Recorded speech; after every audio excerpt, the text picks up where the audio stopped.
Welcome back, guys. This is Potter Fanfic Hub. Here we explore powerful Harry Potter what-if stories and hidden magic. What if Harry Potter's entire destiny changed after the Dementor attack? If you enjoy epic magical videos, subscribe to Potter Fanfic Hub. Now, let the story begin. Chapter 1, The Night Destiny Broke. The summer of 1994 had been unrelenting. Heat lay across Little Whinging like a suffocating blanket, pressing down on the manicured lawns and identical houses of Privet Drive until the very air seemed to thicken with it. The grass had yellowed. The roses that Mrs. No. 7 so proudly tended had wilted. Even the cars that lined the street, spotless, gleaming, perfectly ordinary, seemed to shimmer with a kind of exhausted surrender to the heat. Harry Potter sat in his bedroom at No. 4, staring at the ceiling. The Dursleys had gone to some garden party hosted by Mrs. No. 9's sister, who lived in a part of Surrey that boasted actual trees and, more importantly, air conditioning. They had left Harry with a list of chores so extensive that even Dudley had looked momentarily impressed before laughing and demanding his father buy him a new computer game. Harry had finished the chores by 11 in the morning. It was now 3 in the afternoon, and the ceiling had not changed. He had written to Hermione twice, to Ron once, and had received replies that felt hollow and distant. Hermione was in France with her parents, sending him long, detailed letters about the beautiful architecture and the disappointing lack of magical bookshops. Ron was in Diagon Alley with his family, which stung more than Harry wanted to admit. The Weasleys had offered to take him again, but something had held Harry back this time. A reluctance. A wariness. He couldn't explain it. Not even to himself. The Dursleys had been particularly awful this summer. Vernon had taken to watching Harry with narrowed eyes, as if waiting for him to explode into something unnatural. Petunia had flinched every time Harry entered a room. Dudley had made a game of looming in doorways and blocking Harry's path, his piggy eyes glittering with the thrill of power. And Harry had let them. He had let them because something inside him felt wrong. Strange. As if a part of him that he had never known existed was slowly waking up, stretching like a creature that had been sleeping for a very long time. It had started the night Sirius had given him the firebolt. No, earlier than that. It had started on the night the Dementors had surrounded him on the Quidditch pitch, and he had produced a Patronus that had not just repelled them but had burned them. Something in the air had crackled that night, something that had made the hair on the back of Harry's neck stand up and his scar throb with a pain that was not Voldemort's. He had told no one. He hadn't even told Hermione, and Hermione could usually tell when Harry was hiding something. But this was different. This was a feeling that he couldn't put into words, a sense that the edges of his identity were blurring, that somewhere deep inside him, something ancient and powerful was beginning to stir. Harry sat up abruptly. The room was too quiet. It was always too quiet in this house, but today the silence felt different. It felt watchful. The kind of silence that precedes something terrible. He stood and walked to the window, peering out at the street. Nothing moved. The heat had driven everyone indoors. A cat sat on the pavement across the road, its tail twitching lazily, but even it seemed to be waiting for something. Harry's scar prickled. He rubbed it absently, a gesture that had become so habitual he barely noticed it anymore. But this time, the prickle was different. It was cold. And it was spreading. The temperature in the room dropped. Harry's breath misted in front of his face. The summer heat that had been pressing against the windows vanished, replaced by a chill that seeped into his bones. And made his teeth chatter. Expecto, Harry started, but he didn't have his wand. It was in the cupboard under the stairs, the same place he had hidden it every night since his return to Privet Drive, terrified that the Dursleys would find it and destroy it. The cold deepened. And then he heard it. The sound of something breathing. A wet, rattling sound, like air being sucked through rotting lungs. It came from directly behind him. Harry spun around. The Dementor was almost upon him. It had risen through the floor itself, as if the solid wood had been nothing more than mist. Its tattered robes hung in tatters around its skeletal form, and where its face should have been, there was only a gaping hole of darkness. The thing was hideous. It was death given form, despair made flesh. Harry stumbled backward, his back hitting the window, and the Dementor glided forward with an unhurried grace that made it worse somehow. It knew he had nowhere to go. Harry's mind went blank. He couldn't think. Couldn't remember the incantation. Couldn't remember anything except the sound of his mother's scream, no, not his mother's, someone else's, someone he had never heard before but somehow recognized. The cupboard. His wand was in the cupboard. But the door was on the other side of the room, and the Dementor was between him and it, and Harry's legs had turned to stone. His vision was dimming at the edges. The cold was so deep now that he couldn't feel his fingers. He could hear Dudley screaming somewhere below, Dudley. The Dementors were after Dudley, too, and Harry's cousin was alone and defenseless. The thought of Dudley, stupid, bullying, ungrateful Dudley, being kissed by a Dementor sent a surge of something through Harry's chest. Not anger. Not love. Something much older. Something that felt like it had been waiting in his blood since before he was born. The Dementor lunged. And Harry's magic exploded. It wasn't a Patronus. It wasn't anything Harry had ever felt before. It was a wave of power so immense that the air itself seemed to tear open, and Harry felt something inside him shatter, a lock, a seal, a chain that had been wrapped around his soul since the night his parents died. Silver and gold light erupted from his skin. Not from his wand. From his skin. The light poured out of him like water breaking through a dam, and it was shot through with ancient runes that blazed across his arms, his chest, his face. The runes were symbols Harry had never seen before, languages that had been dead for millennia, and they burned with a cold fire that had nothing to do with warmth. The Dementor screamed. Harry had never heard a Dementor scream before. He hadn't known they could. It was a terrible sound, a sound of pure agony and terror, and it made Harry's ears bleed and his vision swim. The Dementor tried to flee. But the light wouldn't let it. The silver-gold energy wrapped around the creature like chains, binding it, and the runes on Harry's skin flared brighter with every struggle. The Dementor was being pulled apart, its essence unraveling thread by thread, and Harry could feel every moment of its pain. He tried to stop it. He didn't want this. He hadn't meant to do this. But the power wasn't listening to him.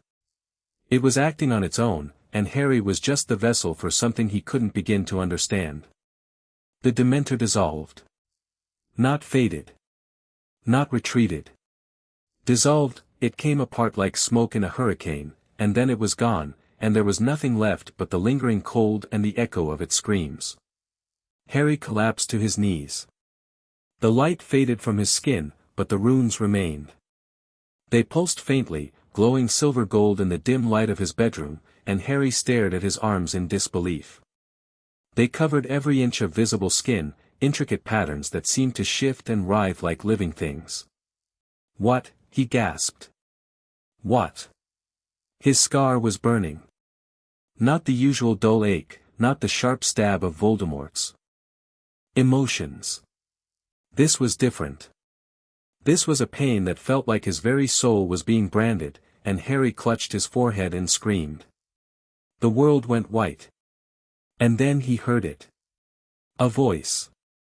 Not in his head, he would have recognized that, would have known the difference between Voldemort's whispers and this. This voice came from everywhere and nowhere, from the air around him and from the depths of his own bones. The chains have finally broken. The voice was ancient. It was older than magic, older than time. It was the voice of something that had been waiting for this moment for longer than Harry could comprehend. The chains have finally broken. It echoed, fading slowly, and Harry collapsed onto the floor, unconscious. Hundreds of miles away, in a tower that no Muggle could see, Albus Dumbledore's hand froze over his half-eaten lemon drop. French girl on holiday.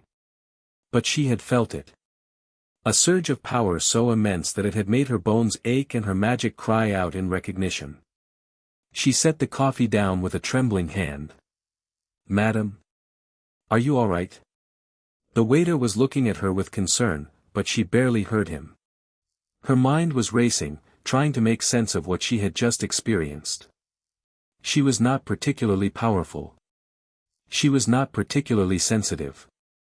And yet, what she had just felt was like a wave crashing over her, washing away everything she had ever known about the world. Something ancient had awakened. Something that had been sleeping for centuries. And it was in England. She paid for her coffee without tasting it and hurried back to the hotel where she was staying. She needed to make some calls. She needed to warn people. If what she had just felt was what she thought it was, then everything was about to change. The Gringotts goblin who had been sorting through old records stopped in the middle of a transaction. He was in the deepest vaults of the bank, surrounded by the bones of dead kings and the treasure of fallen empires. The records he was examining were so old that they were written on stone tablets, their runes worn almost illegible by the passage of millennia. But the tablet he was holding had just started to glow. He dropped it as if it had burned him. It was one of the sealed archives. The Gringotts goblins had kept it for generations, guarding it with the ferocity that only goblins could muster. It was the record of a bloodline so old that its name had been erased from history, a family that had been wiped from existence by forces that even the goblins feared to name. And now it was reacting. The word on the tablet was not a word. It was a symbol, an ancient mark that had been scratched into the stone by a hand that had long since turned to dust. And it was burning with silver-gold light. The goblin stared at it, his black eyes wide with shock. "No," he whispered. "It can't be. It's impossible." But the light was undeniable. The bloodline that had been sleeping for centuries was waking up. The heir that everyone had believed was dead, the heir that had been hidden and protected and forgotten, had finally broken the chains that had bound him. The goblin rose from his desk and walked with purpose toward the chamber of the Gringotts Council. They needed to know. They all needed to know. The world was about to change. In a palace of shadows and whispers, Lord Voldemort felt something he had not felt since the night he had tried to kill a baby. Fear. It was an unfamiliar sensation. He had spent the last year building his power, gathering his followers, preparing for the moment when he would finally reveal himself to the world. He had felt confident. He had felt invincible. And now, in the space of a single heartbeat, that confidence had been shattered. He was in a remote manor in the south of France, surrounded by Death Eaters who were too terrified to meet his eyes. They had been planning. Plotting. Talking about the boy who had somehow survived the killing curse and the Dark Lord's defeat. But the boy had never been the threat. Voldemort knew that now. He had always known it, somewhere deep in his soul. The boy was just a vessel. The boy was just the container for something that had been sleeping in his blood since before he was born. And now that something had woken up. "Master," a Death Eater dared to ask. "Are you all right?" Voldemort turned to look at him, and the man quailed. "Leave me," Voldemort hissed. "All of you. Leave me now." They scrambled to obey, desperate to escape his presence, and Voldemort was alone in the darkness. He stared at the fireplace, watching the flames flicker and die, and he felt his hands begin to shake. He had never felt like this before. Not when he was a child in the orphanage, not when he was a student at Hogwarts, not when he had faced his own death and survived. This was different. This was the feeling of something larger than himself. Something that had been waiting for him to fail. "The chains have finally broken," he whispered, quoting a voice he had only heard in nightmares. "The chains have finally broken." He laughed. It was a dry, hollow sound, the laughter of a man who had suddenly realized that he was not the master of his own destiny. "Fool," he said to himself. "I was such a fool." He had thought the boy was the key. He had thought that killing Harry Potter would free him from the prophecy and give him everything he had ever wanted. But Harry Potter was not the key. Harry Potter was the lock. Harry woke in a hospital bed. He knew it was a hospital bed even before he opened his eyes. The smell of antiseptic, the rough texture of the sheets, the soft beeping of magical monitors, he had spent enough time in the Hogwarts infirmary to recognize all of it. When he opened his eyes, he saw a familiar ceiling. Not the ceiling of the Dursleys' house. The ceiling of St. Mungo's Hospital for Magical Maladies and Injuries. Harry's heart began to pound. "What?" he started, but his voice came out as a croak. He tried to sit up, but his body refused to cooperate. He was weaker than he had ever been, as if the explosion of power had drained him of everything he had. "Don't move, Harry." The voice was calm and gentle, but it carried an undertone of tension that Harry had never heard before. He turned his head and saw Albus Dumbledore sitting in a chair beside the bed, his blue eyes fixed on Harry with an expression that was part concern, part something else. Something that looked almost like fear. "Professor?" Harry asked. "What happened?" "The Dementor, Dudley. Mr. Dursley is in another ward. He is recovering. The Dementor that attacked you appears to have retreated." Dumbledore paused, and Harry could see the weight of what he wasn't saying pressing down on his shoulders. "Harry, I need you to tell me exactly. What happened?" Harry looked down at his hands. The runes were gone. His skin looked normal, pale and unmarked. But he could still feel them. They were still there, just beneath the surface, pulsing with a power that he didn't understand. "I don't know," he said honestly. "There was a Dementor. In my room. I didn't have my wand, and I couldn't get to it. And then something happened. Something inside me just exploded." Dumbledore nodded slowly. "I felt it. From Hogwarts. I felt the protections around you collapse." "The protections?" Harry asked. "What protections?" Dumbledore was silent for a long moment. His eyes had grown troubled, his hands folded together in his lap as if he were praying for strength. 13 years ago, he finally said, "When Lord Voldemort attacked your family, your mother gave her life to protect you. That protection, the blood protection, it was tied to your aunt's house. As long as you called Privet Drive home, you were safe from Voldemort and his followers." Harry nodded. He had heard this before. He had always understood it, in a distant sort of way, even if he didn't fully comprehend the mechanics of it. But there was more, Dumbledore continued. There were other protections. Your home in Godric's Hollow. It was brief and it was gone, but it was powerful, more powerful than anything I had ever felt from a child your age. When I arrived on the scene, I found you in the wreckage. Lily and James were dead, and you were crying, a normal baby's cry, nothing unusual. But there was something in your blood. Something that had been activated by your mother's sacrifice. Harry's scar throbbed with a dull ache. He pressed his hand to it, and Dumbledore's eyes followed the motion. "What was it?" Harry asked again. "I don't know," Dumbledore admitted. "I have looked for answers for 13 years, and I have found nothing. The protections I placed on you were meant to suppress whatever you had in you, to keep it dormant until I could understand what it was. But last night, those protections shattered. Something in you, something powerful, has awoken." Harry stared at him. He had always trusted Dumbledore. He had looked up to the old wizard, admired him, sought his guidance and approval. But now, for the first time, Harry felt something like anger. "You suppressed my magic?" he asked. "All this time, you were suppressing something inside me?" "I believed it was for your own safety," Dumbledore said quietly. "The magical world is full of forces that would use you, that would destroy you, if they knew what you were. I was trying to protect you. Like you protected my parents?" Harry said, and he didn't know where the words came from. They just spilled out, hot and bitter. "Like you protected Sirius?"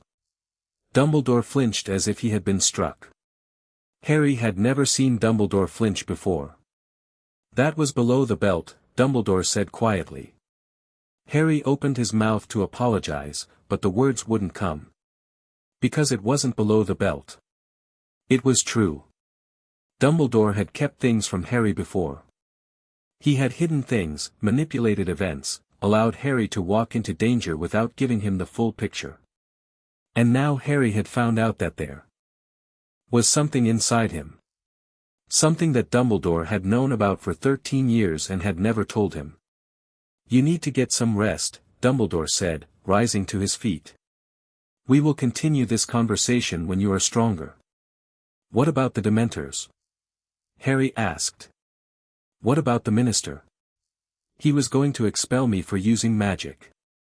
"He was going to." "Harry, the Dementors have retreated. The minister has more pressing concerns at the moment than your wand usage. Rest now.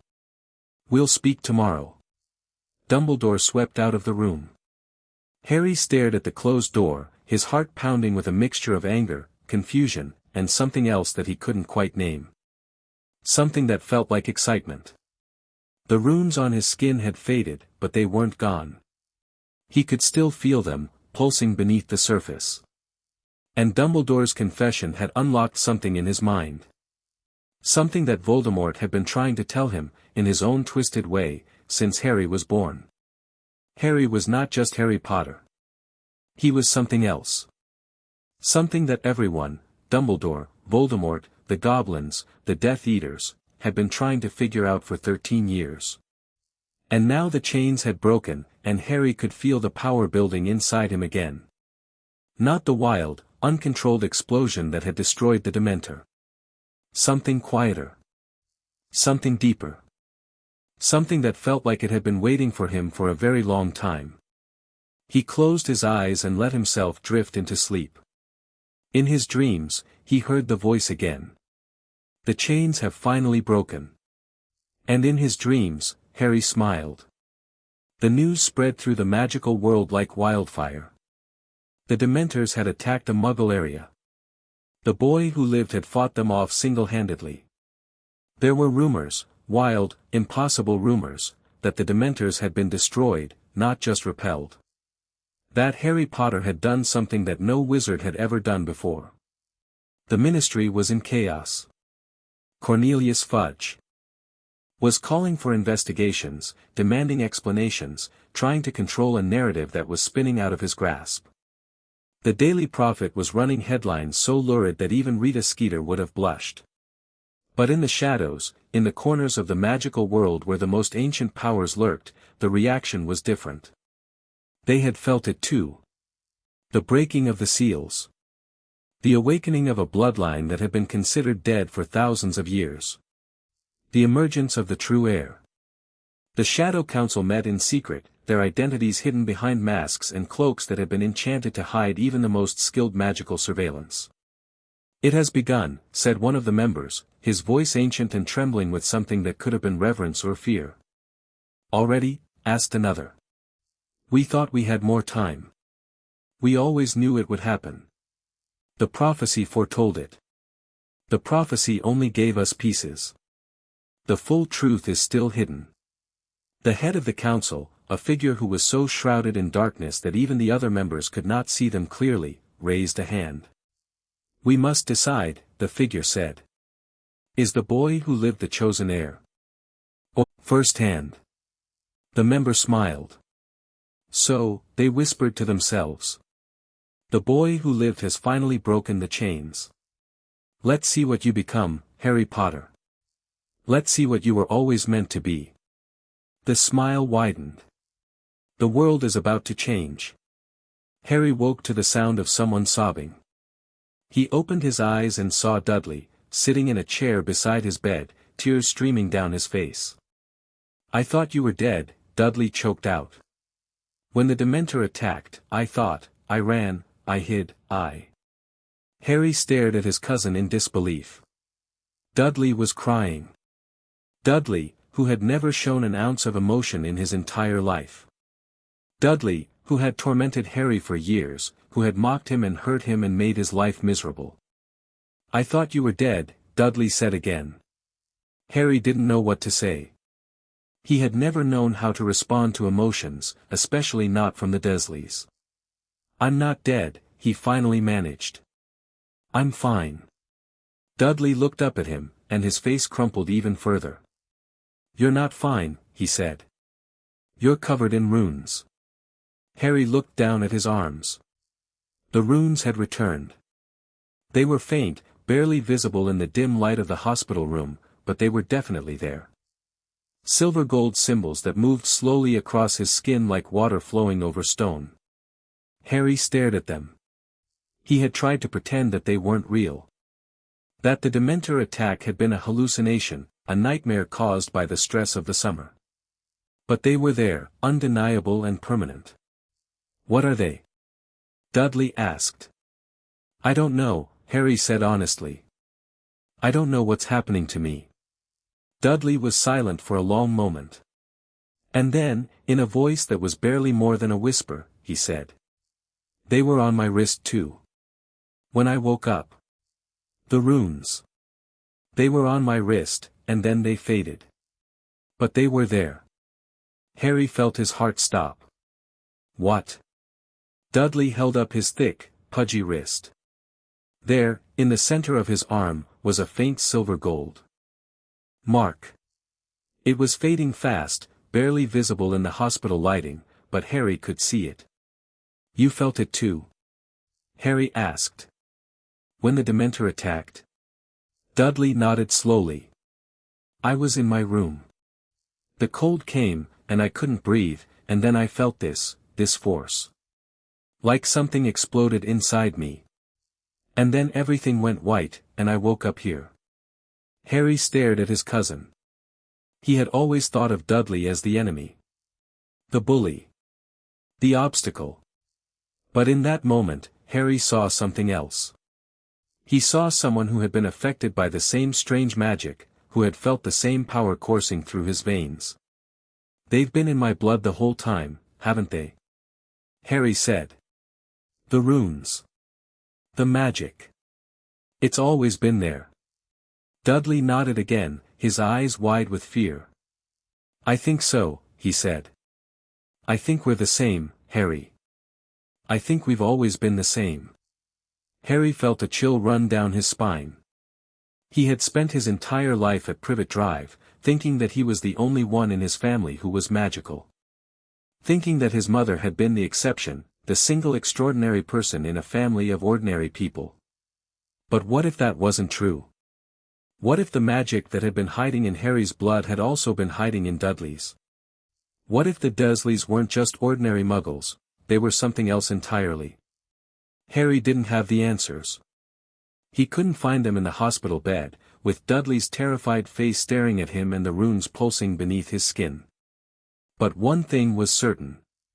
Everything he had ever believed about himself, about his family, his destiny, his place in the world, had been wrong. The chains had finally broken. And Harry Potter was never going to be the same again. The hospital room fell silent. Dudley had fallen asleep in his chair, exhaustion finally overtaking him. Harry watched his cousin's face, the round cheeks, the piggy eyes, the familiar features that had been the source of so much childhood misery, and felt something shift inside him. He didn't forgive Dudley. Not yet. Maybe not ever. But he understood him a little better now. Dudley had been as much a victim of the Dursleys as Harry had. He had been raised to hate and fear the extraordinary, to reject anything that didn't fit into his parents' narrow worldview. He hadn't had a choice. And now he was finding out that he was as magical as Harry. Harry looked down at his own hands, watching the runes pulse and shift. He didn't know what they meant. He didn't know what he was becoming. But he knew one thing with absolute certainty. He was not going to let anyone, Dumbledore, the Ministry, Voldemort, or the Shadow Council, decide his fate for him. He was going to find out the truth. And when he did, he was going to make his own choices. Not because of a prophecy. Not because of a destiny that had been forced upon him. But because he was Harry Potter, and he had always been more than anyone had ever given him credit for. The night had broken him. But it had also set him free.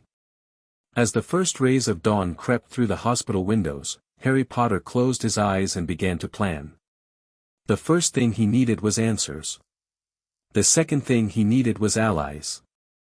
And the third thing he needed was to get to Gringotts before anyone else could stop him. The runes on his skin glowed brighter for just a moment, as if in agreement. Harry smiled. "All right," he whispered to himself. "Let's see what I really am." The sun rose over London. And in a hospital room in the heart of the magical city, the true heir finally began to wake. Chapter 2, Secrets Hidden Since Godric's Hollow. Harry spent the next 3 days in St. Mungo's, and every moment of it felt like a carefully constructed cage. The healers came and went, their faces professionally neutral but their eyes betraying a hunger for information. They ran diagnostic spells that made Harry's skin crawl and asked questions that circled around the same central mystery. What had happened to him? What had he become? Why were the runes still there, resistant to every removal charm they attempted? Harry gave them nothing. He had learned, in the long years of living with the Dursleys, how to be a closed book. How to smile blandly and say, "I don't know," until even the most persistent interrogator gave up. It was a survival skill, and he wielded it now with the same instinctive cunning that had kept him alive in the cupboard under the stairs. Dudley had been discharged after the first day. The healers had found nothing wrong with him, no lingering magic, no residual effects from the Dementor attack. The runes on his wrist had faded completely, and when Harry pressed him about it, Dudley had shrugged with something that might have been relief. "It's gone," Dudley had said. "I don't feel anything. I'm normal." Harry had nodded, but he hadn't believed it. He had seen the runes on Dudley's wrist. He had felt the power that had surged through both of them when the Dementor attacked. Whatever had awakened in Harry had also touched his cousin, and Harry had a sinking feeling that it wasn't gone. It was just waiting. Dumbledore visited twice. The first visit was brief and formal. Dumbledore had seemed distracted, his eyes darting to the runes on Harry's arms every few seconds, and he had left after only 20 minutes with a vague promise to discuss matters further, when Harry was stronger. The second visit had been different. It was the evening of the third day, and Harry had been staring at the ceiling, watching the shadows lengthen across the white plaster, when Dumbledore had appeared in the doorway. The old wizard's face was grave, his blue eyes clouded with something that looked almost like sorrow. "Harry," Dumbledore had said, settling into the chair beside the bed. "We need to talk." Harry had sat up slowly, his body still aching from the magical explosion. "About what?" "About what happened in Godric's Hollow. About what your parents were trying to do." Harry felt his heart begin to pound. "You said you didn't know what I was." "I lied." The word hung in the air between them, heavy and damning. Harry stared at Dumbledore, feeling the familiar surge of anger that had been building since the night of the attack. It was hot and sharp, and it made his voice come out harder than he intended. "You lied to me. Again." Dumbledore's face crumpled. For a moment, he looked every one of his 115 years. "I was trying to protect you, Harry. I have been trying to protect you since the night your parents died. But I see now that my protection has become a prison." Harry said nothing. "Your parents," Dumbledore continued slowly, "were not just members of the Order of the Phoenix. They were researchers. They were exploring something that few wizards had ever dared to explore. The ancient bloodlines. The origins of magic itself." Harry's scar prickled. "What do you mean?" Dumbledore reached into his robes and pulled out a small, leather-bound journal. It was ancient, its pages yellowed and cracked, and Harry could see symbols on the cover that looked disturbingly like the runes on his arms. "Your mother found this in the Hogwarts library," Dumbledore said, handing the journal to Harry.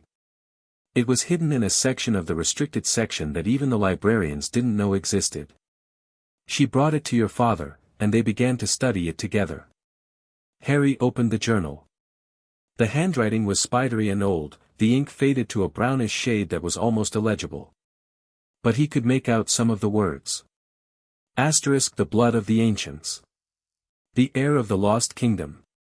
The one who will break the chains, asterisk. Your parents believed that you were the descendant of a bloodline that had been erased from history, Dumbledore continued. A bloodline that had been hunted and destroyed by forces that predate even the founding of Hogwarts. They believed that you were the last of your kind. Harry looked up from the journal. What kind? Dumbledore's eyes met his. They called themselves the Peverils. The name hit Harry like a physical blow. He had heard it before. It had been in the stories that Ron had told him about the Deathly Hallows, the tales of the three brothers who had cheated death. The Peverils were a legend, a myth, a name that existed only in fairy tales.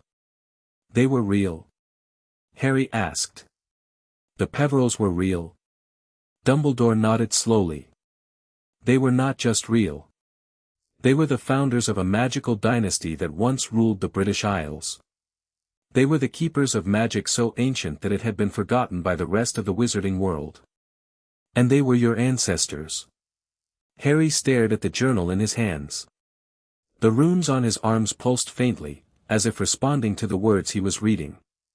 Why didn't you tell me? He asked. Why did you keep this from me? I didn't know, Dumbledore said, and there was a pleading quality in his voice that Harry had never heard before. I knew that you had something unusual in your blood.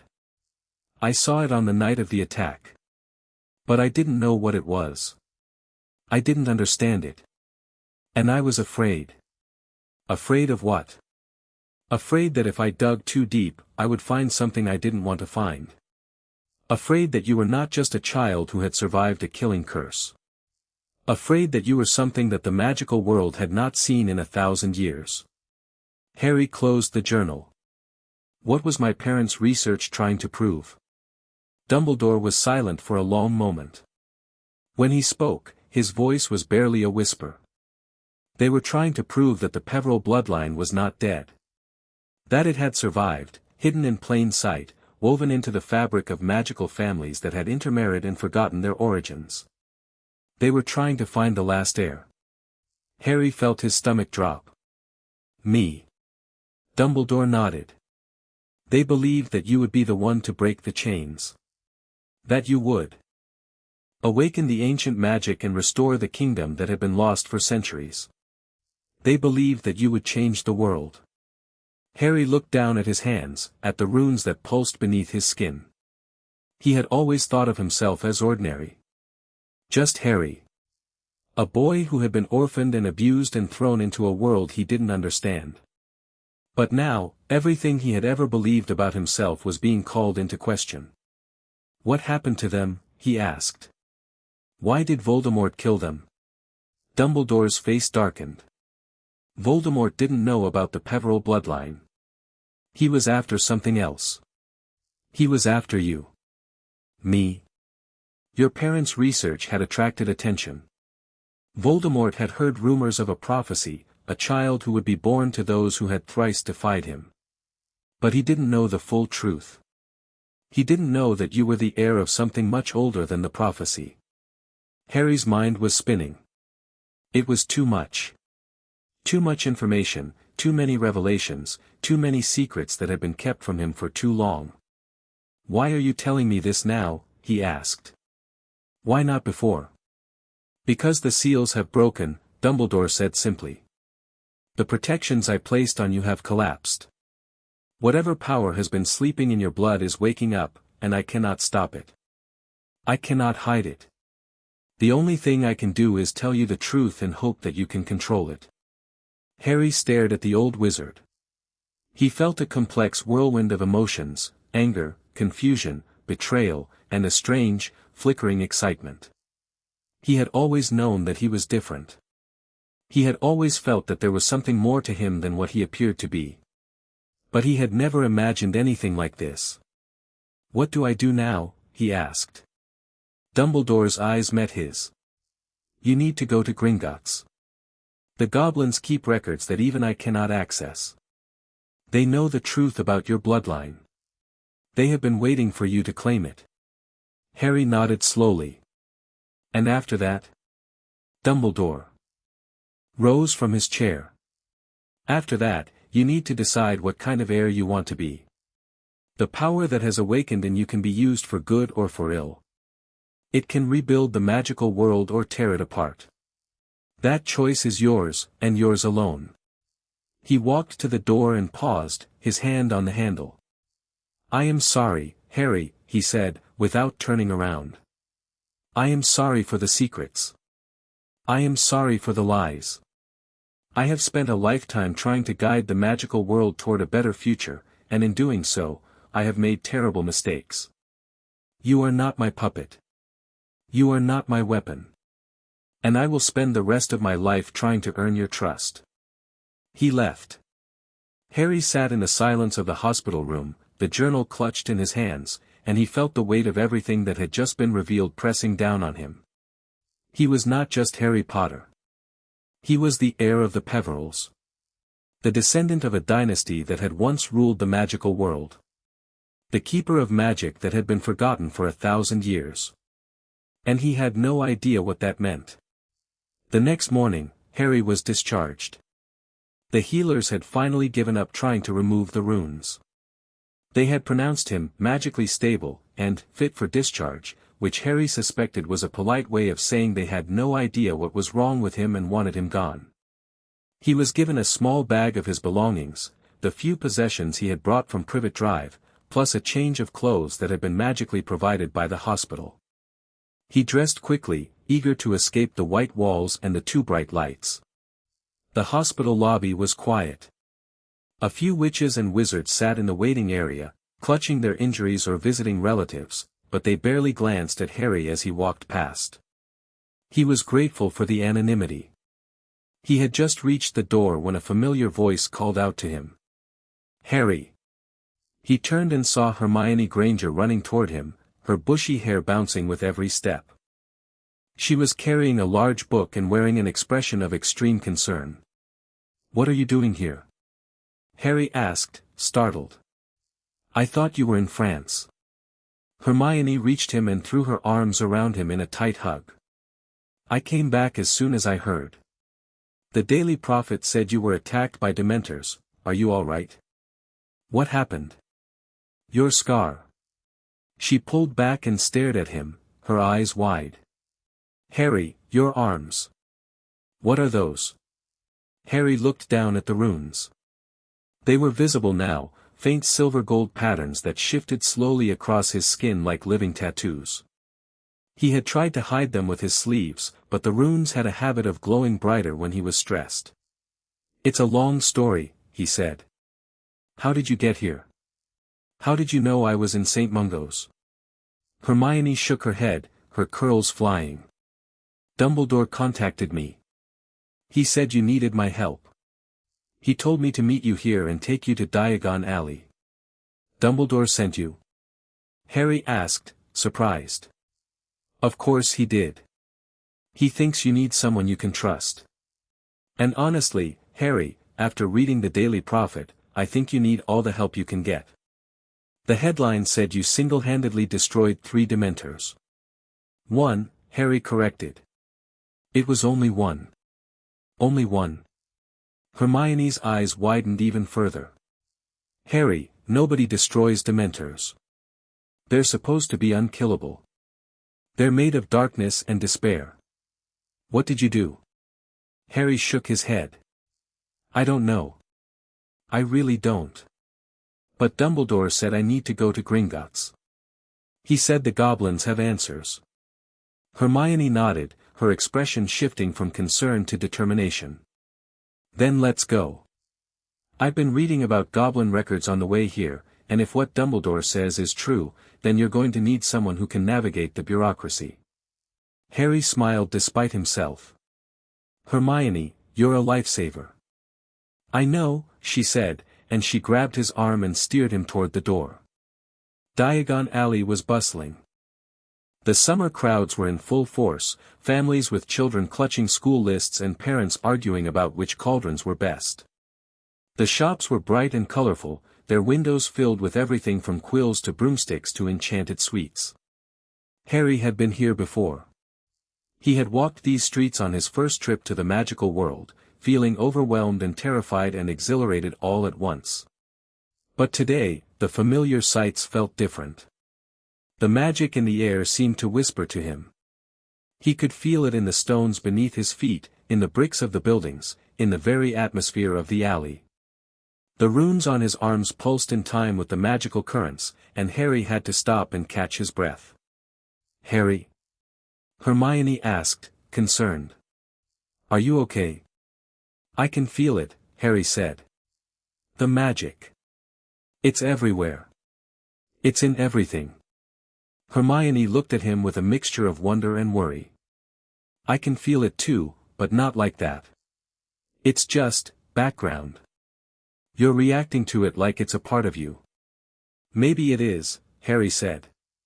"Maybe that's what Dumbledore was trying to tell me." They walked to Gringotts, the massive white marble building that dominated the end of the alley.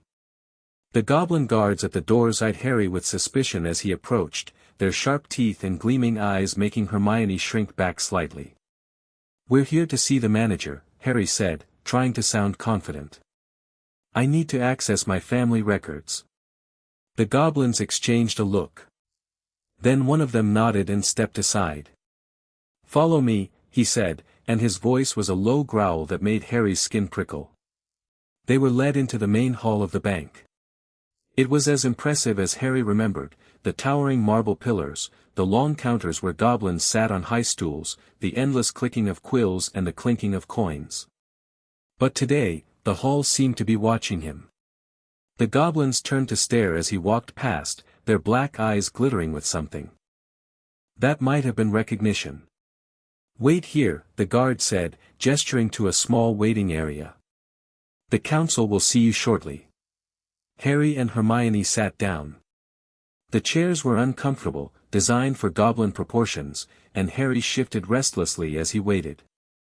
"Hermione," he said quietly. "Dumbledore told me something. About my parents. About what they were researching." Hermione leaned in. "What?"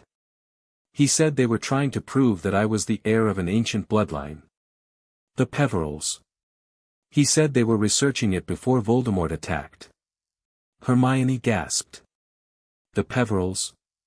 As in the Deathly Hallows? The three brothers?" Harry nodded. "It's true. I'm the last of their line. Whatever magic has been sleeping in my blood, it's been there for centuries. And now it's waking up."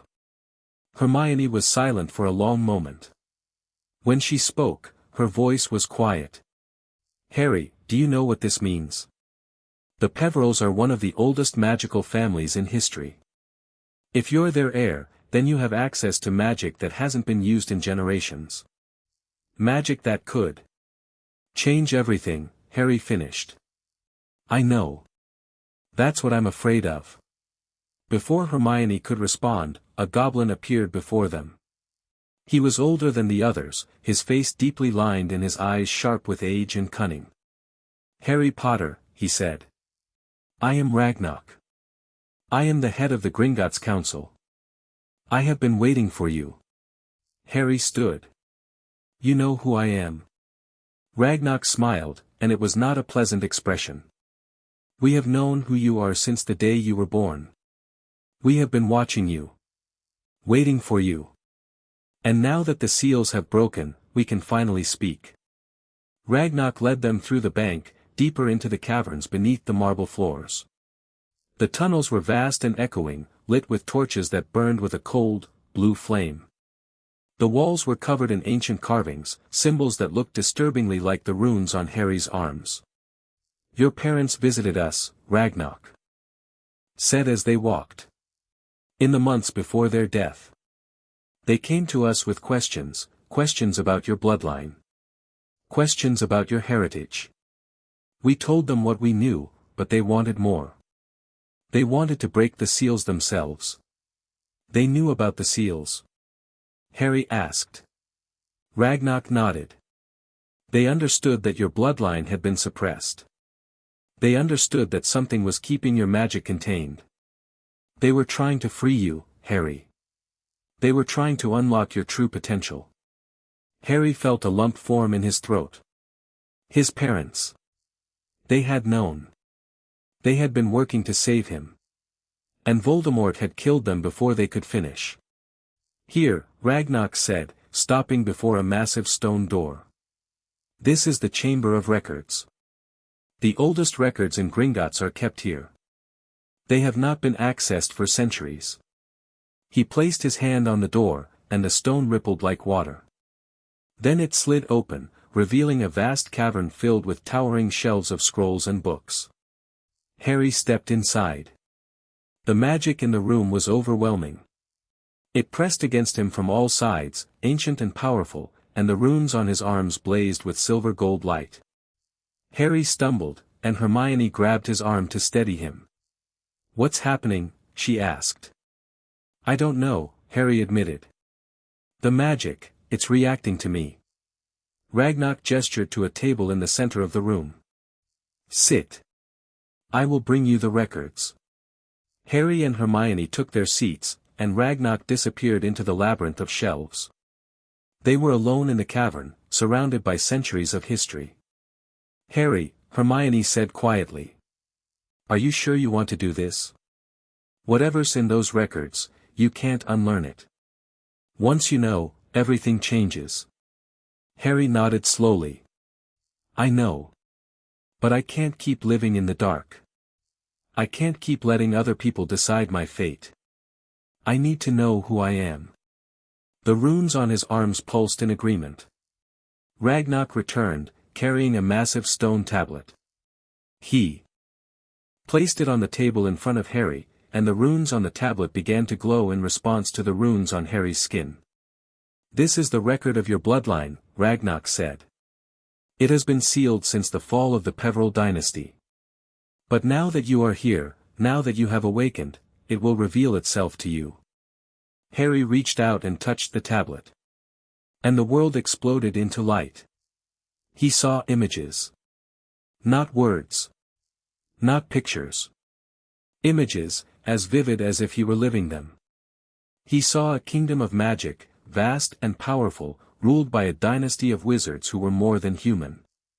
He saw the Peverils in their glory, thousands of years ago, when magic flowed through the land like water and the world was still young.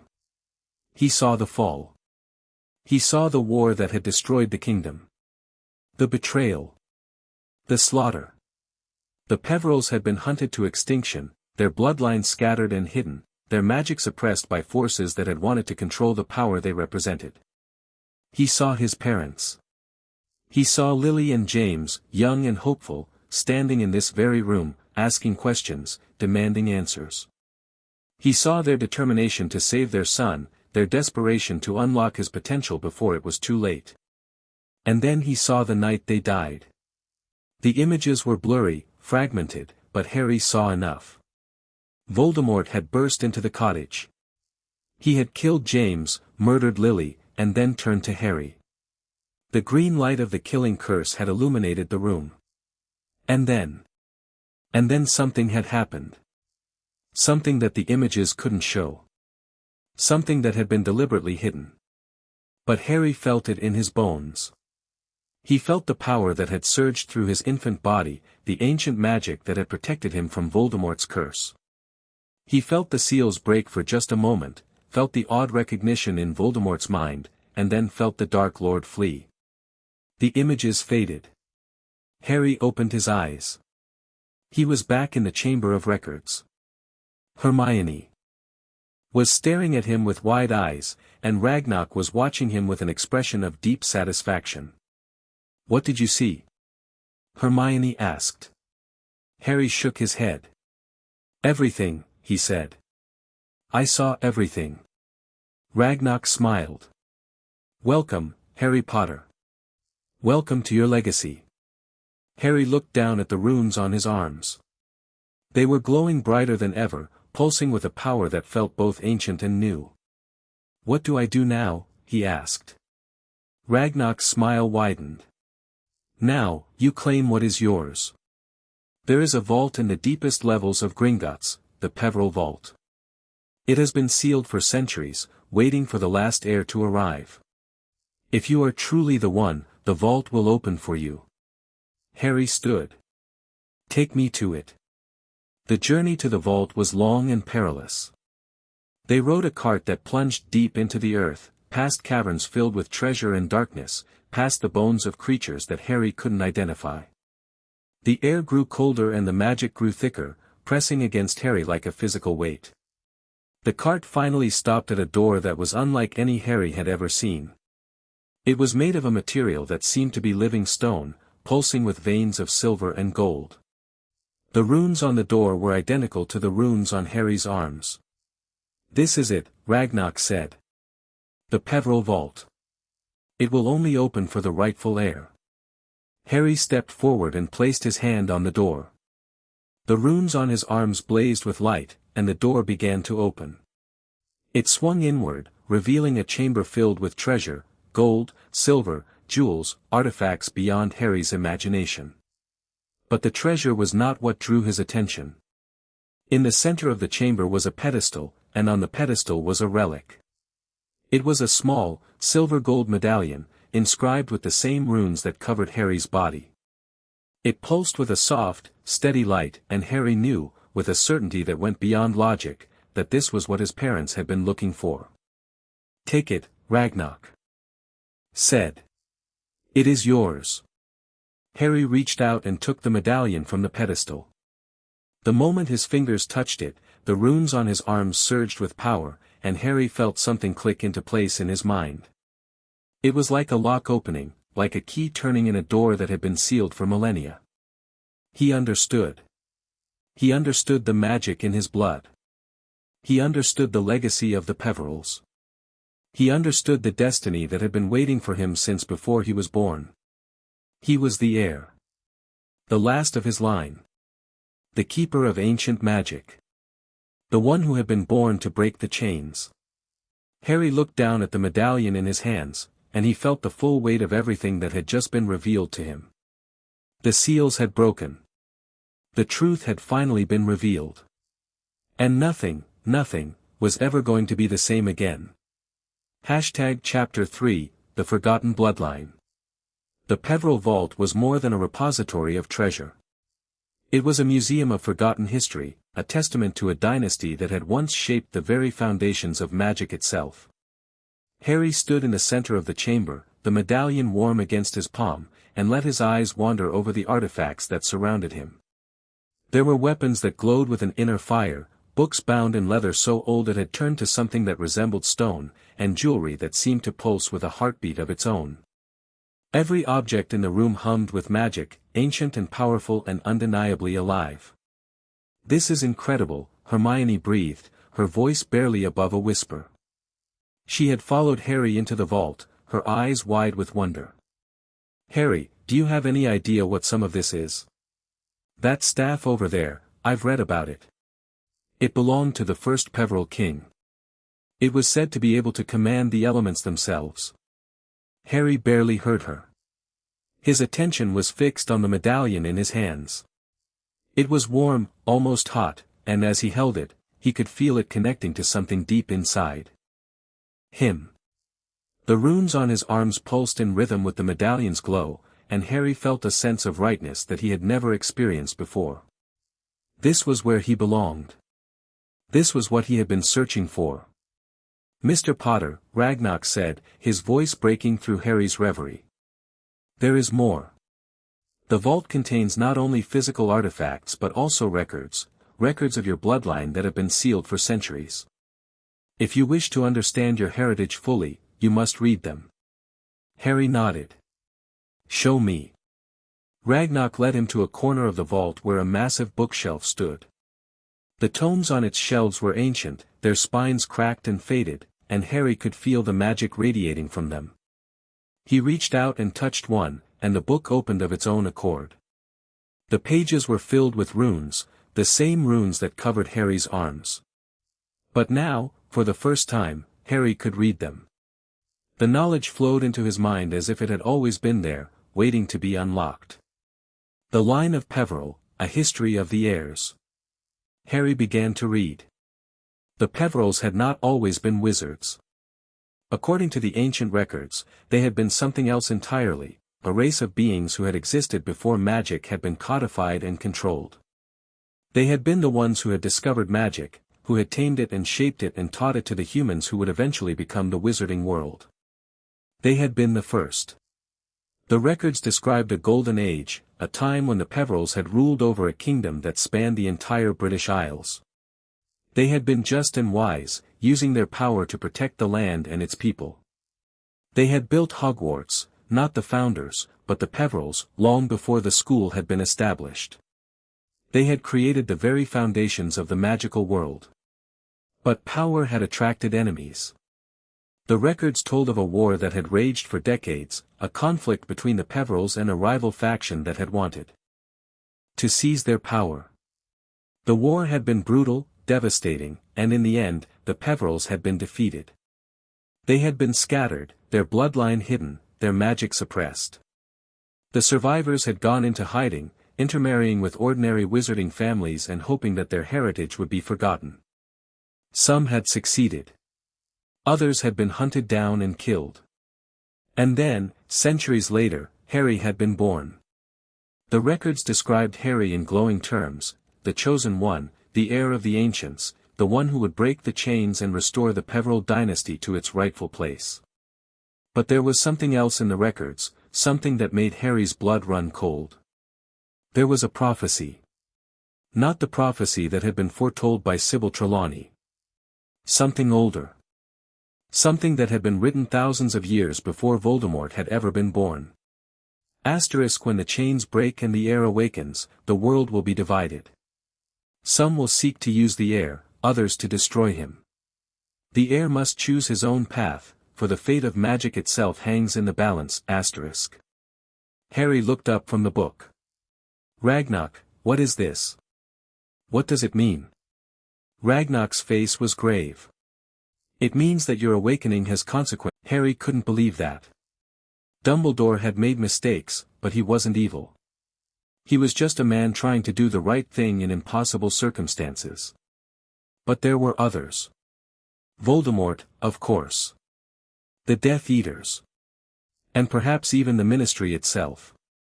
You need to be careful, Ragnarok said.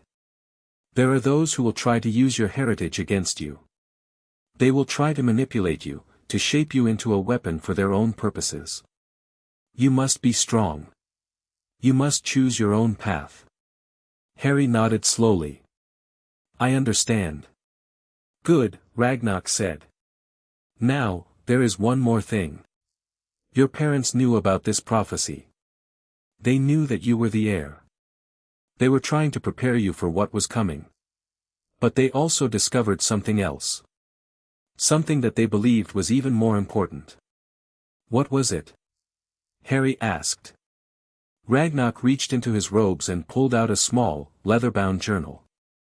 It was identical to the one that Dumbledore had given Harry in the hospital, but this one was older, its pages yellowed and cracked. Your parents left this with us, Ragnarok said. They asked us to keep it safe until you were ready. They believed that it contained the key to your destiny. Harry took the journal with trembling hands. He opened it and began to read. The journal was written in Lily's handwriting. Harry recognized it immediately. He had seen it in old photographs, in letters that had been preserved by the Order of the Phoenix. It was neat and precise, the handwriting of someone who had been meticulous and careful. But the words that filled the pages were anything but careful. Dear Harry. If you are reading this, then the seals have broken and you have discovered the truth about your heritage. I am sorry that you had to find out this way. I am sorry that I am not there to tell you myself, **. We have known about your destiny since before you were born. When I discovered that I was pregnant, I began to research the ancient bloodlines. I wanted to know if there was a chance, any chance at all, that our child might inherit the Peveril magic, **. I found more than I bargained for. The Peveril bloodline is not just powerful. It is dangerous.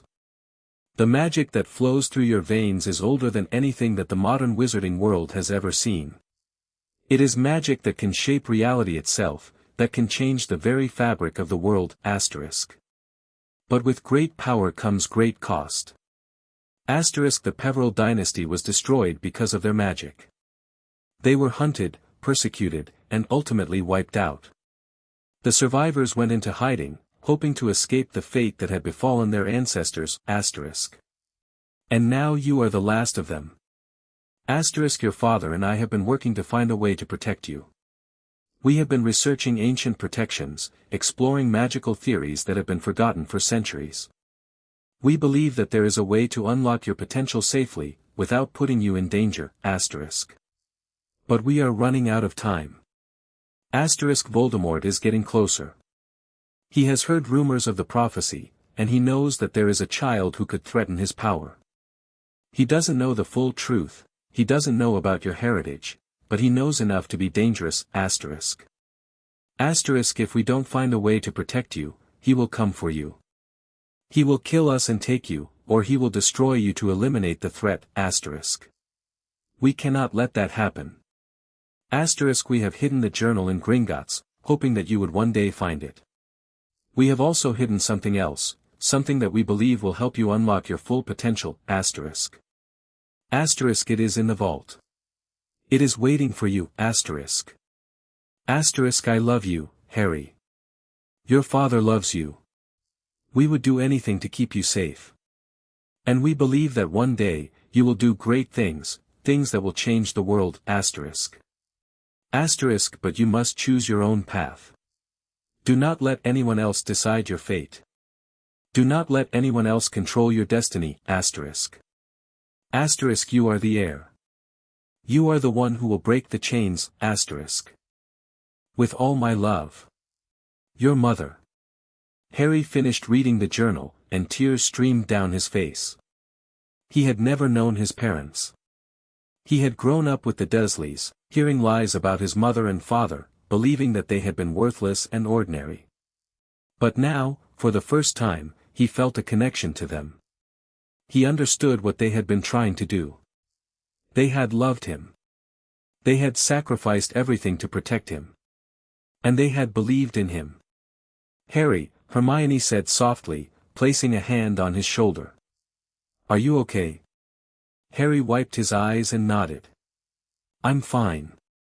I never knew. I never knew any of this. Hermione squeezed his shoulder. Now you do. And you're not alone. We're going to figure this out together. Harry looked at her, at his best friend who had always been there for him, and he felt a surge of gratitude. Thank you, he said. I don't know what I would do without you. Hermione smiled. You'd probably be dead or in Azkaban. Harry laughed despite himself. Probably. The rest of the day was spent exploring the vault. Harry and Hermione catalogued the artifacts, reading the ancient texts and trying to make sense of the history that had been hidden from them for so long. Ragnarok stayed with them, answering their questions and providing context for the things they found. It was overwhelming. Every new discovery seemed to lead to 10 more questions, and Harry's head spun with the sheer volume of information. But there was one thing that became increasingly clear. The Peveril dynasty had not just been powerful. They had been the guardians of a secret that had been protected for thousands of years. A secret that had been so dangerous that entire civilizations had been destroyed to keep it hidden. And now that secret was in Harry's hands. What is it? Hermione asked, peering over Harry's shoulder at a particularly cryptic passage. What are they hiding? Harry shook his head. I don't know. The records. Keep circling around it, but they never quite say what it is. It's like they're afraid to write it down. Perhaps it's too dangerous, Ragnarok suggested. Some secrets are better left unspoken. But I need to know, Harry said. If I'm going to break the chains, if I'm going to fulfill my destiny, I need to understand what I'm dealing with. Ragnarok was silent for a long moment. Then he nodded slowly. There is one more record, he said. A sealed document that has been in the vault's deepest chamber since the fall of the Peveril dynasty. It is said to contain the truth about the Peveril magic, the origin of your bloodline. But it is protected by ancient enchantments. It will only open for the true heir. Harry's heart pounded. Take me to it. The deepest chamber of the vault was unlike anything Harry had ever seen. It was a small, circular room, barely large enough to hold the three of them. The walls were covered in runes, more intricate than any Harry had seen before, and they pulsed with a faint, silver-gold light. In the center of the room was a pedestal, and on the pedestal was a scroll. It was ancient, its parchment yellowed and cracked, and it was sealed with wax that bore the crest of the Peveril dynasty. Harry recognized the crest, a phoenix rising from a crown, surrounded by runes that spelled out the ancient words of power. Harry stepped forward and reached for the scroll. The moment his fingers touched it, the runes on the walls blazed with light. The room filled with a sound like 1,000 voices singing in harmony, and Harry felt the magic wash over him, ancient and powerful and alive. The seal on the scroll broke. Harry unrolled it and began to read. The scroll was written in a language that Harry had never seen before, but the words seemed to translate themselves as his eyes moved across the page. Asterisk to the last heir of the Peveril bloodline asterisk. Asterisk, you have come to the end of a long journey. The secrets that have been hidden from you are finally being revealed. But know this, knowledge is a burden as much as it is a gift. Once you learn what is written in this scroll, you cannot unlearn it. Your life will change forever, asterisk. If you are ready to accept that burden, read on. Asterisk, the Peveril bloodline is not just a magical dynasty.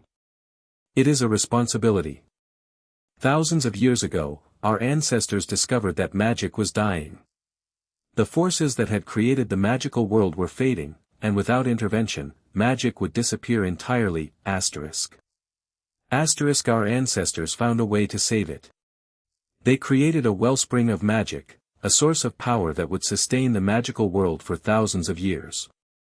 But the wellspring had to be protected. It had to be guarded by someone who would never misuse it, asterisk. That someone was the first heir of the Peveril bloodline. Asterisk, the wellspring has been hidden for centuries. It is the secret that the Peveril dynasty was created to protect. It is the power that flows through your veins, asterisk. And now that power has awakened. Asterisk, the wellspring is weakening. The chains that have held it in place are breaking. And if the wellspring fails, magic itself will begin to fade. The magical world will die, asterisk. Only you can save it. Asterisk, you are the last heir. You are the one who must protect the wellspring. You are the one who must ensure that magic survives, asterisk. The fate of the magical world lies in your hands. Harry finished reading, and his hands were shaking. He was not just the heir of a powerful bloodline. He was the guardian of magic itself. The entire magical world, every witch, every wizard, every creature that had ever been touched by magic, depended on him. What does it say? Hermione asked. Harry, you look pale. Harry handed her the scroll. Read it. Hermione read it, and her face went white. Harry, she whispered. This is impossible. I know, Harry said. But it's true. It's all true. I'm not just the boy who lived. I'm the last chance for the magical world. The weight of it pressed down on him, suffocating and immense. He had come to Gringotts looking for answers, and now he had found them, but they were not the answers he had hoped for. He had wanted to understand who he was. He had wanted to find his place in the world. Instead, he had discovered that the world itself depended on him. I can't do this, he said, his voice barely a whisper. I'm just a kid. I'm not, I can't. Hermione grabbed his hands. You can do this. You've done impossible things before. You survived Voldemort. You killed a basilisk. You destroyed a Dementor. You can do this too. Harry shook his head. This is different. This is everything. If I fail, magic dies. Everyone dies. How am I supposed to carry that? You're not supposed to carry it alone, Hermione said fiercely. That's why you have friends. That's why they'll be there. Hermione nodded eagerly. Of course. I've been meaning to research ancient magical theory. The Hogwarts library has some of the oldest texts in the world. Second, Harry continued, we need to find out who's been manipulating events. The records mention forces that have been pulling strings for centuries. If we can find out who they are, we might be able to stop them. Hermione frowned. That's going to be difficult. If they've been hiding for that long, they're not going to be easy to find. Harry nodded grimly. I know. But we have to try. Third, Harry said, we need to find the wellspring. If it's weakening, we need to figure out how to protect it. Hermione looked at him with concern. Harry, you just learned about the wellspring an hour ago. You don't even know where it is, or what it looks like, or how to access it. I know, Harry said. But I can feel it. It's like a pull, deep in my chest. It's the same feeling I had when I touched the medallion. The wellspring is calling to me. Hermione bit her lip. Are you sure you're not just feeling the magic of the vault? It's been centuries since anyone activated it. The residual energy might be. I'm sure, Harry interrupted. This is different. This is. I can't explain it.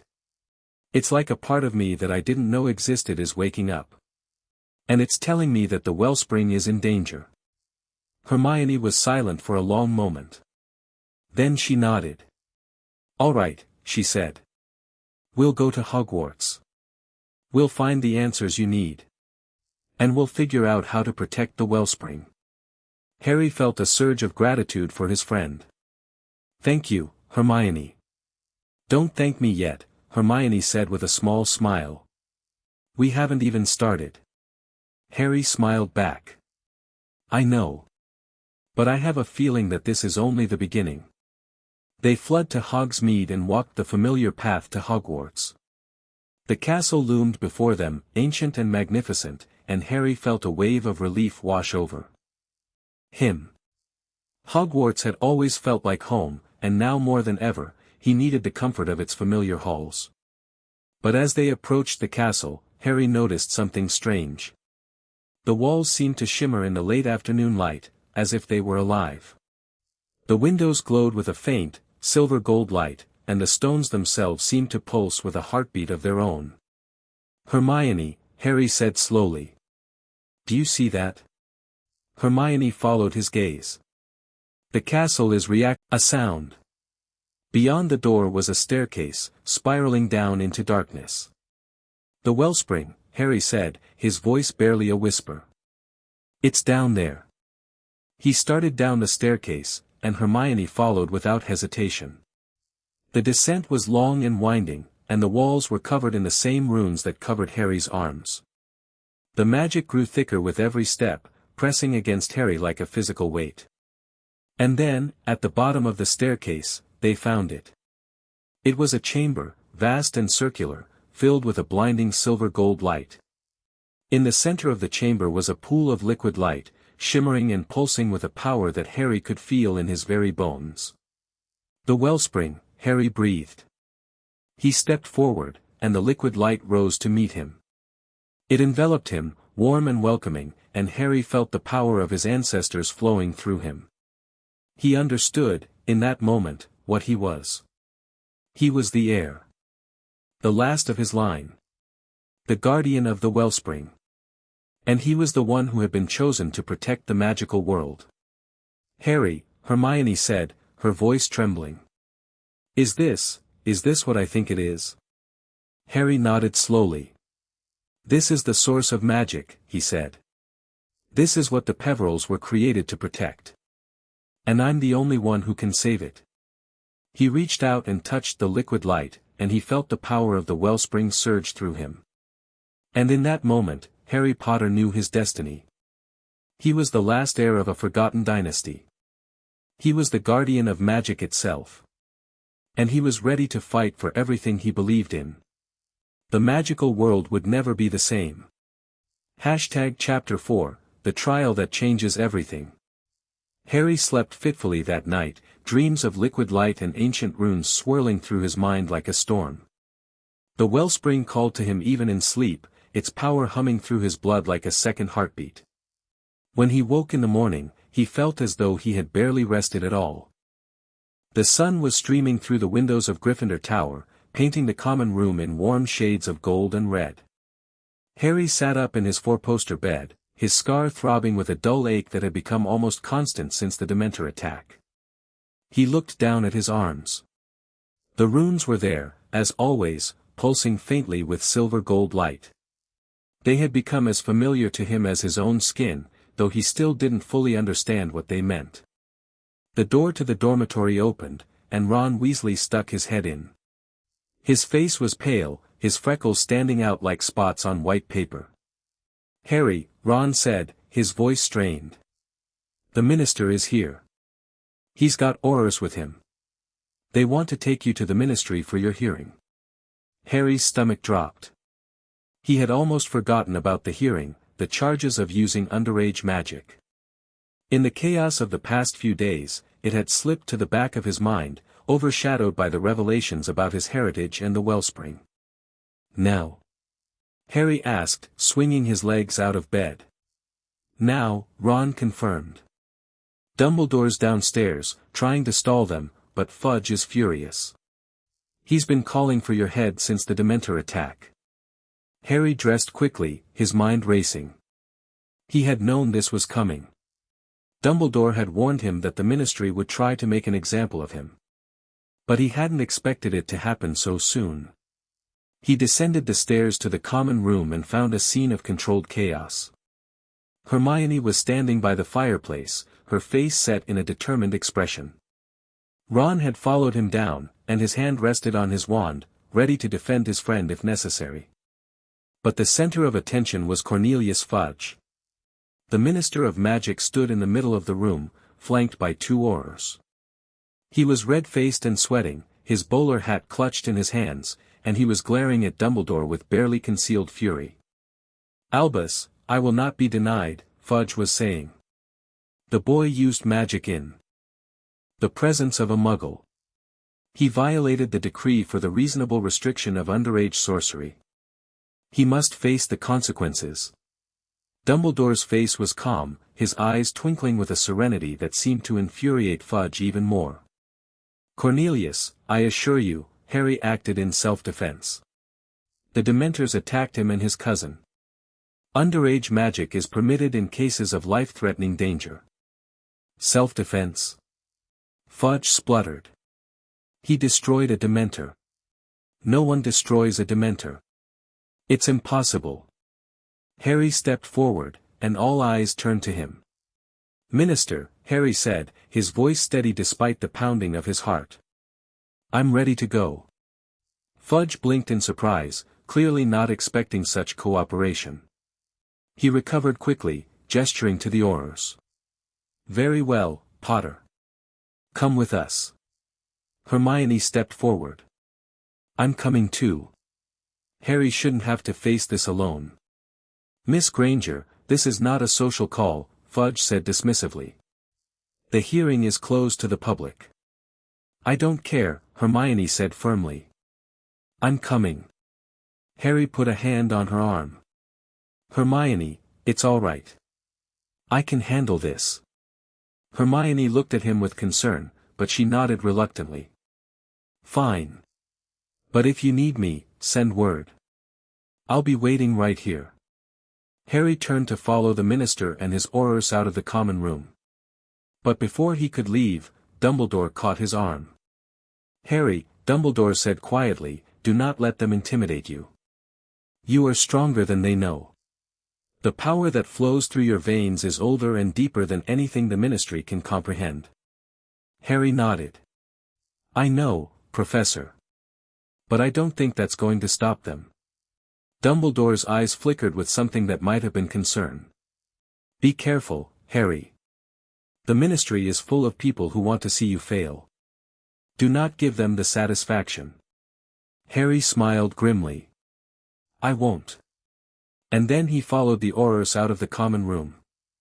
The Ministry of Magic was bustling as always. Witches and wizards scurried through the atrium, their robes swishing and their voices echoing off the golden fountain that dominated the center of the space. The fountain depicted a wizard, a witch, a centaur, a goblin, and a house elf, all united in magical harmony, a fiction that Harry had long since recognized as propaganda. Fudge led him through the crowd, ignoring the stares and whispers that followed them. The Aurors flanked Harry on either side, and he felt like a prisoner being led to his execution. They took a lift down to the lower levels, to the Department of Magical Law Enforcement. The corridors here were grimmer, the walls lined with dark wood and the torches casting long, flickering shadows.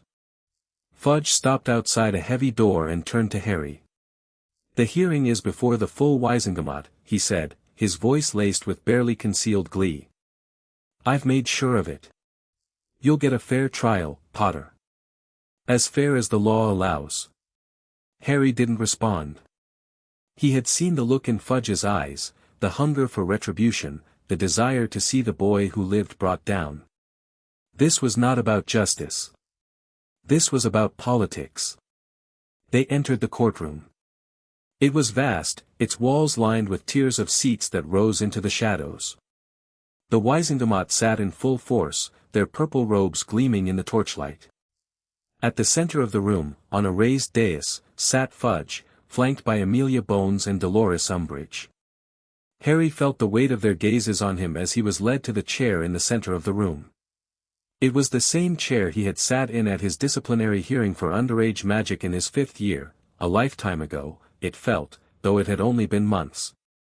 Harry Potter, Fudge intoned, you are charged with the use of underage magic in the presence of a Muggle, in violation of the decree for the reasonable restriction of underage sorcery. How do you plead? Harry looked around the courtroom.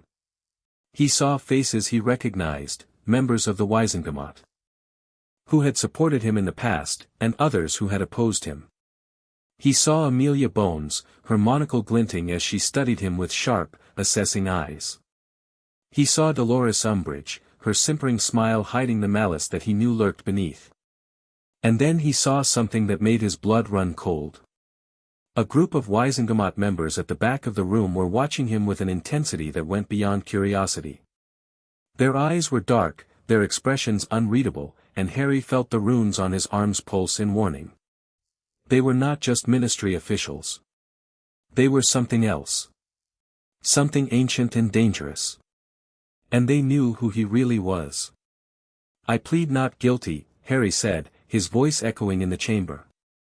Fudge's face tightened with barely suppressed anger. The evidence is clear, Potter. You cast the Patronus charm in a Muggle-populated area. Your own cousin witnessed it. The Dementors attacked us, Harry said, forcing himself to stay calm. I had to defend myself. The law allows for the use of magic in life-threatening situations, Fudge interrupted. But you destroyed a Dementor, Potter. Dementors cannot be destroyed. Therefore, the situation was not life-threatening. You acted out of malice. Out of malice?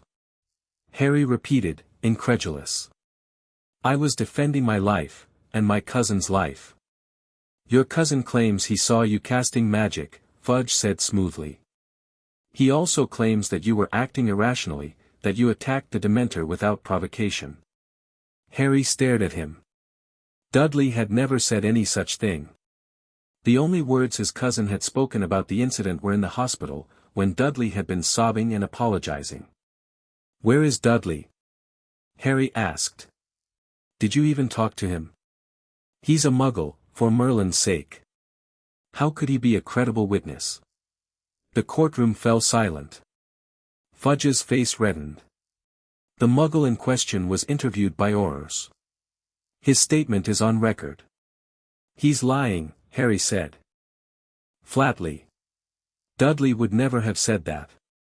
He was terrified. He didn't know what was happening. He was as much a victim of the Dementor attack as I was. It doesn't matter what he said, Fudge snapped. You violated the law, Potter. You must be punished. Harry felt something inside him snap. He had been trying to be calm. He had been trying to follow Dumbledore's advice, to stay composed and let the law run its course. But the injustice of it, the sheer, naked injustice of being persecuted for defending himself, was too much. The runes on his arms blazed with silver-gold light. The courtroom gasped. Harry felt the power surging through him, ancient and undeniable. It rose from the wellspring deep within his chest, filling him with strength and certainty. He stood up from the chair, and the chains that had been holding him in place shattered with the sound of breaking glass. Harry Potter, sit down. Fudge screamed. You are in contempt of. Silence, Harry said. The word was not loud. It was barely above a whisper. But it carried the weight of centuries, and the courtroom fell silent. Harry looked at the Wizengamot. He looked at Fudge, at Umbridge, at the Aurors who had been guarding him. And then he looked at the shadowy figures at the back of the room, the ones who had been watching him with such intensity. Listen to me, Harry said, his voice resonating with power. I am the heir of the Peverell bloodline. I am the descendant of the first wizards who built the foundations of magic. And I have been protected by laws that the Ministry has no authority to judge. The room erupted. Wizengamot members leaped to their feet, shouting accusations and demands. Fudge was purple-faced, his mouth opening and closing like a fish. Umbridge's smile had vanished, replaced by a mask of pure hatred. Arrest him. Fudge screamed. Arrest him now. But the Aurors didn't move. They were frozen, their wands half-raised, their eyes wide with fear. The power radiating from Harry was suffocating, pressing down on them like a physical weight. Harry raised his hand, and the runes on his arms blazed brighter. The ancient symbols that covered his skin began to emerge from his body, forming a shimmering barrier around him. They moved like liquid light, swirling and twisting, and Harry felt the wellspring's power flowing through them. These runes are the language of the first magic, Harry said. They are the laws that governed the wizarding world before the Ministry was ever conceived. And they recognize me as their rightful heir. He turned to face the shadowy figures at the back of the room. You know who I am, he said. You've known for centuries. And now, the time for hiding is over. The figures stirred. One of them, a tall woman with silver-streaked hair, rose to her feet. Harry Potter, she said, her voice carrying the weight of ages. We have been waiting for you. Who are you? Harry demanded. The woman smiled. We are the Ancient Council. We are the ones who have protected the secrets of the Peverell dynasty for millennia. And we are here to offer you our allegiance. The courtroom exploded into chaos. Fudge was screaming, demanding that the Ancient Council be arrested. Umbridge was casting spells that fizzled uselessly against the rune barrier. The Wizengamot was in turmoil, members standing and shouting and pointing fingers. But Harry ignored all of them. He focused on the woman, on the Ancient Council that had been watching him from the shadows. Your allegiance. Harry repeated. Why should I trust you? You've been hiding for centuries. You didn't try to help me when I was fighting Voldemort. You didn't try to protect my parents. The woman's smile faded. We could not interfere. The seals that bound your bloodline also bound us. We were forbidden from acting until you awakened. And now that I've awakened. Now, we are free to serve you, the woman said. We are the protectors of the Peverell legacy. And you are the heir. Our purpose is to guide you, to help you fulfill your destiny. Harry stared at her, his mind racing. He didn't trust them. How could he? They had stayed hidden while he suffered, while his parents died, while the magical world descended into chaos. But he also knew that he needed allies. He couldn't fight Voldemort, the Ministry, and whatever other forces were arrayed against him all on his own. Prove it, Harry said. Prove that you want to help me. The woman nodded slowly. Very well. We will show you the truth about your heritage, the full truth, not the fragments you have uncovered. And we will help you find the wellspring before it is too late. Harry felt a chill run down his spine. What do you mean, before it's too late? The woman's eyes darkened. The wellspring is weakening faster than we anticipated. If it fails, the magical world will collapse. But there is a way to prevent that. And you are the only one who can do it. Harry's heart was pounding. How? The woman didn't answer. Instead, she reached into her robes and pulled out a small, silver key. It glowed with the same silver-gold light that suffused the wellspring. This key belongs to you, she said. It opens the deepest chamber of the Peveril Vault, the chamber where the truth about your destiny is hidden. Take it, and you will understand everything. Harry reached out and took the key. The moment his fingers closed around it, the runes on his arms blazed with power, and he felt a surge of knowledge fill his mind. Images flashed before his eyes, ancient battles, lost kingdoms, the creation of the wellspring itself. He saw the Peveril dynasty in its glory, and he saw their fall. He saw the ancient council hiding the secrets of the bloodline, waiting for the heir to awaken. And he saw himself. Standing at the center of a storm of magic, the wellspring's power flowing through him like a river. He was the key. He was the one who would save the magical world, or destroy it. I understand, Harry said, his voice barely a whisper. The woman smiled. Good. The Wizengamot will not hold you today. The ministry does not have jurisdiction over the heir of the Peveril bloodline. You are free. Harry looked at Fudge, who was still screaming and demanding his arrest. He looked at the Wizengamot, who were staring at him with a mixture of fear and awe. And then he looked at the ancient council, who were waiting for him to make his choice. Harry Potter, the woman said softly. What will you do? Harry thought about everything he had learned. The wellspring. The prophecy. The shadow forces that were manipulating events. And he made his decision. I'm going to save the magical world, Harry said. And I'm going to do it my way. He walked out of the courtroom with his head held high. The Aurors didn't try to stop him. The Wizengamot didn't try to detain him.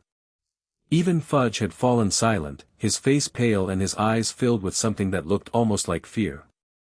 Harry Potter was no longer just a boy. He was the heir of the Peveril bloodline. The guardian of the wellspring. The one who would determine the fate of magic itself. And the ministry had no power over him.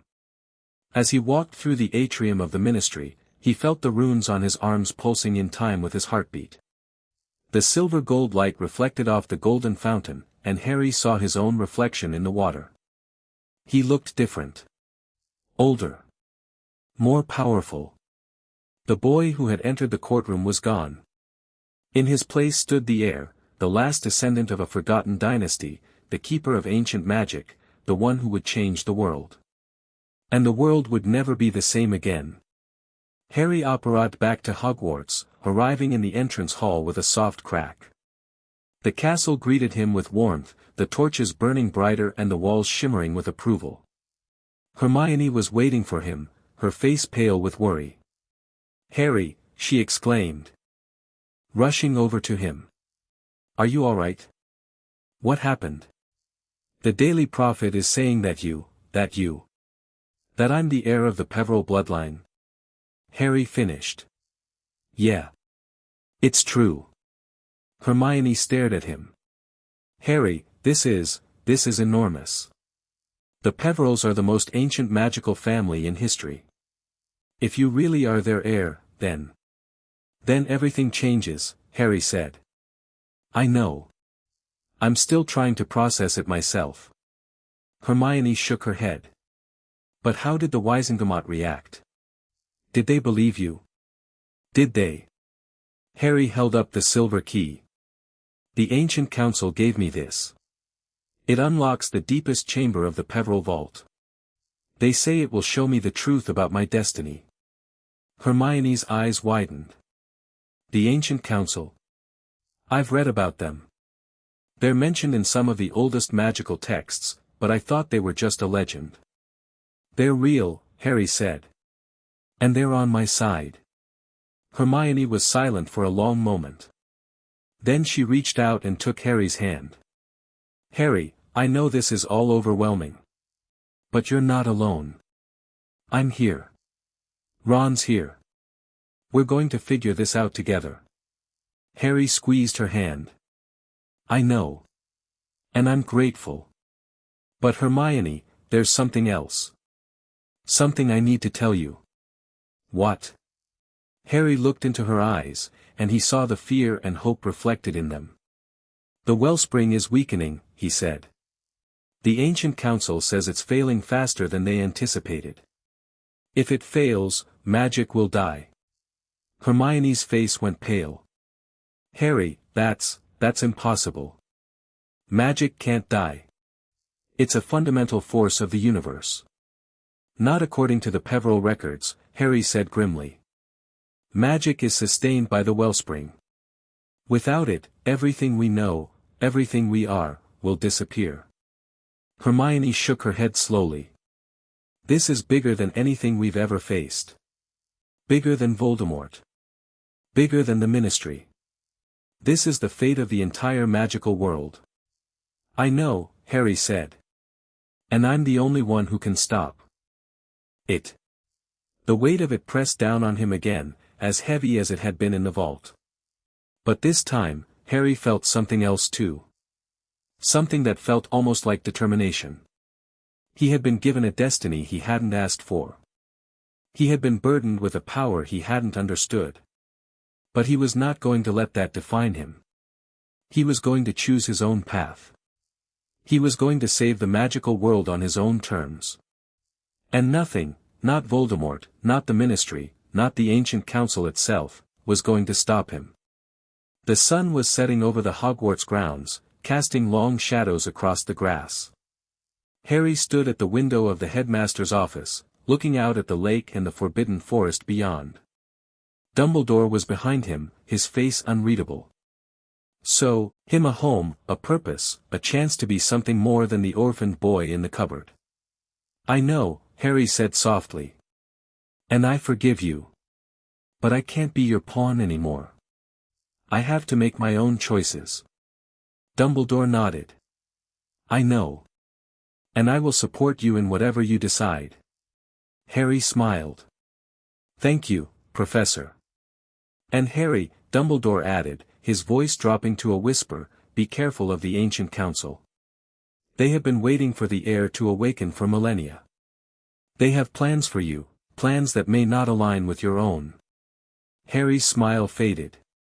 I know. I'll be careful. He turned back to the window, watching the stars begin to appear in the darkening sky. The magical world was on the brink of disaster. The wellspring was weakening. Voldemort was gathering his forces. And Harry was standing at the center of it all, trying to find a way to save everyone. It was an impossible burden. A destiny he had never asked for. But Harry Potter had never been one to give up. And he wasn't about to start now. Later that night, Harry sat alone in the Gryffindor common room, staring at the silver key that the Ancient Council had given him. He could feel its power pulsing in his hands, warm and alive. It was calling to him, urging him to use it, to unlock the deepest secrets of the Peveril Vault. But something held him back.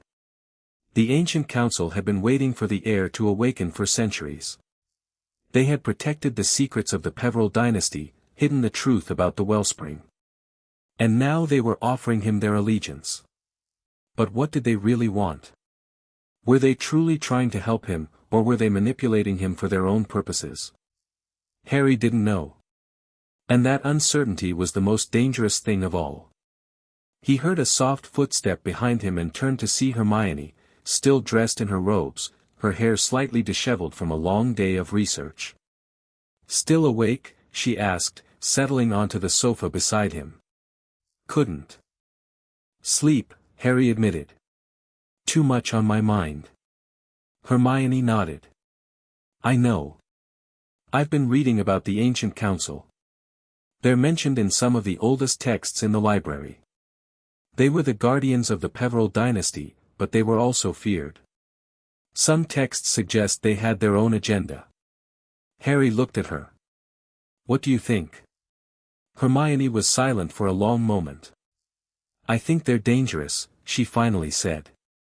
I think they've been waiting for the heir to awaken, and they have plans for you that they haven't revealed. But I also think you need them. You can't fight the Wellspring's decline alone. Harry sighed.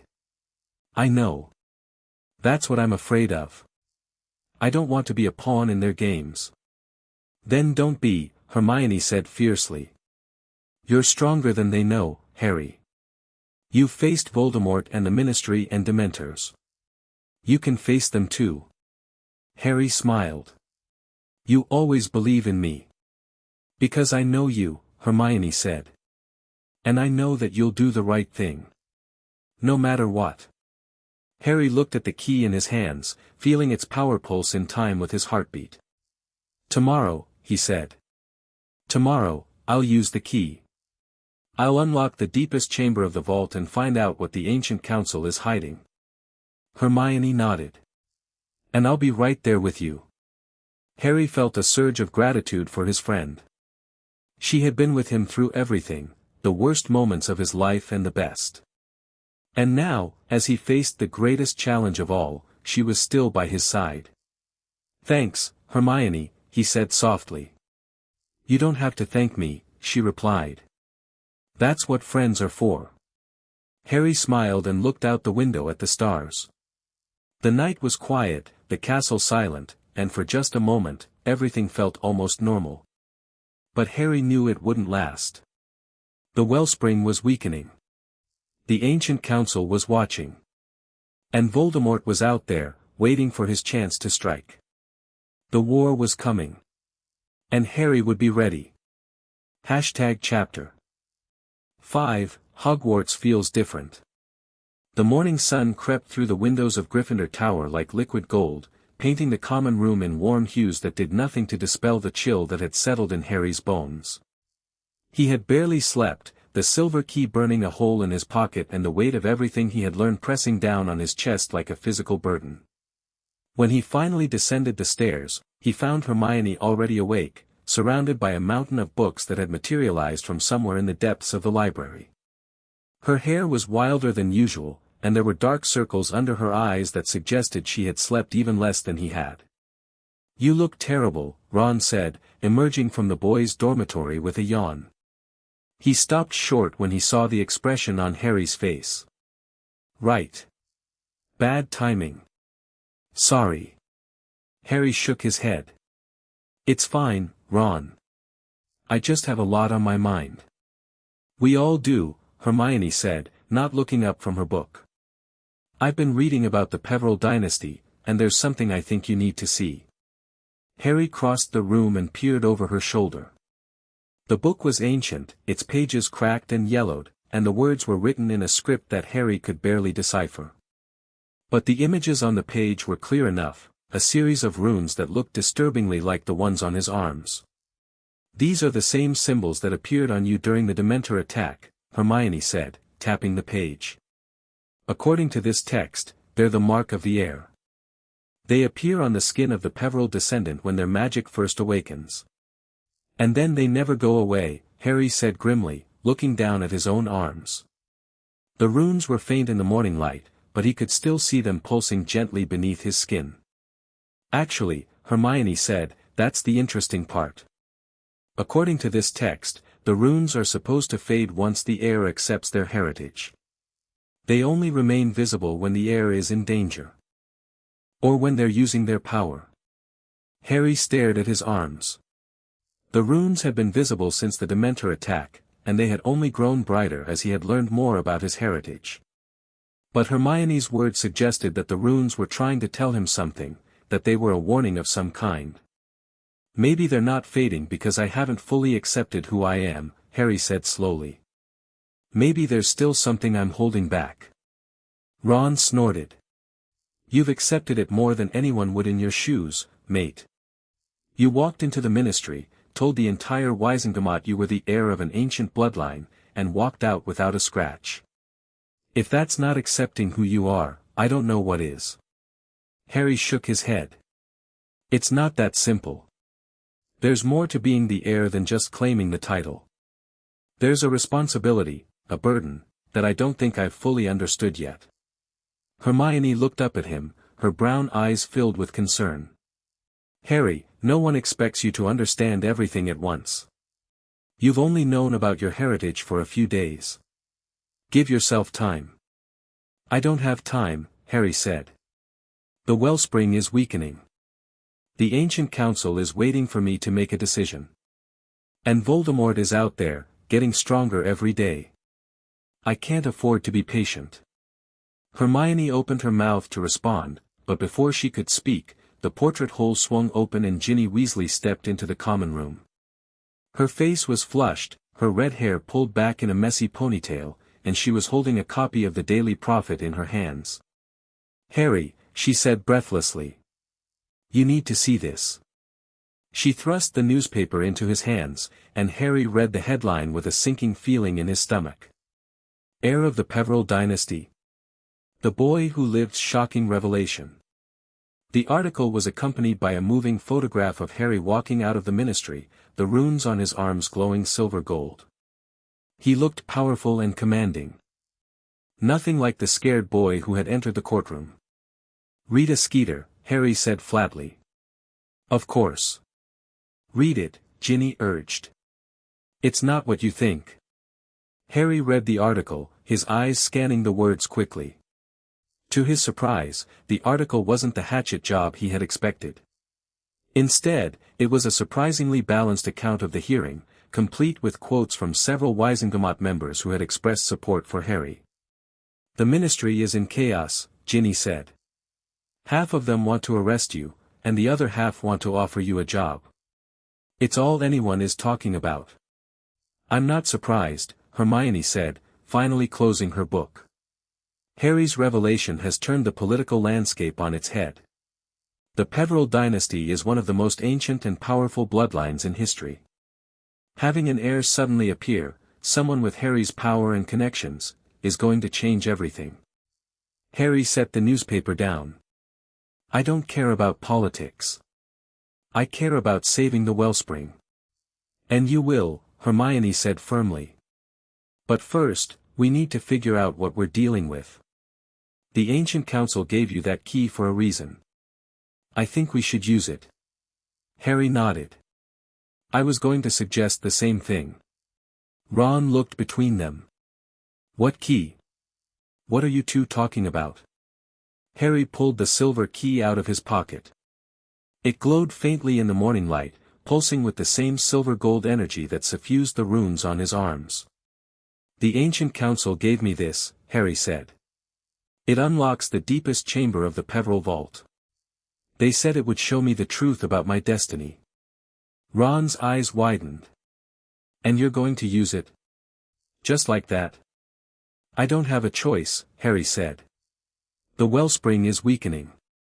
If I'm going to save it, I need to understand what I'm dealing with. Ron was silent for a long moment. Then he nodded slowly. All right. But I'm coming with you. Me too, Ginny said firmly. You're not going to face this alone. Harry looked at the three of them, Hermione, Ron, and Ginny, and felt a surge of gratitude. They were his friends, his allies, his family in all the ways that mattered. And they were willing to follow him into the unknown, no matter the cost. All right, Harry said. Let's go. The walk to Gringotts was uneventful, but Harry could feel the eyes of the magical community on him as he passed. Whispers followed him through Diagon Alley, and more than a few people pointed at his arms, where the runes were glowing brighter than ever. Harry, you're making everyone nervous, Ron muttered. Can you maybe calm down the glow? I'm not doing it on purpose, Harry said through gritted teeth. The runes are reacting to something, I don't know what. Hermione frowned. Maybe they're reacting to the key. Or to the vault itself? The Peveril magic is ancient, it might be resonating with the runes. Harry nodded. That's what I'm afraid of. They entered Gringotts and were immediately met by Ragnarok, the head of the Gringotts Council. The goblin's face was unreadable, but his eyes gleamed with something that might have been anticipation. Mr. Potter, Ragnarok said. I was expecting you. Harry held up the silver key. I need to access the deepest chamber of the Peveril Vault. The ancient council gave me this key. Ragnarok's eyes flickered to the key, and his expression shifted, a brief flash of surprise, quickly hidden. The heir's key. I was not aware that the ancient council had given it to you. Does that matter? Harry asked. It's my key. I want to use it. Ragnarok was silent for a long moment. Then he nodded. Very well. Follow me. They descended into the depths of Gringotts, deeper than Harry had ever been before. The tunnels grew narrower, the air colder, and the magic grew thicker with every step. Harry could feel the wellspring calling to him, its voice growing louder as they approached the vault. They stopped in front of a door that was unlike any Harry had ever seen. It was made of a material that seemed to be living silver, pulsing with veins of gold, and the runes on its surface were identical to the ones on Harry's arms. This is the chamber of the heir, Ragnarok said. Only the rightful descendant of the Peveril bloodline can enter.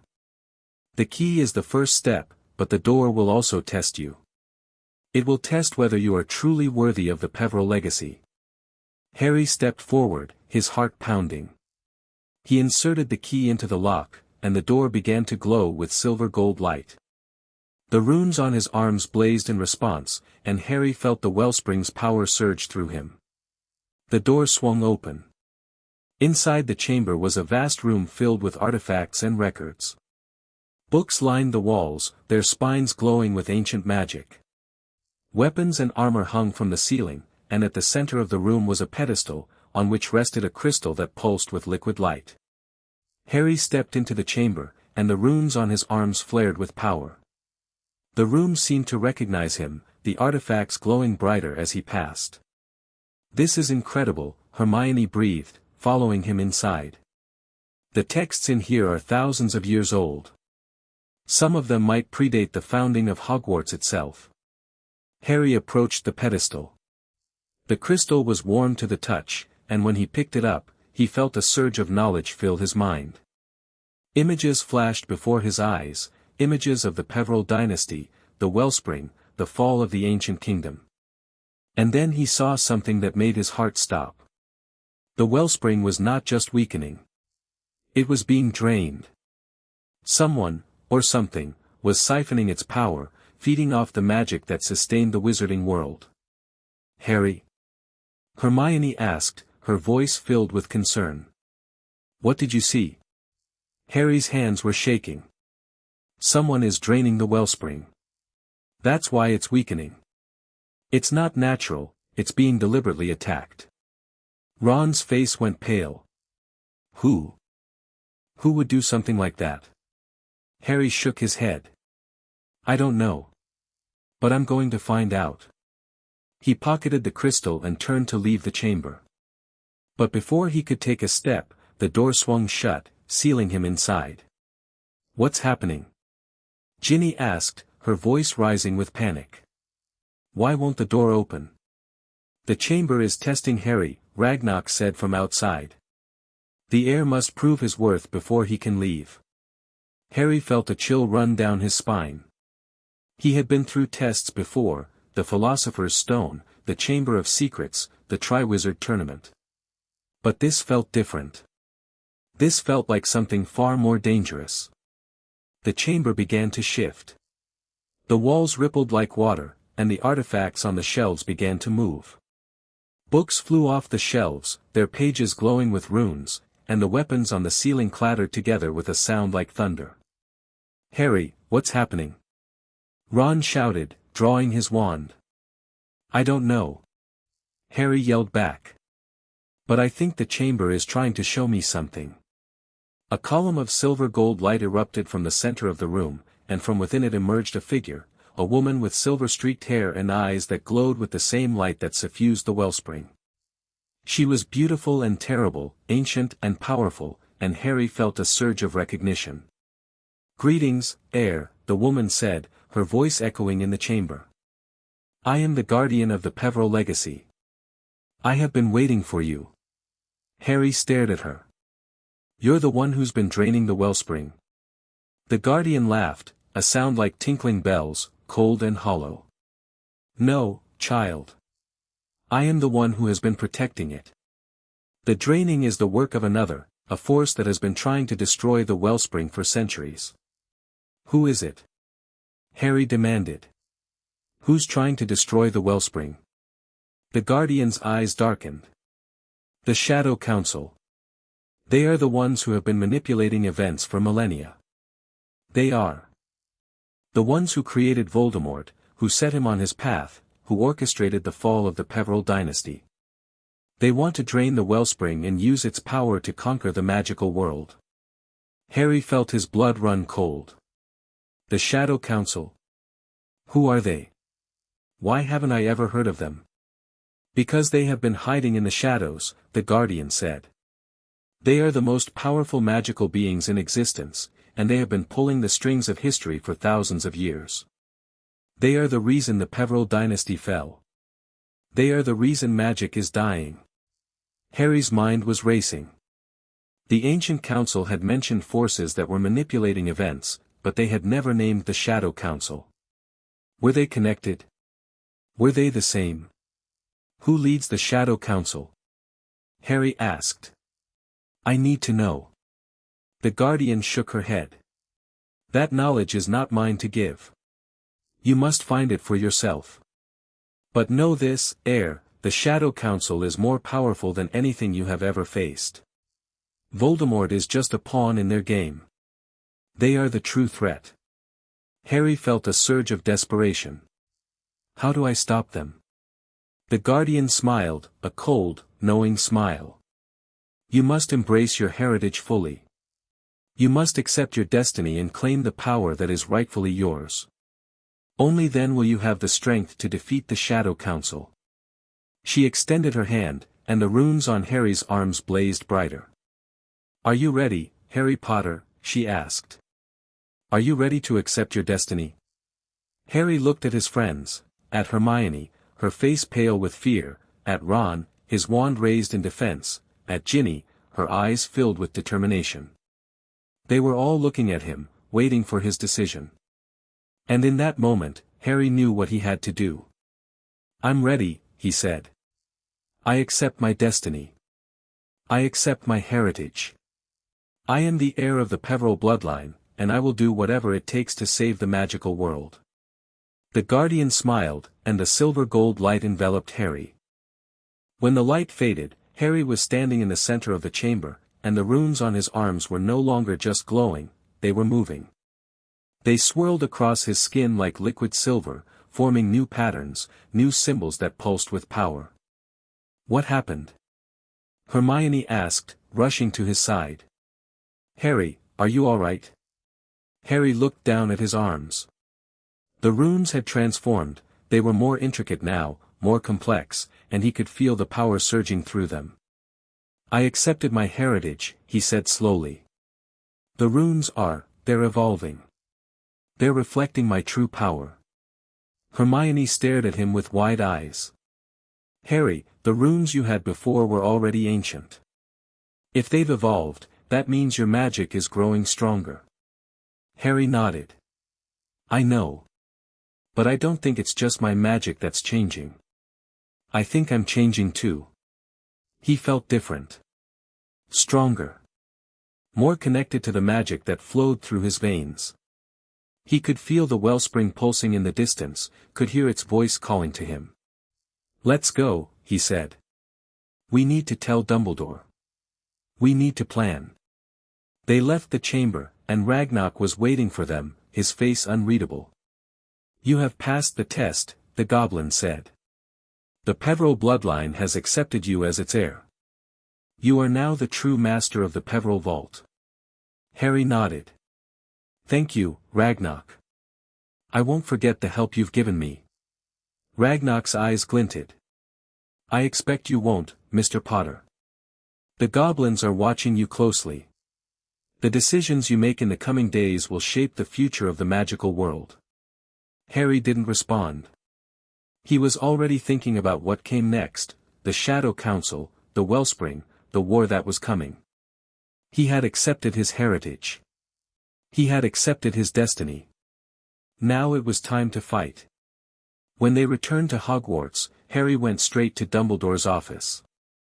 The headmaster was waiting for him, his face grave. The portraits on the walls were silent, their painted eyes fixed on Harry with expressions of awe and fear. Harry, Dumbledore said, his voice soft and serious. I've heard about what happened in Gringotts. The Ancient Council contacted me. They told me about the Shadow Council. Harry nodded. They're the ones who've been draining the Wellspring. They're the ones who've been manipulating events for centuries. Voldemort is just a pawn in their game. Dumbledore's eyes narrowed. The Shadow Council. I've heard rumors of their existence, but I never knew for sure. They are ancient, Harry. More ancient than anything we've ever faced. They're the reason the Peverell dynasty fell, Harry said. They're the reason magic is dying. Dumbledore was silent for a long moment. Then he nodded slowly. I see. And you've accepted your heritage fully. The runes on your arms have evolved. Harry looked down at his arms. The runes were still there, still pulsing with silver-gold light, but they were different now, more intricate, more powerful. I've accepted who I am, Harry said. I've accepted my destiny. And I'm ready to fight. Dumbledore smiled. I always knew you had greatness in you, Harry.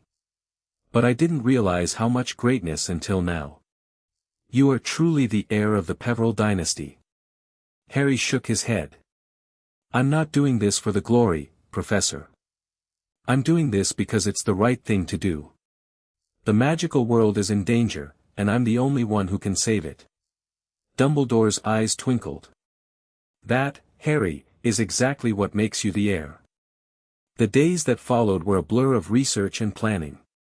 Harry spent every spare moment in the library, poring over ancient texts with Hermione.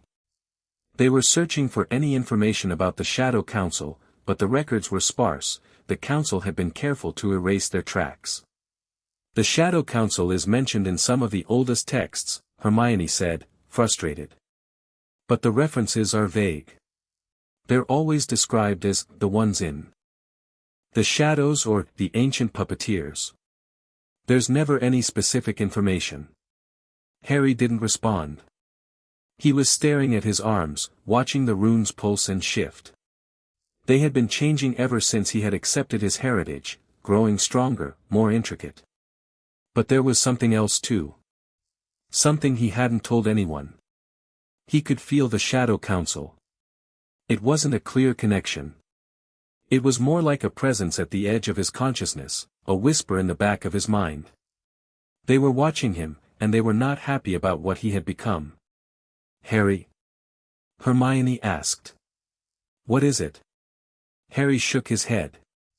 I can feel them. The Shadow Council. They're close. They're in the castle. Hermione's face went pale. What? How do you know? The runes, Harry said. They're reacting to the Shadow Council's presence. They're warning me. Hermione was silent for a long moment. Then she reached out and took his hand. Harry, if the Shadow Council is in the castle, then we need to warn Dumbledore. We need to. I know, Harry said. I'm going to tell him tonight. But Harry never got the chance. That night, as he was walking back to Gryffindor Tower, he felt a sharp pain in his scar, more intense than anything he had ever felt before. He collapsed to his knees, clutching his forehead, and the runes on his arms blazed with silver-gold light. And then he heard it. A voice. Cold and ancient. Harry Potter. Harry looked up, and he saw a figure standing at the end of the corridor. The figure was cloaked in shadow, their face hidden, but Harry could feel their power, ancient and dark and terrible. "You have awakened," the figure said. "You have claimed your heritage. But you are a fool if you think you can defeat us." "Who are you?" Harry demanded, struggling to his feet. The figure laughed, a cold, hollow laugh that echoed in the darkness. "We are the ones who have ruled the shadows for millennia. We are the ones who destroyed the Peveril dynasty. And we are the ones who will destroy you." The figure raised their hand, and a bolt of dark magic shot toward Harry. Harry reacted on instinct. The runes on his arms blazed, and a barrier of silver-gold light erupted around him, deflecting the attack. The figure hissed in frustration, and Harry felt a surge of power that was not his own. "Run," a voice whispered in his ear. "Run now." Harry didn't question it. He turned and sprinted down the corridor, the figure's laughter echoing behind him. When Harry reached Gryffindor Tower, he collapsed into a chair in the common room. Hermione was there, her face filled with concern. "Harry, what happened? You're covered in sweat and your runes are glowing." "The Shadow Council," Harry said breathlessly. "They're in the castle. They attacked me." Hermione gasped. "Attacked you? Are you all right?" Harry nodded. "I'm fine. But they're here, Hermione. They're not just watching me, they're trying to kill me." Hermione was silent for a long moment. Then she said, "Harry, we need to tell Dumbledore." "We need to." "No," Harry said. "Not yet. I need to figure out what they want first. I need to understand why they're so afraid of me." Hermione's eyes widened. "Afraid of you? Harry, they just tried to kill you." "I know," Harry said. "But they didn't succeed. And that's what I don't understand. If they're as powerful as the Guardian said they are, they should have been able to destroy me without a second thought. But they didn't. They retreated." Hermione was silent, processing what Harry had just said. "Maybe they weren't expecting the runes to protect you," she finally said. "Maybe. Or maybe they're not as powerful as they want everyone to believe," Harry interrupted. "Maybe they need me for something. Maybe they can't kill me because they need me alive." Hermione stared at him. "Harry, that's a dangerous assumption." Harry shook his head. "I know. But it's a risk I have to take. I need to find out what they want. And the only way to do that is to let them come to me." Hermione looked like she wanted to argue, but she didn't. Instead, she just said, "Whatever you decide, Harry, I'm with you." Harry smiled. "I know. And I'm grateful." The next few days were tense. Harry went about his daily routine, but he was always watching, always alert.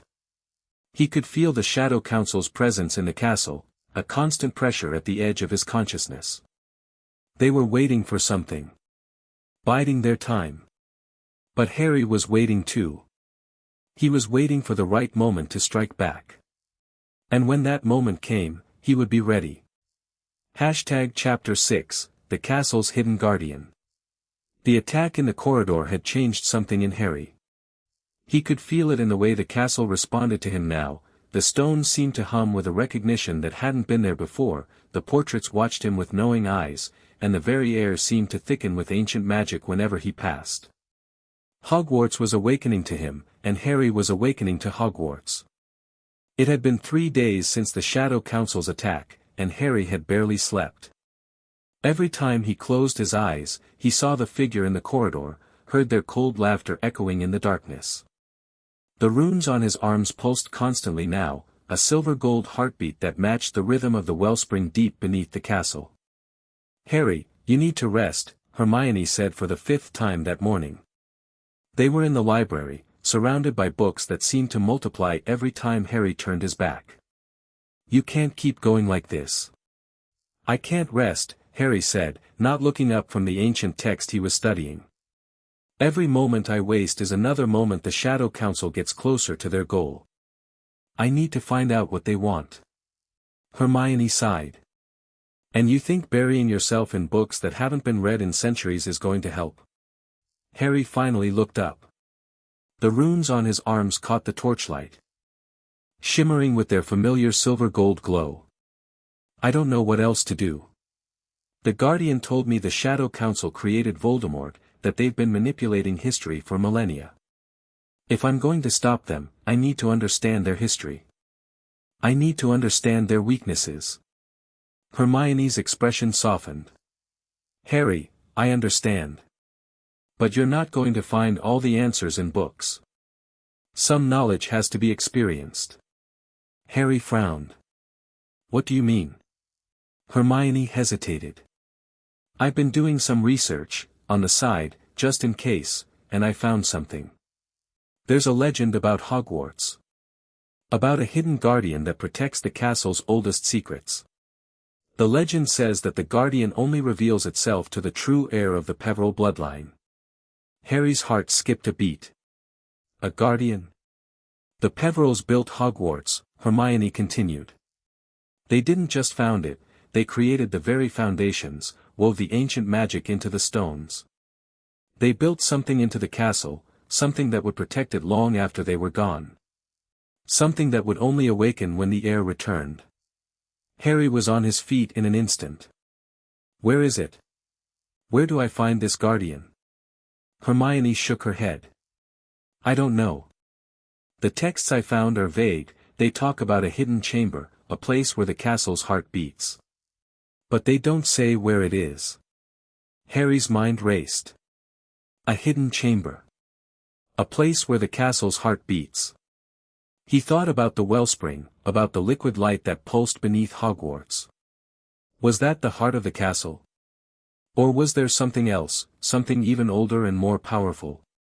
The castle is reacting to me, Harry said slowly. The stones hum when I walk past, the torches burn brighter, the portraits watch me. Maybe it's trying to show me something. Maybe it's trying to lead me to the guardian. Hermione's eyes widened. Harry, that's brilliant. The castle is alive, it has its own magic, its own will. If it recognizes you as the heir, it might be guiding you toward what you need. Harry nodded. I need to find out where the castle wants me to go. He walked the corridors of Hogwarts for hours. The castle seemed to shift around him, corridors appearing and disappearing in ways that defied logic. Portraits whispered as he passed, their painted lips moving with words that seemed to float just beyond hearing. The suits of armor turned their heads, their empty visors tracking his movements. And then, in a quiet corridor on the 7th floor, Harry felt something. A pull, like the one he had felt when he first discovered the wellspring. It was coming from the wall, from a stretch of stone that looked completely ordinary. Harry approached the wall and touched it. The stones rippled under his fingers, and the runes on his arms blazed with light. A door materialized in the wall, its surface covered in the same symbols that marked Harry's skin. Harry, wait, Hermione said, appearing behind him. She had followed him through the castle, her worry evident in her expression. We don't know what's in there. It could be dangerous. I don't have a choice, Harry said, his hand on the door. The castle is trying to show me something. I need to see it. He pushed the door open and stepped inside. The chamber beyond was vast, larger than the Great Hall, larger than any room Harry had ever seen inside Hogwarts. It was filled with a silver-gold light that seemed to emanate from the walls themselves, and the air was thick with ancient magic. At the center of the chamber was a figure. It was tall and ethereal, a being made of pure light and magic. Its form was humanoid but not human, its features shifting and changing like the surface of the wellspring. Its eyes were pools of silver gold, and they fixed on Harry with an intensity that made his heart stop. Welcome, heir, the figure said. Its voice echoed in the chamber, resonant and ancient. I am the guardian of Hogwarts. I have been waiting for you. Harry stared at the figure. You're the guardian. The one the legends talk about. The figure nodded. I was created by the Peverils to protect this castle and the secrets it holds. I have slept for centuries, waiting for the heir to return. And now, at last, you have come. Harry stepped forward. I need answers. The Shadow Council, they're trying to destroy the wellspring. I need to know how to stop them. The Guardian's eyes flickered. The Shadow Council. Yes. They have been a threat since the beginning. They are the reason the Peveril dynasty fell. They are the reason magic is dying. Who are they? Harry demanded. What do they want? The Guardian was silent for a long moment. Then it said, the Shadow Council is composed of the most powerful dark wizards in history, the ones who have been pulling the strings of the magical world for millennia. They are not united by ideology, but by a single goal, power. They want to control the wellspring, to use its magic to rule the world. Harry felt a chill run down his spine. And Voldemort? Is he part of them? The Guardian shook its head. Voldemort is a pawn. A powerful pawn, but a pawn nonetheless. The Shadow Council created him, they fed him the knowledge and the ambition that made him what he is. They used him to destabilize the magical world, to prepare it for their conquest. But they're weakening the wellspring, Harry said. If the wellspring dies, magic dies. They'll destroy everything they want to rule. The Guardian's eyes glinted. That is their mistake. They believe that draining the wellspring will give them control over magic. But they are wrong. The wellspring is not just a source of power, it is the heart of magic itself. If it dies, magic dies. And there is no power to be had in a world without magic. Harry was silent, processing what the Guardian had told him. The Shadow Council was not just a threat, they were a self-destructive force that would destroy the magical world in their quest for power. How do I stop them? Harry asked. The Guardian extended its hand, and a beam of silver-gold light shot toward Harry. It struck him in the chest, and Harry felt the power of the wellspring surge through him, ancient and immense. You must embrace your heritage fully, the Guardian said. You must unlock the power of the Peveril bloodline.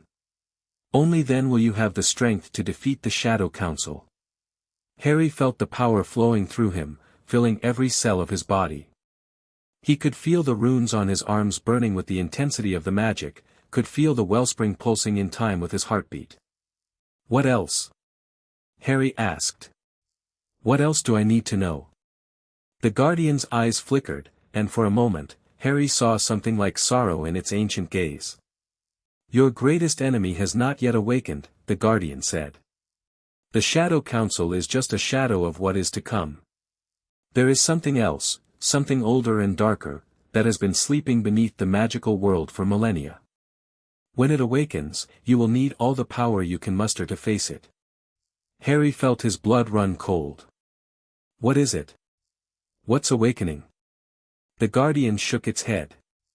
That knowledge is not mine to give. You must discover it for yourself.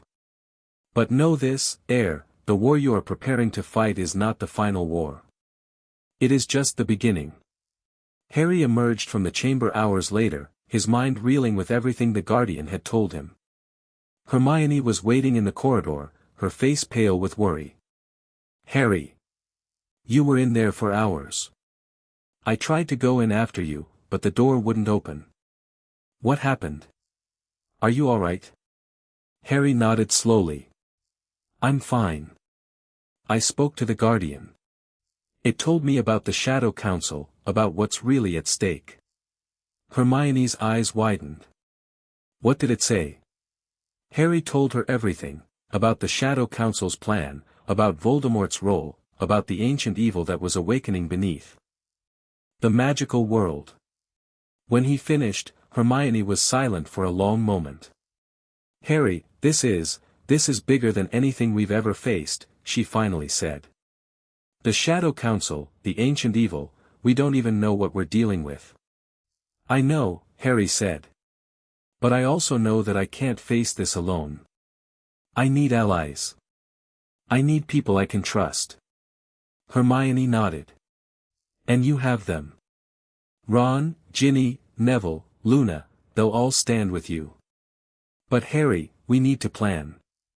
We need to be smart about this. I know, Harry said. And the Guardian is going to help me.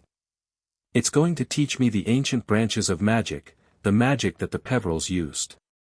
I'm going to become stronger than I've ever been. Hermione's expression shifted to one of concern. Harry, you can't rush this. Learning ancient magic takes time.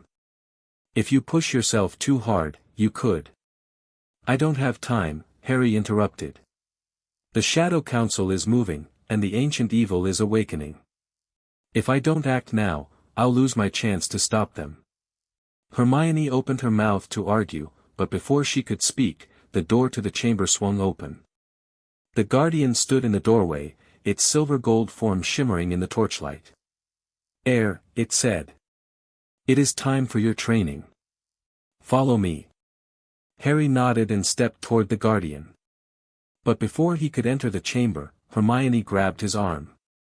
Harry, wait, she said. Please.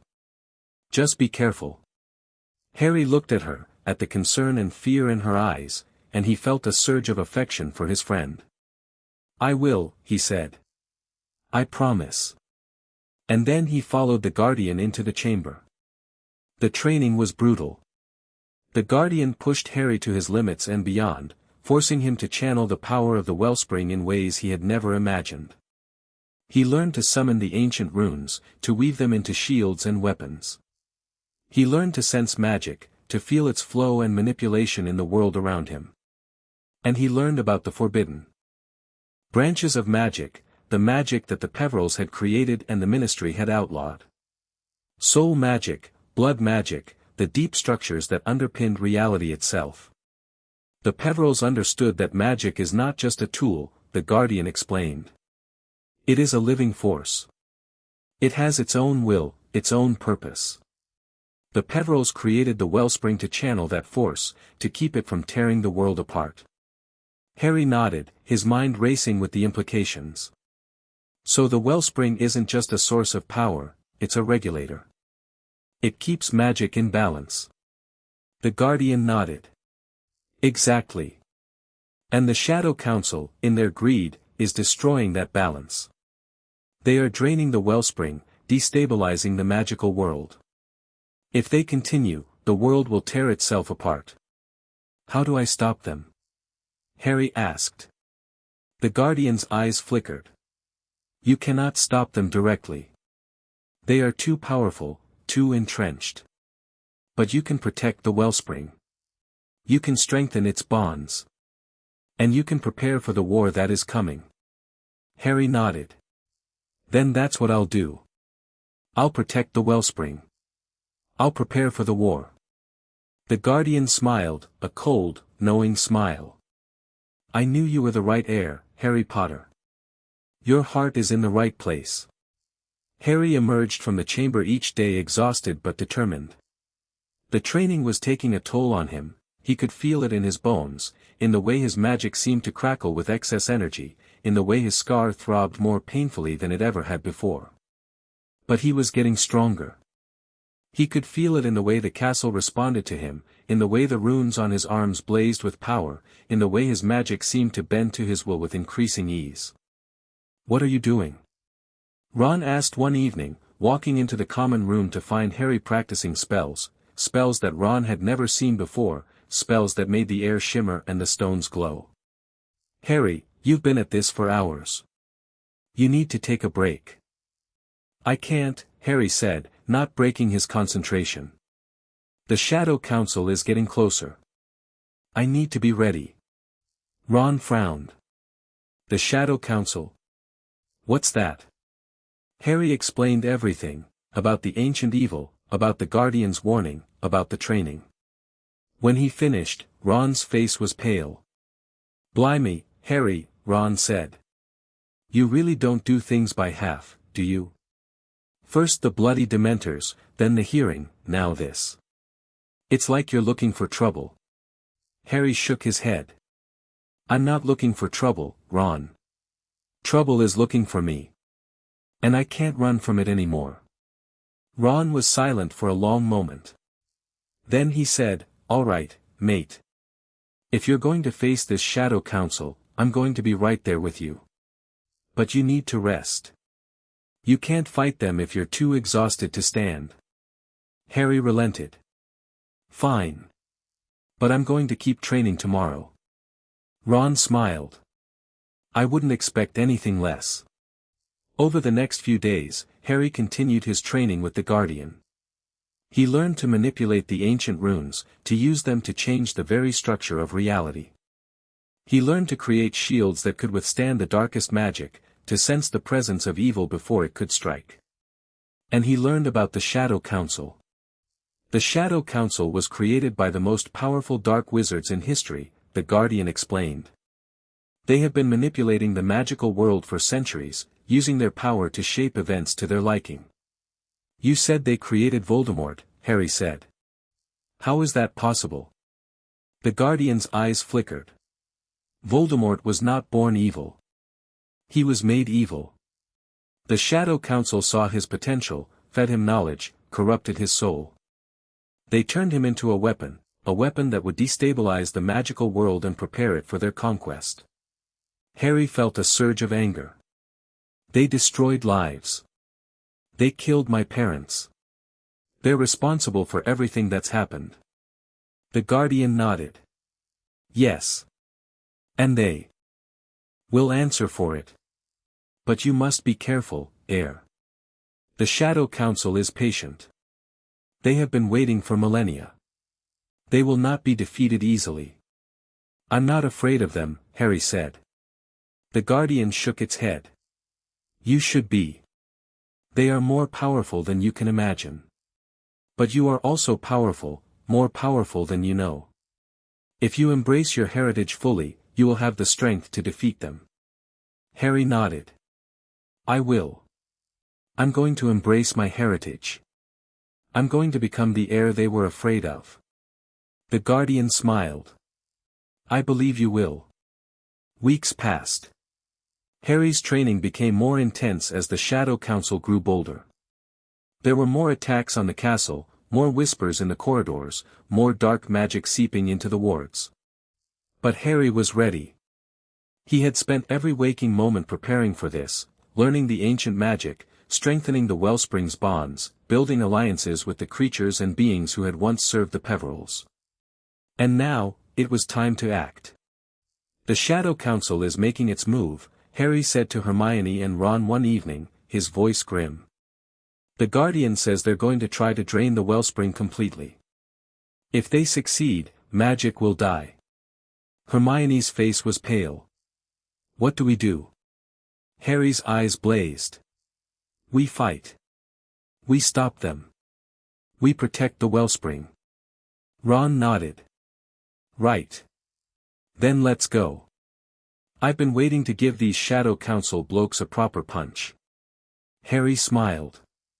Not yet. We need more allies. More power. The Shadow Council has been planning this for centuries. We can't just rush in. What do you suggest? Hermione asked. Harry's smile widened. We form an alliance. The ancient beings, the forgotten protectors, they've been waiting for the heir to return. It's time to call them to arms. The next day, Harry began summoning the ancient protectors. He traveled through the castle's hidden corridors, calling out in the language of the Peverills, the ancient runes on.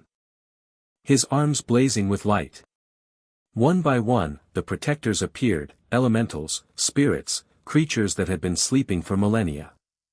I am the heir of the Peveril bloodline, Harry said to each of them. I call upon you to honor your ancient oath. The Shadow Council is threatening the Wellspring. I need your help to protect it. The protectors bowed. We answer your call, heir. One by one, they pledged their allegiance to him.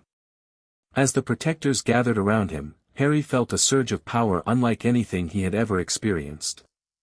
The Wellspring was pulsing in time with his heartbeat, the runes on his arms blazing with silver-gold light. He could feel the ancient protector's power flowing through him, augmenting his own, making him stronger. "Harry, you're glowing," Hermione said, her voice filled with awe. "You're like a living battery." Harry looked down at his arms. The runes were brighter than ever, pulsing with the combined power of the ancient protectors. "I'm ready," he said. "I'm ready to face the Shadow Council.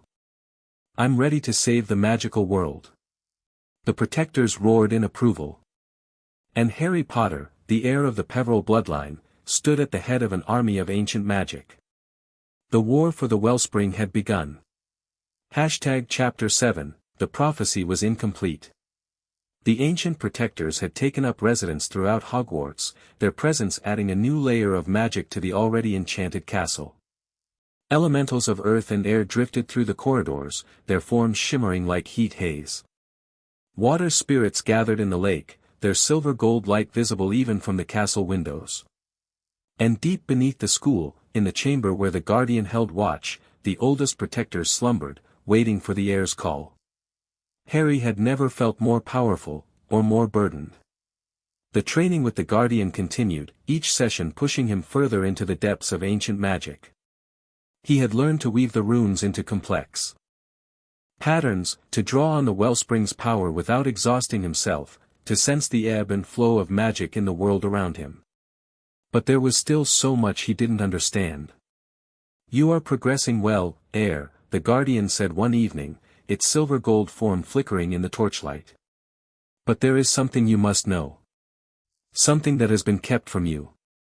Harry looked up from the rune he had been tracing in the air. "What is it?" The guardian's eyes flickered with something that looked almost like sorrow. "The prophecy. The one that was foretold about you. It was incomplete." Harry's heart stopped. "Incomplete? What do you mean?" The guardian was silent for a long moment. Then it reached out and touched Harry's forehead, where his scar pulsed with a dull ache. "The prophecy that Sybil Trelawney spoke in the Hog's Head Inn, the one that drove Voldemort to hunt you down, it was only half of the truth. There was more. Much more." Harry felt a chill run down his spine. He had heard the prophecy once, in Dumbledore's memory, and it had haunted him ever since. "The one with the power to vanquish the Dark Lord approaches, born to those who have thrice defied him, and the Dark Lord will mark him as his equal." What was the rest? Harry asked, his voice barely above a whisper. The guardian withdrew its hand. The full prophecy was not spoken by Trelawney alone. It was a collaboration, a weaving of two prophecies, spoken centuries apart, that came together to form a single truth. The first part, the part that Trelawney spoke, was about the Dark Lord. The second part, the part that was hidden, was about you. Harry shook his head. "I don't understand. How can a prophecy be spoken centuries apart?" "Because prophecies are not bound by time," the guardian said. "They exist in the space between moments, in the fabric of reality itself. The first prophecy was spoken by a seer in the time of the Peverils, a prophecy about the heir who would rise to save the magical world. The second prophecy was spoken by Trelawney, about the child who would defeat the Dark Lord. They were meant to be one, but the Shadow Council intervened. They used their power to separate the prophecies, to hide the truth from the world." Harry's mind was spinning. Why? Why would they do that? "Because the full prophecy reveals the truth about your destiny," the guardian said. "It reveals that you are not just the one who will defeat Voldemort. You are the one who will save magic itself. You are the heir who will break the chains and restore the Peveril dynasty." Harry stared at the guardian, trying to process what it had just told him. He had always known that his destiny was tied to Voldemort, that the prophecy had shaped his life in ways he couldn't fully understand. But this was something else entirely. "Where is the full prophecy?" Harry asked. "Can I see it?" The guardian nodded slowly. "It is hidden in the deepest chamber of the Peveril vault, the same chamber that the ancient council's key opened. The full prophecy is written on a scroll that has been sealed for millennia. Only the heir can read it. Harry's heart pounded. He had already been to the deepest chamber of the vault, had seen the crystal and the artifacts. But he hadn't found any scroll. Had he missed it? Or was it hidden somewhere else? The scroll is not in the vault, the guardian said, as if reading his thoughts. It is in a place much closer, a place that has been waiting for you since the day you were born. Where? Harry demanded. The guardian's eyes flickered. In the Chamber of Secrets. Where the basilisk once slept. Harry didn't sleep that night.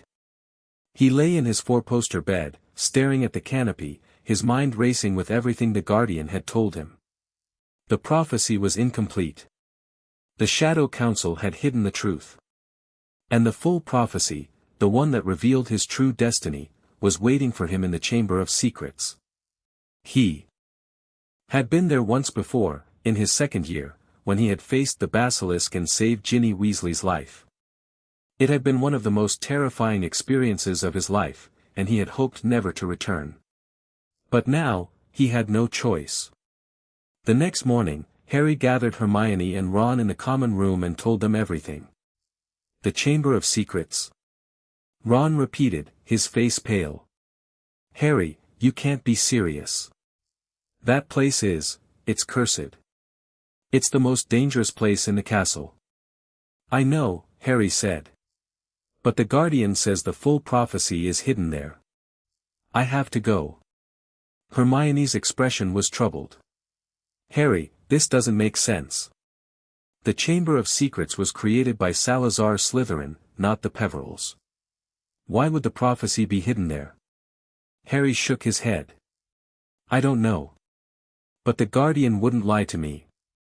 It's been protecting the Peveril legacy for centuries. If it says the prophecy is in the chamber, then that's where I need to look. Ron sighed. Fine. But I'm coming with you. Me too, Hermione said firmly. Harry looked at his friends, his heart swelling with gratitude. All right. But we need to be careful. The Chamber of Secrets is more than just a basement. There might be traps, dark magic, we don't know what we're walking into. Ron grinned, though it was a nervous grin. When has that ever stopped us before? The entrance to the Chamber of Secrets was in Moaning Myrtle's bathroom, just as Harry remembered. The bathroom was cold and damp, the stalls creaking in the draft that seemed to emanate from nowhere. Myrtle herself was floating near the ceiling, her ghostly form shimmering with a silver-gold light that Harry hadn't noticed before. Oh, it's you, Myrtle said, her voice carrying a note of excitement. The heir. I've been expecting you. Harry blinked. You know who I am? Myrtle nodded, her pigtails bouncing. Of course I do. The castle told me. The stones whispered it to me. The heir has returned, and the chamber is waiting for you. Harry felt a chill run down his spine. Even the ghosts knew. Even Myrtle, who had haunted this bathroom for decades, had been waiting for him. Can you help us get inside? Harry asked. Myrtle nodded and pointed to the sink where the entrance to the chamber was hidden. It's just through there. But be careful, heir. The chamber has been changed since you last visited. It's been waiting for you, and it's gotten anxious. Harry approached the sink and traced the rune that would open the entrance. The sink slid aside, revealing the dark tunnel that led to the chamber. Here we go, Harry said, and he jumped into the darkness. The descent was longer than Harry remembered. He slid through the tunnel, the slimy walls brushing against him, and landed with a splash in the wet cavern below. Hermione and Ron landed beside him, and they stood in the dim light of the chamber, their wands raised. The chamber was different.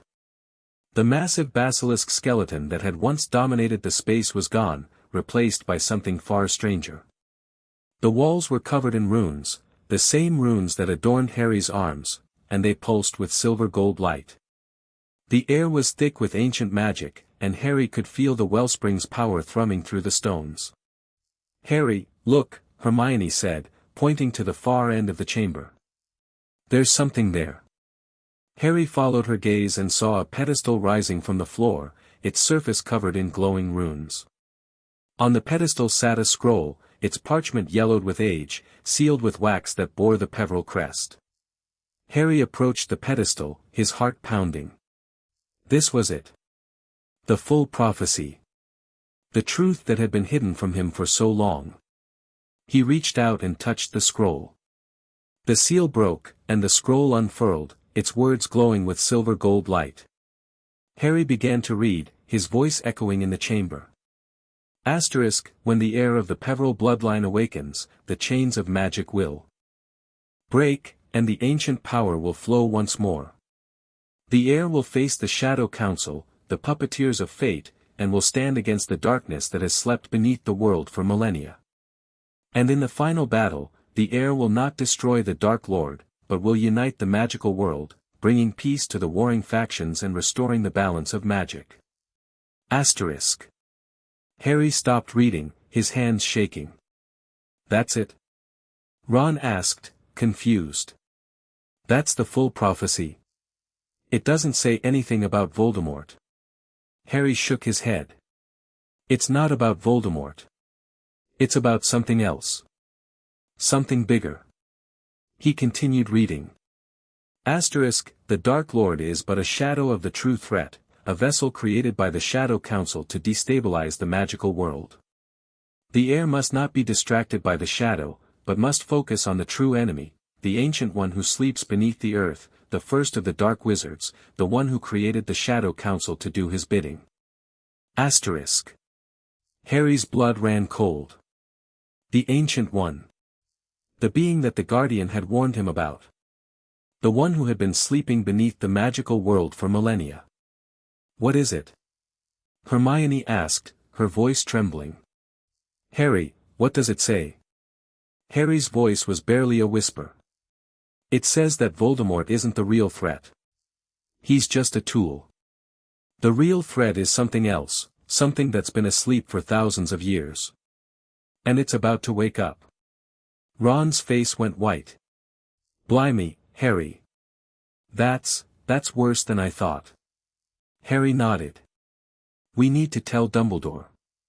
We need to prepare. He rolled up the scroll and pocketed it, and together, the three of them left the Chamber of Secrets. Dumbledore's office was silent when Harry entered. The headmaster sat behind his desk, his face lined with worry, his hands folded in front of him. The portraits on the walls were still, their painted eyes fixed on Harry with expressions of awe and fear. Harry, Dumbledore said, his voice heavy. I have felt a disturbance in the castle's magic. You have found something in the Chamber of Secrets. Harry nodded and placed the scroll on Dumbledore's desk. The full prophecy. It was hidden there, sealed by the Peverils. Dumbledore's eyes flickered to the scroll, then back to Harry. And what does it say? Harry told him everything, about the Shadow Council, about the Ancient One, about the true threat that had been sleeping beneath the magical world. When he finished, Dumbledore was silent for a long moment. I see, Dumbledore finally said. I have suspected for some time that there was more to Voldemort's rise than met the eye. He was too powerful, too quickly.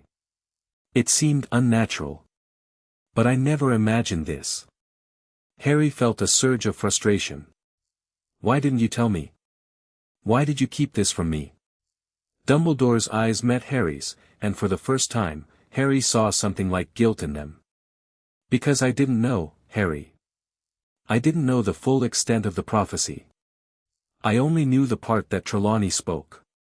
I didn't know about the Shadow Council or the Ancient One. Harry shook his head. But you knew there was something more. You knew I was the heir of the Peveril bloodline. You knew the seals were on me for a reason. Dumbledore nodded slowly. Yes. I knew that there was something ancient and powerful in your blood. But I didn't know what it was. And I was afraid, Harry. I was afraid of what you might become. Harry stared at him, the anger he had been feeling since the hospital slowly transforming into something else, something that felt almost like pity. Dumbledore had been trying to protect him, yes. But he had also been afraid.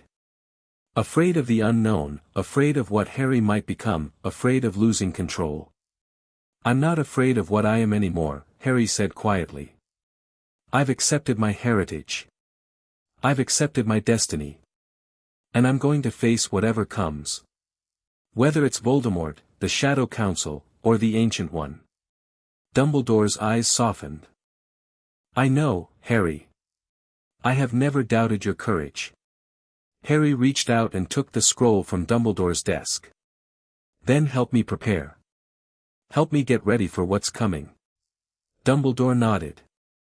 "I will, Harry. I will give you everything I have." The next day, Harry told his friends the truth. The full prophecy. The Shadow Council. The Ancient One. Everything. Ron, Hermione, Ginny, Neville, and Luna gathered in the room of requirement, their faces grave as Harry spoke. When he finished, there was a long silence. "Bloody hell," Ron finally said. "I thought Voldemort was bad enough. But this is something else entirely." "It's terrifying," Ginny agreed, her voice trembling. "An ancient evil that's been sleeping for millennia. How are we supposed to fight that?" Harry shook his head. "I don't know. But I'm not going to give up. I'm going to find a way." Hermione nodded firmly. "And we're going to help you. We'll research, we'll train, we'll do whatever it takes." Neville spoke up, his voice quiet but determined. "I can help too. My grandmother knows a lot about ancient magic. She's been studying it for years. I can write to her, ask for her help." Luna smiled her dreamy smile. "I've been reading about the Ancient One in the Quibbler, you know. It's all connected. The Crumplehorn Snorkax, the Nargles, they're all trying to warn us about what's coming." Harry felt a surge of hope. His friends were rallying behind him, each of them bringing their own strengths and talents to the fight. "Thank you," he said, his voice thick with emotion. "I couldn't do this without you." Ron grinned. "That's what friends are for, mate." Over the following weeks, the group prepared for the war that was coming. They trained in the room of requirement, honing their combat skills and learning ancient defensive magic. Hermione researched the Shadow Council and the Ancient One, uncovering fragments of information that had been lost for centuries. Neville contacted his grandmother, who provided valuable insights into ancient magical theory. And Luna, in her own way, helped the group see the world from a different perspective, finding connections and patterns that no one else had noticed. Harry, meanwhile, continued his training with the Guardian, mastering the ancient branches of magic that the Peverils had used. He learned to weave the runes into complex enchantments, to tap into the wellspring's power without fear, to fight against the Shadow Council's dark magic. But even as he grew stronger, Harry couldn't shake the feeling that time was running out. The Shadow Council was making its move, and the Ancient One was stirring in its slumber. Every day, Harry could feel the darkness growing, the magic in the air becoming more agitated. He knew that the final battle was coming. And he knew that he would have to be ready. Dumbledore called Harry to his office one evening, his face more grave than Harry had ever seen it. "Harry," the headmaster said, "there is something I need to tell you. Something I should have told you a long time ago." Harry felt his heart sink. "What is it, Professor?" Dumbledore was silent for a long moment. Then he said, "I have not been entirely honest with you about the night your parents died. There were things I saw, things I did, that I have not shared with anyone." Harry stared at him. "What do you mean?" Dumbledore's eyes met Harry's, and they were filled with a sorrow that made Harry's breath catch. "On the night Voldemort attacked Godric's Hollow, I arrived at the scene shortly after the attack. I found you in the rubble, crying. And I saw something that terrified me." Harry leaned forward. "What did you see?" Dumbledore's voice dropped to a whisper.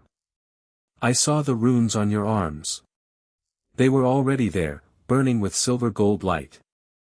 I saw the power surging through you, ancient and uncontrollable. And I knew that if anyone discovered what you truly were, you would be hunted. You would be destroyed. So you sealed the runes, Harry said slowly. You suppressed my magic. Dumbledore nodded.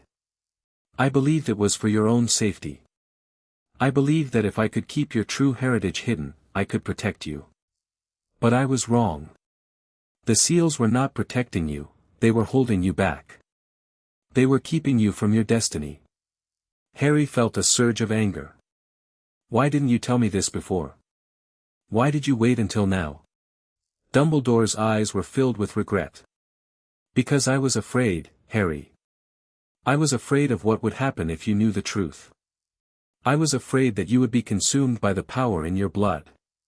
I was afraid that you would become something that I couldn't control. Harry shook his head slowly. I'm not your puppet, Professor. I'm not your weapon. I'm just a boy who's trying to do the right thing. Dumbledore nodded. I know. And I am sorry for the way I have treated you. I have made terrible mistakes, Harry. And I will spend the rest of my life trying to make amends. Harry was silent for a long moment. Then he said, I forgive you, Professor. But things have to change. I can't keep fighting in the dark. I need to know the truth, no matter how painful it is. Dumbledore nodded. I understand.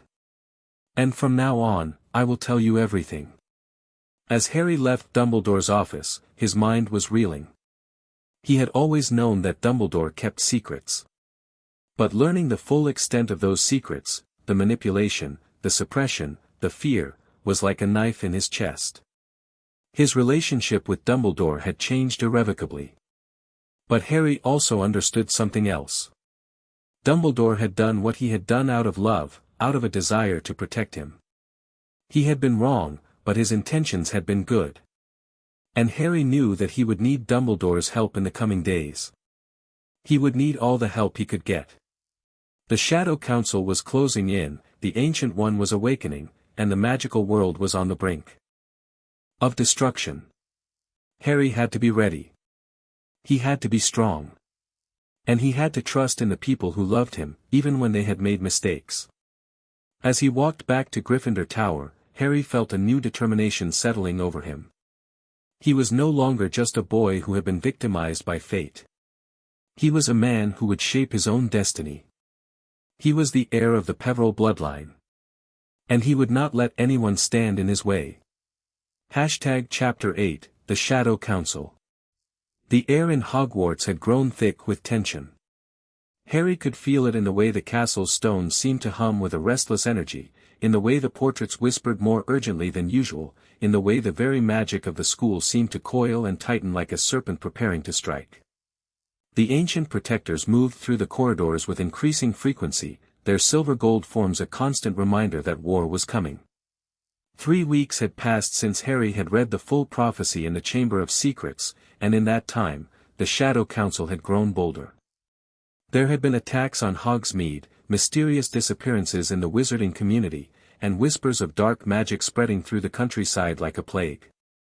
The Ministry was in chaos, unable to contain the growing threat, and Fudge had been forced to issue a state of emergency. But the Shadow Council had not yet made their move against Hogwarts. Harry knew they were waiting. Watching. Biding their time until the moment was right. And he also knew that the moment would come soon. He spent his days training with the Guardian, honing his skills and strengthening his connection to the Wellspring. He spent his nights researching the Shadow Council with Hermione, trying to uncover any weakness, any vulnerability that they could exploit.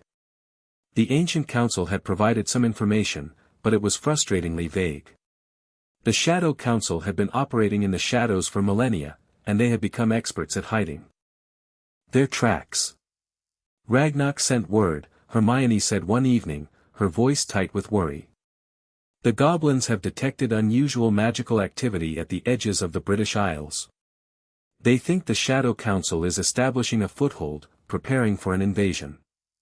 Harry looked up from the book he was reading, his eyes dark with anger. We need to act. We can't just sit here and wait for them to come to us. Ron, who had been pacing the common room nervously, stopped and turned to Harry. What are you suggesting, mate? That we march out and attack them? I'm suggesting that we stop being reactive, Harry said. The Shadow Council has been pulling the strings for centuries. It's time we started pulling some strings of our own. Hermione frowned. What do you mean? Harry stood and walked to the window, staring out at the darkening grounds. The Shadow Council is made up of powerful dark wizards, but they're not invincible. They have weaknesses, divisions, rivalries, old grudges. If we can find those weaknesses and exploit them, we might be able to turn them against each other. Ron raised an eyebrow. That sounds like a plan that could go horribly wrong. It could, Harry admitted. But doing nothing will go horribly wrong too. At least this way, we have a chance. The next morning, Harry decided to put his plan into action. He gathered his closest allies, Hermione, Ron, Ginny, Neville, and Luna, in the room of requirement and laid out his idea. The Shadow Council has been manipulating events for centuries, Harry said.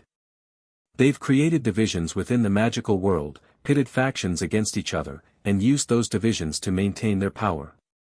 But those same divisions can be used against them. How? Neville asked. Harry's eyes glinted. By finding the cracks in their organization and widening them. By turning their own methods against them. By making them fight each other instead of us. Luna tilted her head, her dreamy eyes fixed on Harry. You're talking about sowing discord. Using their own tactics against them. Harry nodded. Exactly. The Shadow Council is powerful, but they're not united. They're held together by fear and ambition. If we can make them doubt each other, make them paranoid, we might be able to break them apart. Ginny frowned. That sounds dangerous, Harry. If we're not careful, we could end up making things worse. We don't have a choice, Harry said. The Shadow Council is too strong to defeat in a straight fight. We need to be clever. We need to be ruthless. Ron let out a low whistle. Ruthless. Never thought I'd hear you say that, mate. Harry's expression was grim. I've seen what happens when you play fair with people who don't play fair. I've lost people I loved because I wasn't ruthless enough. I'm not going to make that mistake again. The operation began the following night. Harry, Hermione, and Ron slipped out of Hogwarts under the cover of darkness, using an ancient passageway that the Guardian had revealed to them.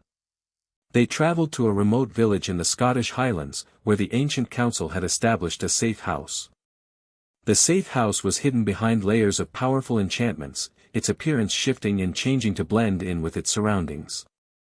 Inside, the ancient council had gathered a small army of allies, witches and wizards who had been secretly opposing the Shadow Council for centuries. Harry Potter, said the woman who had given him the key in the ministry, Elara, she had introduced herself. We are ready to assist you. Harry nodded. Thank you. But I need more than assistance. I need information. Who are the Shadow Council members? Where are they vulnerable? Elara's face was grave. The Shadow Council is composed of 12 members, each a master of dark magic. They are the most powerful beings in the magical world, and they have been manipulating history for centuries. But you are right, they are not united. They have rivalries, grudges, and ambitions that can be exploited. She handed Harry a scroll, its surface covered in intricate runes. This is a record of the Shadow Council's activities over the centuries. It includes their identities, their territories, and their relationships with each other. Use it wisely, heir. Harry unrolled the scroll and began to read. The names on the scroll were legendary, figures from history who had been thought dead for centuries. There was Malfoy's ancestor, Armand Malfoy, who had been secretly manipulating the British magical community since the founding of Hogwarts. There was a Russian wizard named Volkov, whose dark magic had destabilized Eastern Europe for generations. There was an African witch named Nkosi, who had controlled the magical governments of the continent through a network of spies and assassins. And there was the leader, a figure whose name was not listed on the scroll. A figure who had been hiding in the shadows for so long that even the other members of the Shadow Council didn't know his true identity. Who is the leader? Harry asked. Why isn't his name on the scroll? Elara shook her head. We do not know. He has been careful to hide his identity. Even the other members of the council do not know who he is. They only know that he is powerful, more powerful than any of them. Harry felt a chill run down his spine. A leader who was so powerful that even the Shadow Council was afraid of him. That could only mean one thing. The Ancient One, Harry said. The leader of the Shadow Council is the Ancient One. Elara nodded grimly. That is our suspicion as well. The Ancient One has been sleeping beneath the magical world for millennia, but he has been active in spirit, guiding the Shadow Council from the shadows. And now, he is waking up. Harry's hands tightened on the scroll. Then we need to act fast. Before he fully awakens. The first strike came 3 nights later. Harry and his allies targeted Armand Malfoy, the Shadow Council member who had the most influence over the British magical community. They used the information on the scroll to expose his secret activities, his manipulation of the Ministry, his support for dark magic, his centuries-long campaign to destroy the Peveril bloodline. The evidence was presented to the Wizengamot, and Armand Malfoy was arrested. His assets were seized, his allies were exposed, and his influence was shattered. But the victory was short-lived. The Shadow Council retaliated with a vengeance. They attacked the Ancient Council's safe house, killing several of Harry's allies and wounding many more. They launched a series of attacks on Hogsmeade, leaving the village in ruins. And they sent a message to Harry, a message that was delivered by a Dementor, its hand clutching a note written in blood. Asterisk, you have made your first mistake, heir. The war has only just begun. Asterisk. Harry stared at the note, his hands shaking with a mixture of rage and fear. The Shadow Council was not going to be defeated easily. They were going to fight back, and they were going to do it with everything they had. We need to change our strategy, Harry said, his voice cold and hard. We've been playing their game, reacting to their moves. It's time to take the fight to them. Hermione looked at him with concern. Harry, what are you planning? Harry's eyes were blazing with silver gold light. I'm going to find the Ancient One. And I'm going to wake him up, on my terms. The plan was reckless, dangerous, and possibly suicidal. Harry knew that. But he also knew that the Shadow Council was winning the war. They had more resources, more allies, more experience. If Harry didn't do something drastic, the magical world would fall. The Guardian warned him against it. The Ancient One is too powerful, it said. You are not ready to face him. I don't have a choice, Harry replied. The Shadow Council is going to destroy everything I love. If I have to face the Ancient One to stop them, then that's what I'll do. The Guardian was silent for a long moment. Then it said, there is a way to find the Ancient One. A ritual that can locate his resting place. But it is dangerous. It will require you to open your mind to the darkness, to let the Ancient One's power flow through you. If you fail, you will become his puppet. Harry nodded. I understand. And I'm ready to take that risk. The ritual was performed in the Chamber of Secrets. Harry sat at the center of a circle of runes, his hands resting on his knees, his eyes closed. The runes on his arms blazed with silver gold light, and the wellspring's power flowed through him like a river. The Guardian chanted in the ancient language of the Peverils, its voice echoing in the chamber. The runes on the floor began to glow, and Harry felt his mind expanding, reaching out into the darkness that surrounded the magical world. And then he felt it. The Ancient One. It was a presence so vast and so terrible that Harry nearly lost his grip on reality. The Ancient One was not just powerful, it was a force of nature, a being of pure malevolent magic that had been sleeping for millennia. And it was waking up. Harry reached out toward the Ancient One, trying to feel its intentions, its weaknesses.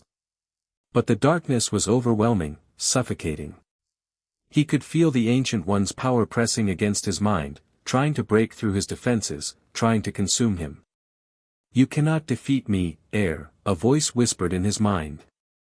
It was cold and ancient, filled with malice. "I have been waiting for you. I have been waiting for the moment when you would come to me." Harry fought against the darkness, his will straining against the Ancient One's power. "I'm not afraid of you," he said through gritted teeth. "You should be," the Ancient One replied. "I have destroyed civilizations. I have erased bloodlines. I have been the shadow behind every great evil in history. And now, I will be the shadow behind yours." Harry felt the darkness closing in around him, pulling him down into an abyss of despair. But at the last moment, he felt something else, a warmth, a light, a presence that was not his own. The wellspring. It was flowing through him, its power surging to meet the darkness. The runes on his arms blazed with silver-gold light, and Harry felt the Ancient One's grip loosening. "You cannot stop me," the Ancient One hissed. "I will wake. I will destroy everything you love. And there is nothing you can do to prevent it." Harry's eyes snapped open, silver-gold light blazing from them.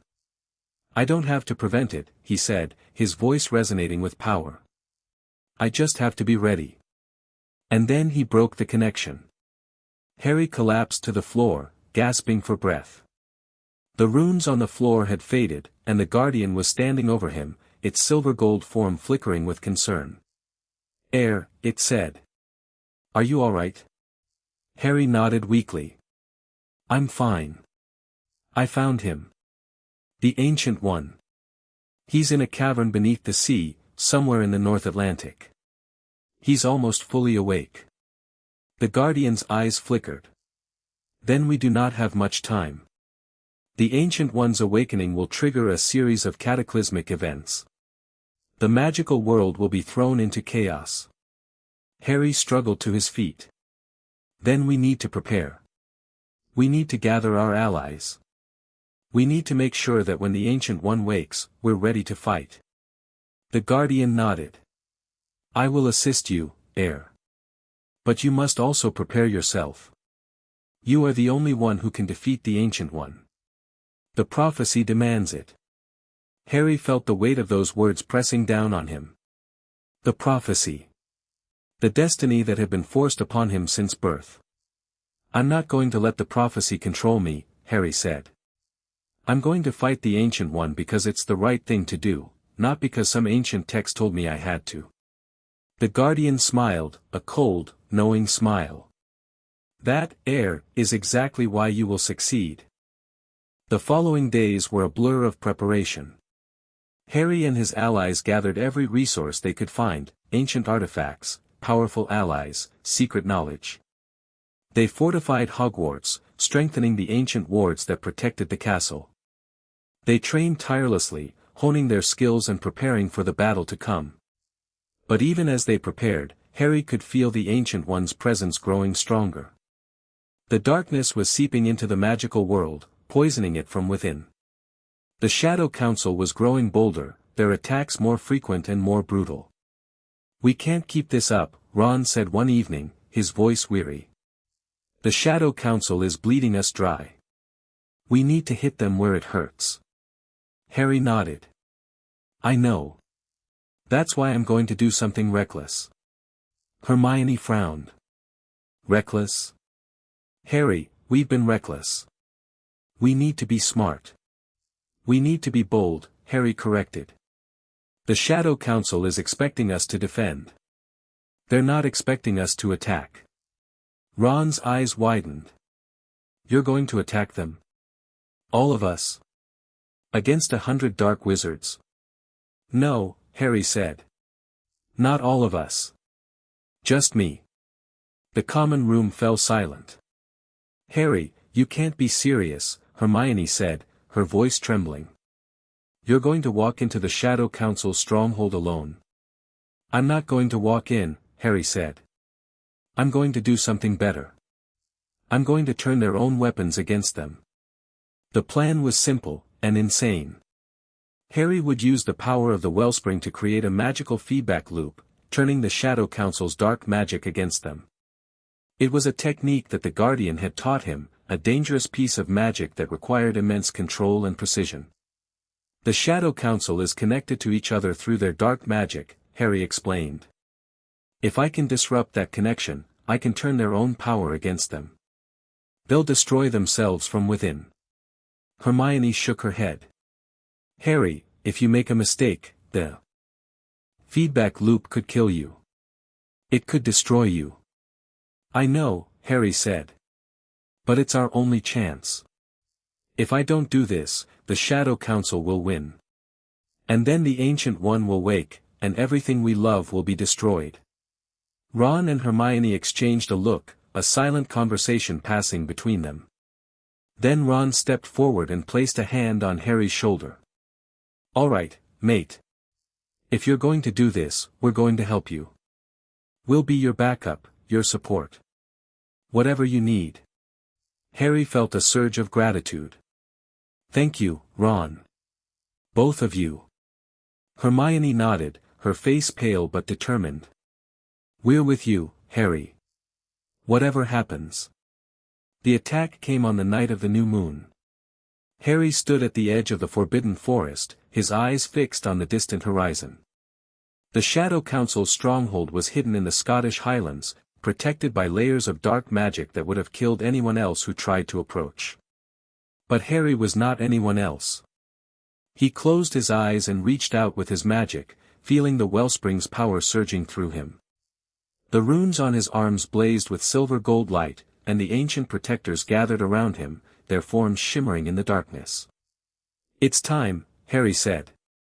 He stepped forward, and the world dissolved around him. The Shadow Council's stronghold was a fortress of black stone, its walls covered in dark runes that pulsed with malevolent energy. Harry appeared in the center of the courtyard, his arrival announced by a flash of silver-gold light. The Shadow Council members were waiting for him. There were 12 of them, their faces hidden behind masks of shadow. They stood in a semicircle around him, their wands raised, their magic crackling in the air. Harry Potter, said the figure in the center.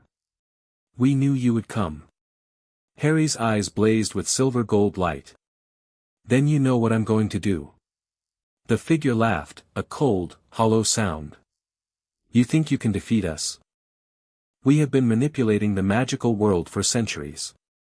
We have destroyed civilizations, erased bloodlines, shaped the course of history. You are nothing. Harry raised his hand, and the runes on his arms blazed with power. I am the heir of the Peveril bloodline. I am the guardian of the wellspring. And I am going to destroy you. He reached out with his magic, feeling the connections between the Shadow Council members, the threads of dark magic that bound them together. And then he pulled. The effect was immediate. The Shadow Council members screamed as their own power was turned against them. The dark magic that had sustained them for centuries began to consume them, feeding on their fear and their ambition. One by one, they fell, their bodies dissolving into shadow. The leader of the Shadow Council, the figure in the center, watched as his allies were destroyed. And then he turned to Harry, his mask of shadow rippling. You are stronger than I thought, the figure said. But you cannot defeat me. I am the Ancient One. I am the darkness that sleeps beneath the world. And I will rise. Harry felt the Ancient One's power surging toward him, pressing against his defenses. But he was ready. The wellspring's power was flowing through him, filling him with strength and courage. You will not rise, Harry said. I will stop you. I will protect the magical world. The Ancient One laughed. You cannot stop me, heir. I am inevitable. Harry felt his power building, the wellspring's magic surging through him like a tidal wave. And he knew what he had to do. He reached out and seized the Ancient One's connection to the Shadow Council, the link that had been sustaining him for millennia. And then he pulled. The Ancient One screamed as his power was torn away from him. The darkness that had sustained him for millennia began to fade, and Harry felt the Ancient One's grip on reality loosening. "You cannot defeat me," the Ancient One hissed. "I will return. I will always return." Harry's eyes blazed with silver-gold light. "Not if I have anything to say about it." And then he released the feedback loop, and the Ancient One was gone. The courtyard fell silent. Harry stood in the center, his body trembling with exhaustion. He had done it. He had destroyed the Shadow Council. He had banished the Ancient One. But he knew it wasn't the end. The Ancient One would return. And when he did, Harry would be ready. The journey back to Hogwarts was long and difficult. Harry was exhausted, his body drained from the magical effort. But he was alive. And he had won. When he finally reached the castle, his friends were waiting for him. Hermione rushed to his side, her face pale with worry. Ron was right behind her, his expression a mixture of relief and awe. "Harry, you did it," Hermione said, her voice trembling. "You actually did it." Harry nodded weakly. "I had to. It was the only way." Ron clapped him on the back. "You're a bloody legend, mate. You know that?" Harry smiled, a tired, genuine smile. "I'm just Harry." And as he looked out at the magical world he had saved, he knew that the war was far from over. The Ancient One was still out there, waiting for his moment to strike. The Shadow Council would rebuild, reform, and return. But for now, Harry Potter had won. And that was enough. Chapter 9, Voldemort makes his move. The news of the Shadow Council's destruction spread through the magical world like wildfire. Harry had barely recovered from the battle when the Daily Prophet arrived with headlines that made his blood run cold. The Ministry was in chaos, Fudge had been removed from office, and the Wizengamot was scrambling to maintain order. But the most alarming news came from a different source altogether. Voldemort had emerged from the shadows. The Dark Lord had been gathering his forces in secret, waiting for the opportune moment to strike. And now, with the magical world weakened by the Shadow Council's attacks and the Ministry in disarray, he had made his move. Death Eaters attacked Diagon Alley last night, Ron said. "Grounds. We need to gather our allies. The Ancient Protectors, the Order of the Phoenix, anyone who is willing to stand against Voldemort. We need to fortify Hogwarts and prepare for a siege." "A siege?" Harry repeated. "You think Voldemort will attack Hogwarts?" Dumbledore nodded slowly. "I believe that is his ultimate goal. He knows that Hogwarts is the heart of the magical world. If he can destroy the school, he will have won." Harry felt a chill run down his spine. "Then we need to make sure he doesn't succeed." The next few days were a blur of activity. Harry and his allies worked tirelessly to fortify Hogwarts, strengthening the ancient wards and preparing for the inevitable attack. The Order of the Phoenix had been mobilized, and its members, including Sirius, Remus, and Tonks, had taken up residence in the castle. But even as they prepared, Harry couldn't shake the feeling that they were missing something. Voldemort was too clever to simply attack Hogwarts head-on. He would have a plan, a way to bypass their defenses and strike at their weakest point. And Harry knew that the weakest point was him. "Harry, you need to sleep," Hermione said one evening, her voice soft with concern. "You've been going non-stop for days." Harry shook his head. "I can't. Every time I close my eyes, I see the faces of the people Voldemort has killed. I see my parents, Sirius, everyone I've lost. I can't stop." Hermione reached out and took his hand. "Harry, you can't save everyone. You can only do your best. And your best is enough." Harry looked at her, at the warmth and concern in her eyes, and he felt a surge of gratitude. "Thanks, Hermione. I don't know what I'd do without you." Hermione smiled. You'd probably be dead or in Azkaban. Harry laughed despite himself. Probably. The attack came on the night of the full moon. Harry was in the room of requirement, practicing defensive spells with Ron and Neville, when the castle's wards suddenly blazed with light. The ground shook, and a deafening explosion echoed through the halls. What was that? Ron shouted, his wand raised. Harry's scar throbbed with pain, a sharp, searing agony that told him Voldemort was near. He's here. Voldemort is here. They ran through the corridors, joining the stream of students and teachers who were racing toward the entrance hall. The castle was in chaos, portraits were screaming, suits of armor were clattering to the ground, and the very stones seemed to shake with the force of the assault.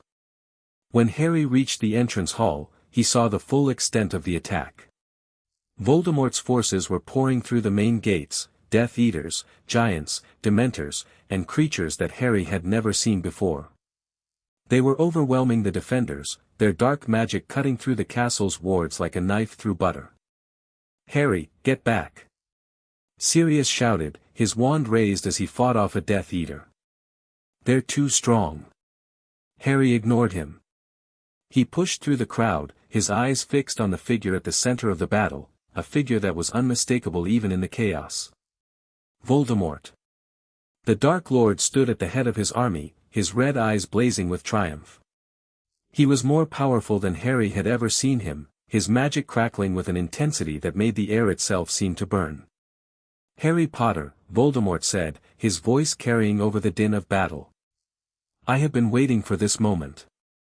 Harry raised his wand. You'll never win, Voldemort. The magical world will never bow to you. Voldemort laughed, a cold, cruel sound.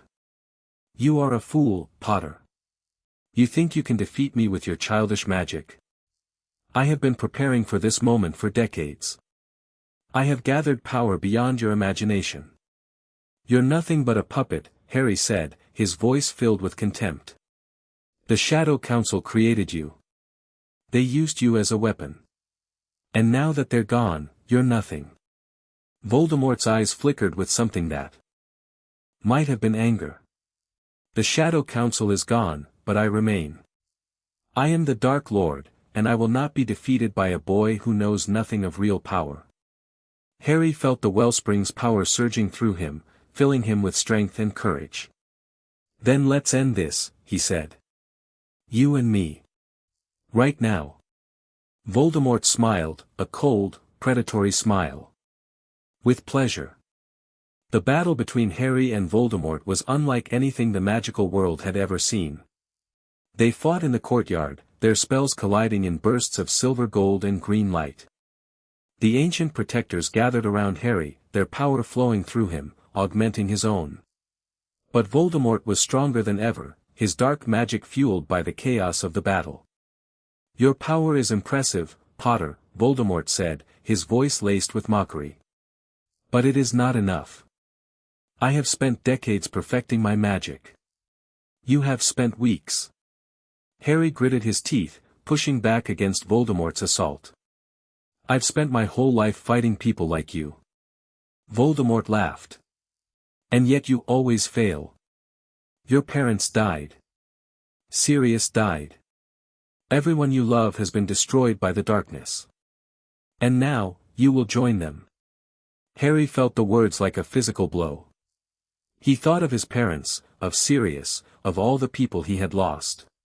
And then he thought of the prophecy, the full prophecy, the one that had been hidden from him for so long. You're wrong, Harry said, his voice filled with conviction. I'm not going to die. I'm going to win. Because I have something you don't. Voldemort's eyes narrowed. And what is that? Harry smiled. Love. He raised his wand and released the full power of the wellspring. The silver gold light exploded from him, washing over the battlefield in a wave of pure magic. The Death Eaters screamed as the light touched them, their dark magic dissolving like mist. The creatures fled, their forms dissolving into shadow. And Voldemort, the Dark Lord, staggered back, his face contorted with pain. What is this? Voldemort hissed. What have you done? Harry's voice was calm, his eyes blazing with silver gold light. I've accepted my heritage.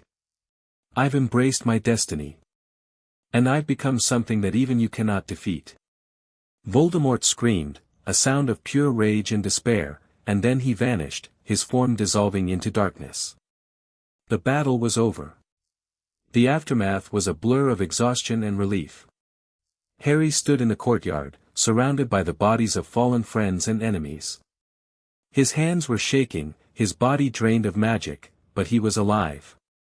And he had won. Sirius appeared at his side, his face streaked with blood and sweat. Harry, are you all right? Harry nodded weakly. I'm fine. Just tired. Sirius clapped him on the shoulder. You were brilliant out there. I've never seen anything like it. Harry smiled. I had help. He looked around the courtyard, at the faces of his friends and allies. Hermione was tending to the wounded, her expression focused and determined. Ron was helping Neville to his feet, his face pale but relieved.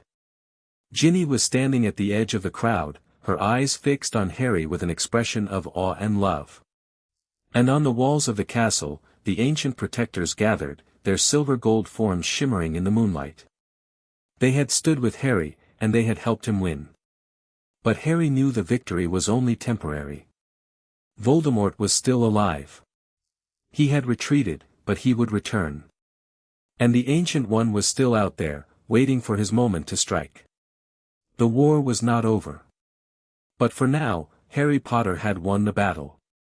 Later that night, Harry sat alone in the room of requirement, staring at the ceiling. The ancient protectors had returned to their posts, guarding the castle against further attacks. His friends were resting, recovering from the battle. And Harry was alone with his thoughts. He thought about everything he had learned, about the prophecy, the Shadow Council, the Wellspring. He thought about his parents, who had died to protect him. He thought about the future, the uncertain path that lay ahead. And he thought about the Ancient One. The Guardian had warned him that the battle with Voldemort was just the beginning. The real war, the war against the Ancient One, was yet to come. But Harry was not afraid.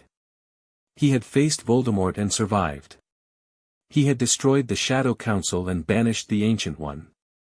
He had embraced his heritage and accepted his destiny. He was the heir of the Peverell bloodline. He was the guardian of the Wellspring. And he would do whatever it took to protect the magical world. The next morning, Harry was summoned to Dumbledore's office. The headmaster was waiting for him, his face grave but his eyes twinkling with something that might have been pride. Harry, Dumbledore said, you have done something remarkable. You have defeated Voldemort and saved the magical world from destruction. Harry shook his head. I didn't defeat him. I just drove him back. He'll return. Dumbledore nodded. Yes. He will. But you have bought us time. Time to prepare, to strengthen our defenses, to gather our allies. Harry felt a surge of frustration. I don't want to be prepared. I want to end this. I want to destroy Voldemort once and for all. Dumbledore's expression softened. And you will, Harry. But not yet. There is still so much you need to learn. So much you need to understand. Harry looked at Dumbledore, and for a moment, he felt the weight of everything that had been kept from him, the secrets, the lies, the manipulations. But he also felt something else, a sense of understanding. Professor, Harry said, his voice quiet but steady, I know you've kept things from me. I know you've made mistakes. But I also know that you've been trying to protect me. And I want you to know that I forgive you. Dumbledore's eyes glistened with unshed tears. Thank you, Harry. That means more than you know. Harry nodded. But from now on, no more secrets. No more lies. I need to know the truth, all of it. Dumbledore was silent for a long moment. Then he said, very well. There is something I need to tell you. Something I should have told you a long time ago. Harry leaned forward. What is it? Dumbledore's voice was barely a whisper. The Ancient One, the being you banished, is not the only threat. There are others. Ancient beings, dark forces, that have been sleeping beneath the magical world for millennia. And now, with the wellspring weakening, they are beginning to awaken. Harry felt a chill run down his spine. How many? Dumbledore's eyes were filled with sorrow. I don't know. But I know that we cannot defeat them alone. We need allies. We need power. And we need time. Harry nodded slowly. Then that's what we'll get.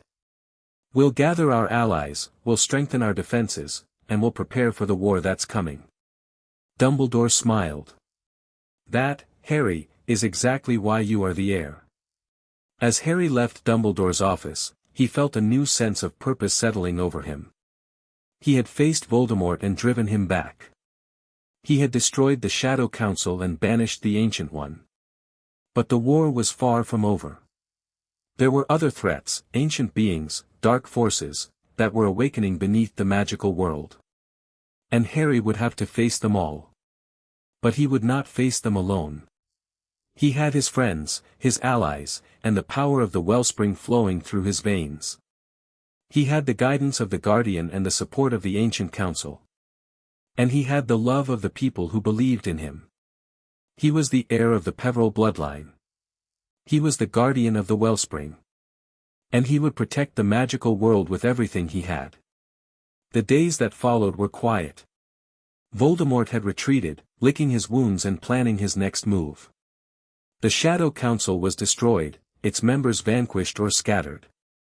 And the Ancient One had been banished. His power weakened. But Harry knew the peace was only temporary. He continued his training with the Guardian, mastering the ancient magic of the Peverells. He researched the ancient beings that Dumbledore had warned him about, learning everything he could about their history and their weaknesses.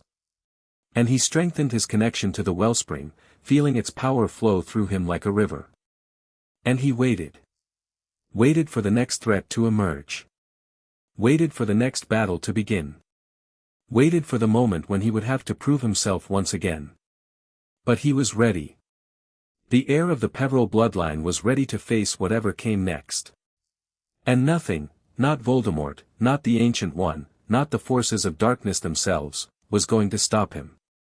Chapter 10, The Library Beneath Time. The castle had grown quiet in the weeks since Voldemort's attack. The students had been sent home, their parents too terrified to let them remain at Hogwarts while the Dark Lord still lurked in the shadows. The corridors that had once echoed with laughter and chatter were now filled with the somber footsteps of the Order of the Phoenix and the ancient protectors who had taken up residence in every corner of the school. Harry found the silence oppressive. He spent his days training with the Guardian, pushing himself to master the ancient magic that flowed through his veins. He spent his nights researching with Hermione, searching for any scrap of information that might help them prepare for the war to come. But despite their efforts, they had made little progress. "Harry, you need to see this," Hermione said one evening, her voice filled with excitement. Harry looked up from the book he was reading. "What is it?" Hermione was holding a scroll that looked ancient, its parchment yellowed and cracked. "I found this in the restricted section. It's a map of Hogwarts, but not the Hogwarts we know. It's the original castle, the one the Peverells built." Harry crossed the room and peered over her shoulder. The map was intricate, covered in runes and symbols that he recognized from his training. But there was something else, a section of the map that he had never seen before, a network of tunnels and chambers that extended far beneath the castle. "What's this?"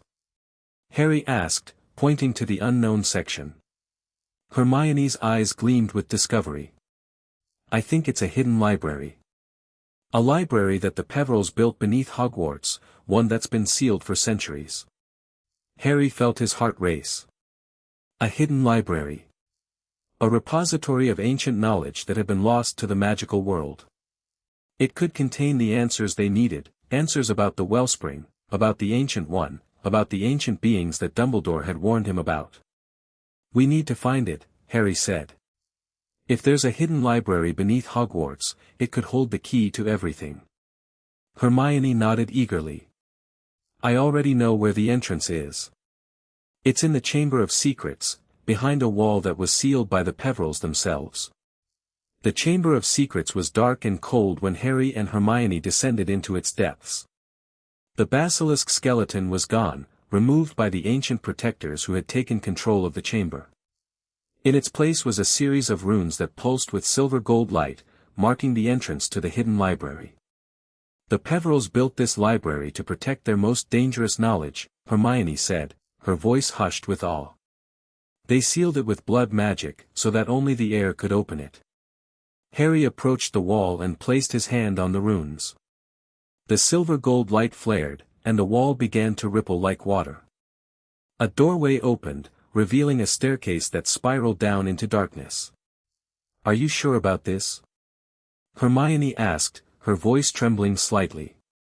"We don't know what's down there." Harry shook his head. "I don't have a choice. We need answers, and I have a feeling this is where we'll find them." He stepped through the doorway and began to descend the staircase. The library was vast, larger than any room Harry had ever seen. It stretched out before him, a cavern of stone and silver-gold light. The walls were lined with bookshelves that rose to impossible heights, their surfaces covered in ancient texts that glowed with a soft luminescence. At the center of the room was a massive crystal that pulsed with the same light as the wellspring. Harry felt the runes on his arms blaze with power as he entered the library. The knowledge in this place was calling to him, ancient and powerful, waiting to be unlocked. "This is incredible," Hermione breathed, her eyes wide with wonder. "I've read about libraries like this, but I never thought I'd see one in person." Harry nodded, his gaze fixed on the crystal at the center of the room. "There's something here. Something important." He approached the crystal and reached out to touch it. The moment his fingers made contact, a surge of knowledge flooded his mind, images of ancient civilizations, of forgotten magical practices, of the true history of the magical world. He saw the Peverils in their glory, ruling over a kingdom that spanned the British Isles. He saw the creation of the Wellspring, a desperate act to save magic from fading. He saw the Shadow Council's rise, their betrayal of the Peverils, their centuries-long campaign to control the Wellspring's power. And he saw the Ancient One. The being was ancient, older than the Peverils, older than magic itself. It had been sleeping beneath the world for millennia, waiting for the moment when the Wellspring would weaken enough for it to awaken. "The Ancient One isn't just a dark wizard," Harry said, his voice barely a whisper. "It's something else. Something that existed before magic was even discovered." Hermione's face went pale. "What do you mean?" Harry shook his head. "I don't know. The knowledge is fragmented. But I think the Ancient One is the source of all dark magic. It's been feeding off the Wellspring for centuries, using the Shadow Council as its agents." Hermione was silent for a long moment. Then she said, "Harry, if that's true, then defeating the Ancient One is going to be harder than we thought. We can't just banish it, we need to destroy it." Harry nodded grimly. "I know. And I think the knowledge to do that is in this library." The days that followed were a blur of research. Harry and Hermione spent every waking moment in the hidden library, poring over the ancient texts and trying to piece together the history of the Ancient One. The knowledge was fragmented, scattered across thousands of volumes, but slowly, a picture began to emerge. The Ancient One was not a being in the traditional sense. It was a force, a manifestation of the dark magic that had existed before the Wellspring was created. It had been sleeping for millennia, but it had never been truly defeated. The Peverils had managed to banish it, but they had never destroyed it. "The Peverils didn't have the power to destroy the Ancient One," Hermione said, her voice filled with frustration. "They could only weaken it.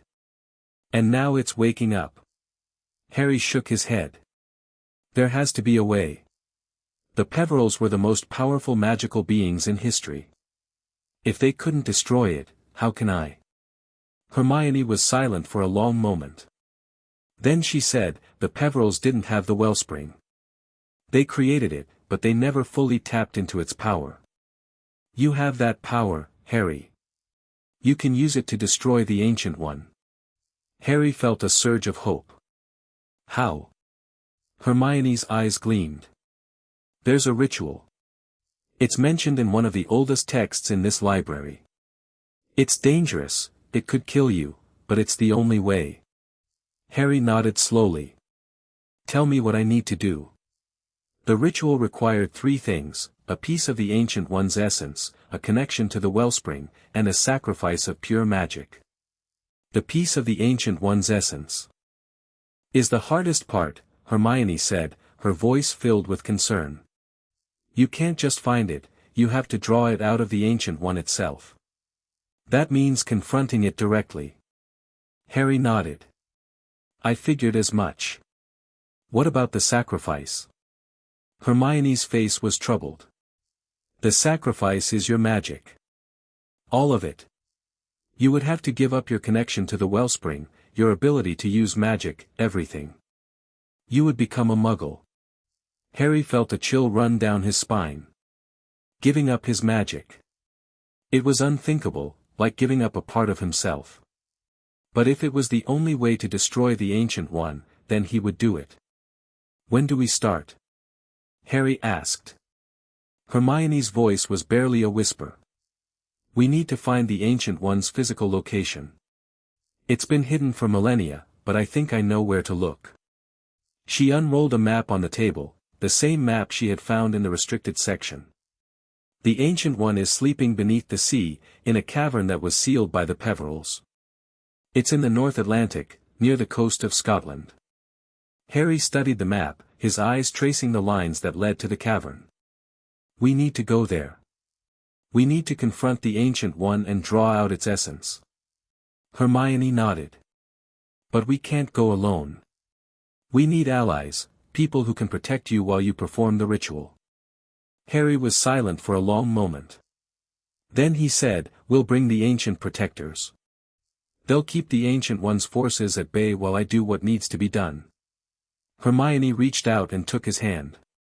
Harry, I want you to be sure about this. Once you start the ritual, there's no going back. Harry squeezed her hand. I'm sure. This is what I was born to do. The preparations for the ritual took a week. Harry and Hermione worked tirelessly, gathering the materials they needed and preparing the ancient protectors for the battle to come. The Order of the Phoenix had been alerted, and they stood ready to assist if needed. But Harry knew that this was his battle. He was the heir. He was the one who had to face the Ancient One. The night before the ritual, Harry sat alone in the room of requirement, staring at the ceiling. He thought about everything he had been through, the Dementor attack, the hearing, the discovery of his heritage. He thought about his parents, who had died to protect him. He thought about Sirius, who had sacrificed everything for him. He thought about Hermione and Ron, who had stood by him through everything. And he thought about the future, the uncertain path that lay ahead. He didn't know if he would survive the ritual. He didn't know if he would ever be the same again. But he knew that he had to try. Harry. Hermione's voice came from the doorway. She walked over and sat down beside him. Are you all right? She asked. Harry nodded slowly. I'm scared, he admitted. I've never been this scared in my life. Hermione took his hand. That's okay. Being scared doesn't mean you're weak. It means you're brave enough to face your fears. Harry smiled. When did you get so wise? Hermione laughed, a soft, gentle sound. I've always been wise. You just weren't paying attention. Harry looked at her, at the warmth and love in her eyes, and he felt a surge of emotion. Hermione, I want you to know, no matter what happens tomorrow, I'm grateful for everything you've done for me. You've been my best friend, my partner, my rock. I couldn't have done any of this without you. Hermione's eyes glistened with tears. You don't have to say that, Harry. We're in this together. Harry squeezed her hand. I know. And that's what makes it bearable. The morning of the ritual was cold and grey. Harry stood at the edge of the cliff, looking out at the churning sea below. The ancient protectors were gathered behind him, their silver-gold forms shimmering in the dim light. Hermione and Ron were at his side, their faces pale with worry. This is it, Harry said. The moment we've been preparing. 4. Ron nodded, his voice thick. You sure about this, mate? There's still time to change your mind. Harry shook his head. I'm sure. This is what I have to do. He turned to face the sea and raised his wand. The runes on his arms blazed with silver-gold light, and the wellspring's power surged through him. And then he jumped. The cavern beneath the sea was vast and dark, filled with the presence of the Ancient One. Harry landed on a rocky outcropping, his wand raised, his eyes scanning the darkness. The ancient protectors were with him, their forms glowing brightly in the gloom. Ancient One, Harry called out. I know you're here. Show yourself. The darkness swirled, and a figure emerged from the shadows. It was tall and terrible, its form shifting and changing like smoke. Its eyes were pits of darkness, and its voice was cold and ancient. Harry Potter, the Ancient One said. You have come to face me. Harry raised his wand. I've come to destroy you. The Ancient One laughed, a cold, hollow sound. You cannot destroy me, heir. I am the source of all dark magic. I am eternal. Harry felt the wellspring's power surging through him, filling him with strength and courage. Maybe so. But I can banish you. I can make sure you never hurt anyone again. He began the ritual, his voice rising in the ancient language of the Peverils. The runes on his arms blazed with silver-gold light, and the wellspring's power flowed through him like a river. The Ancient One screamed as the power touched it, its form flickering and contorting. It lashed out with its dark magic, trying to destroy Harry, but the ancient protectors shielded him with their bodies. You cannot defeat me, the Ancient One shrieked. I am eternal. I am inevitable. Harry felt the ritual reaching its climax. He could feel the Ancient One's essence being drawn out of it, could feel the power of the wellspring surging through him. And then, in a moment of clarity, he understood what he had to do. He reached out and seized the Ancient One's essence, pulling it into himself. The pain was unimaginable, a fire that burned through every cell of his body. But Harry held on, channeling the wellspring's power into the Ancient One's essence. You will not destroy me, the Ancient One hissed. I will destroy you. Harry gritted his teeth. I don't care. As long as I stop you, I'm willing to give up everything. He released the final surge of power, and the world exploded into light. When the light faded, Harry was lying on the rocky outcropping, his body broken and exhausted. He looked up at the ancient protectors, who were gathering around him with concern. Did I do it? He asked. Is the Ancient One gone? The protector nodded slowly. The Ancient One has been banished, heir. But it was not destroyed. It will return, eventually. Harry felt a surge of despair. Then I failed. The protector shook its head. No, heir. You have bought us time. Time to prepare, time to strengthen the wellspring, time to find a way to destroy the Ancient One permanently. Harry closed his eyes, feeling the exhaustion wash over him. I don't know if I can do it again. The protector's voice was gentle. You won't have to. The next time, you will be stronger. You will be ready. Harry nodded slowly. Then I'll be ready. I'll find a way to destroy the Ancient One once and for all. And as he drifted into unconsciousness, Harry knew that the war was far from over. But he also knew that he had won a small victory, a victory that would give them the time they needed to prepare for the final battle. Harry woke in a hospital bed. He was back at Hogwarts, in the infirmary, surrounded by the familiar faces of his friends. Hermione was sitting beside him, her eyes red from crying. Ron was standing by the window, his face pale. And Dumbledore was at the foot of the bed, his expression unreadable. "Harry," Hermione said, her voice trembling. "You're awake." Harry nodded. Weakly. "What happened?" "The Ancient One." "Banished," Dumbledore said. "You managed to banish it. But you were badly injured. You've been unconscious for 3 days." Harry looked at his arms. The runes were still there, pulsing with silver-gold light, but they were fainter than before. He could feel the wellspring's power flowing through him, but it was weaker, as if the ritual had drained him. "The Ancient One will return," Harry said.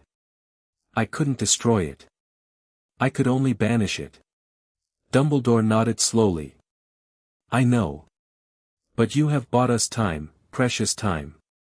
Time to find a way to destroy it permanently." Harry felt a surge of determination. "Then that's what we'll do. We'll find a way. We'll destroy the Ancient One and protect the magical world." Hermione reached out and took his hand. "We'll do it together, Harry. Just like we've done everything else." Harry smiled, feeling a warmth spread through his chest. "Together," he agreed. "We'll do it together." And as he looked out the window at the castle that had become his home, Harry knew that the war was far from over. But he also knew that he was not alone. He had his friends, his allies, and the power of the wellspring flowing through his veins. He was the heir of the Peverell bloodline. He was the guardian of the wellspring. And he would protect the magical world with everything he had. The final battle was coming. And Harry Potter would be ready. Chapter 11, Allies of Ancient Magic. The weeks following Harry's confrontation with the Ancient One were marked by a strange, uneasy quiet. The magical world held its breath, waiting for the next blow to fall. Voldemort had retreated into the shadows, licking his wounds and rebuilding his forces. The Shadow Council's remnants had scattered, their power broken but not entirely destroyed. And the Ancient One slumbered once more, banished but not defeated, its malevolent presence a constant pressure at the edge of Harry's consciousness. But Harry had not been idle. The hidden library beneath Hogwarts had become his sanctuary, a place where he could study the ancient texts and uncover the secrets of the Peverell dynasty. The runes on his arms had grown more intricate, their patterns shifting and evolving as his connection to the wellspring deepened. And something else had begun to happen. Magical beings, creatures that had been hidden for centuries, that most witches and wizards believed were nothing more than legend, began to emerge from the shadows. They came to Hogwarts in ones and twos, seeking an audience with the heir of the Peverell bloodline. The first to arrive were the mere people of the Black Lake. Harry was walking along the shore one evening, his mind heavy with the weight of everything he had learned, when the surface of the lake began to ripple. A figure emerged from the depths, a merperson with silver-green scales and eyes that glowed with ancient wisdom. "Heir of the Peverells," the merperson said, its voice echoing like water flowing over stone. "We have come to offer our allegiance." Harry stared at the creature, his heart pounding. Thank you. But why? Why now?" The merperson's eyes flickered with something that might have been sadness. "The wellspring is weakening. The Ancient One stirs in its slumber. The old alliances must be renewed, or the magical world will fall." Harry nodded slowly. "I understand. And I accept your allegiance." The merperson bowed its head. "Then we are yours to command, heir." Word spread quickly through the magical world. The mere people of the Black Lake had pledged their allegiance to Harry Potter. It was an unprecedented event. The mere people had not involved themselves in the affairs of wizards for centuries. And yet, here they were, fighting alongside the boy who lived. The news inspired others to come forward. The centaurs of the Forbidden Forest sent a delegation to Hogwarts, their leader, a powerful stallion named Firenze, offering his people support. The House Elves, led by Dobby and Winky, pledged their loyalty to the heir. Even the goblins of Gringotts, who had always maintained a careful neutrality, sent a message of support. But the most surprising allies were the ones Harry had never expected. One evening, a figure appeared in the room of requirement, its form shimmering with silver-gold light. Harry recognized it immediately. It was a phoenix, its feathers glowing with the same light that suffused the wellspring. "Fox," Harry said, his voice filled with awe. "Why are you here?" The phoenix trilled softly, and a voice echoed in Harry's mind. "The phoenixes have heard of the heir's awakening. We have come to offer our assistance. The Ancient One is our ancient enemy, and we will not rest until it is destroyed." Harry felt a surge of hope. The phoenixes were the most powerful magical creatures in existence. If they were on his side, then perhaps he really could defeat the Ancient One. "Thank you," Harry said. "I am honored by your support." The phoenix nodded, and then it vanished in a burst of flame. Harry's influence was spreading. He could feel it in the way the magical world was changing, in the way that ancient alliances were being renewed. The beings that had once served the Peveril dynasty were rallying to his cause, their loyalty giving him a power that went far beyond his own magical abilities. But the ministry was not happy. The new minister for magic, a cautious politician named Rufus Scrimgeour, had summoned Harry to a private meeting. The old lion's office was filled with dark wood and ancient portraits, and Scrimgeour himself was a tall, stern-faced man who looked at Harry with a mixture of suspicion and grudging respect. "Potter," Scrimgeour said, his voice clipped and businesslike. "You've been busy. Gathering allies, building an army. The ministry is concerned." Harry met the minister's gaze evenly. The ministry should be concerned. The magical world is under threat, and the ministry is doing nothing to stop it. Scrimgeour's eyes narrowed. "We are doing what we can. But you are acting outside the law. Gathering magical beings, forming alliances without ministry oversight. It's dangerous." Harry shook his head. "What's dangerous is doing nothing. The Ancient One is a threat that the ministry can't even comprehend. I'm doing what needs to be done." Scrimgeour was silent for a long moment. Then he said, "I have a proposition for you, Potter. The ministry is willing to support your efforts, officially. We'll provide resources, political cover, whatever you need. But in return, we want a seat at the table. We want to know what you're planning." Harry considered the offer. He didn't trust the ministry. They had proven themselves to be more interested in power than in protecting the magical world. But having their official support could be useful. "All right," Harry said. "But I have conditions. First, the ministry stays out of the way. I'm in charge of the war effort, not them. Second, no interference with my allies. The Mere People, the Centaurs, the Phoenixes, they're under my protection. Third, I want access to ministry resources. All of them." Scrimgeour's expression was unreadable. "Those are steep demands, Potter." Harry smiled coldly. "Take them or leave them." Scrimgeour was silent for a long moment. Then he nodded slowly. "Very well. We have a deal." Harry's alliance was growing stronger. The ancient protectors, the Mere People, the Centaurs, the House Elves, the Goblins, the Phoenixes, they were all united under his banner. It was an army unlike anything the magical world had ever seen. But Harry knew that it wasn't enough. The Ancient One was powerful, more powerful than anything he had ever faced. Even with all his allies, he would need something more. He would need to find a way to destroy the Ancient One permanently. "I've been researching the ancient texts," Hermione said one evening, her voice filled with excitement. "And I think I've found something.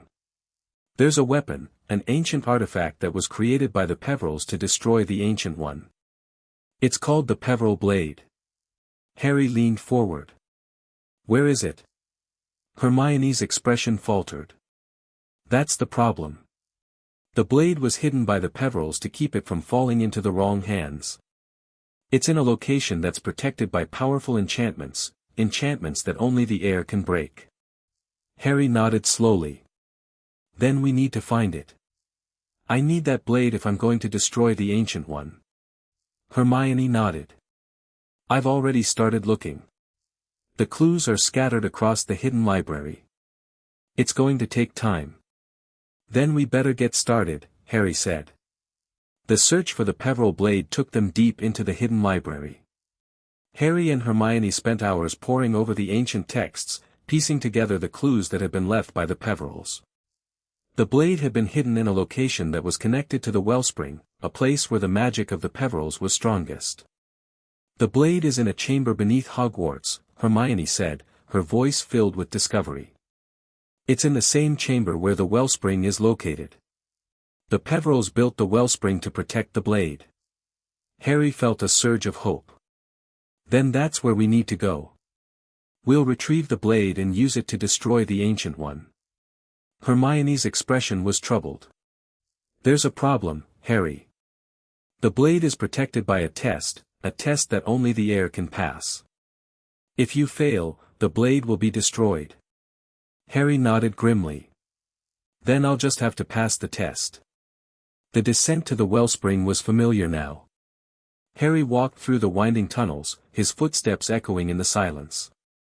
The ancient protectors followed him, their silver-gold forms shimmering in the darkness. And behind them came his friends, Hermione, Ron, Ginny, Neville, and Luna. When they reached the wellspring, Harry felt the power of the liquid light washing over him. It was warm and welcoming, and it filled him with strength and courage. Where is the blade? Harry asked, his voice echoing in the chamber. The liquid light rippled, and a pedestal rose from the center of the pool. On the pedestal rested a sword, a blade of silver gold that pulsed with the same light as the wellspring. Take it, heir, the voice of the guardian echoed in the chamber. It is yours. Harry approached the pedestal and reached out to take the blade. The moment his fingers touched it, the runes on his arms blazed with power.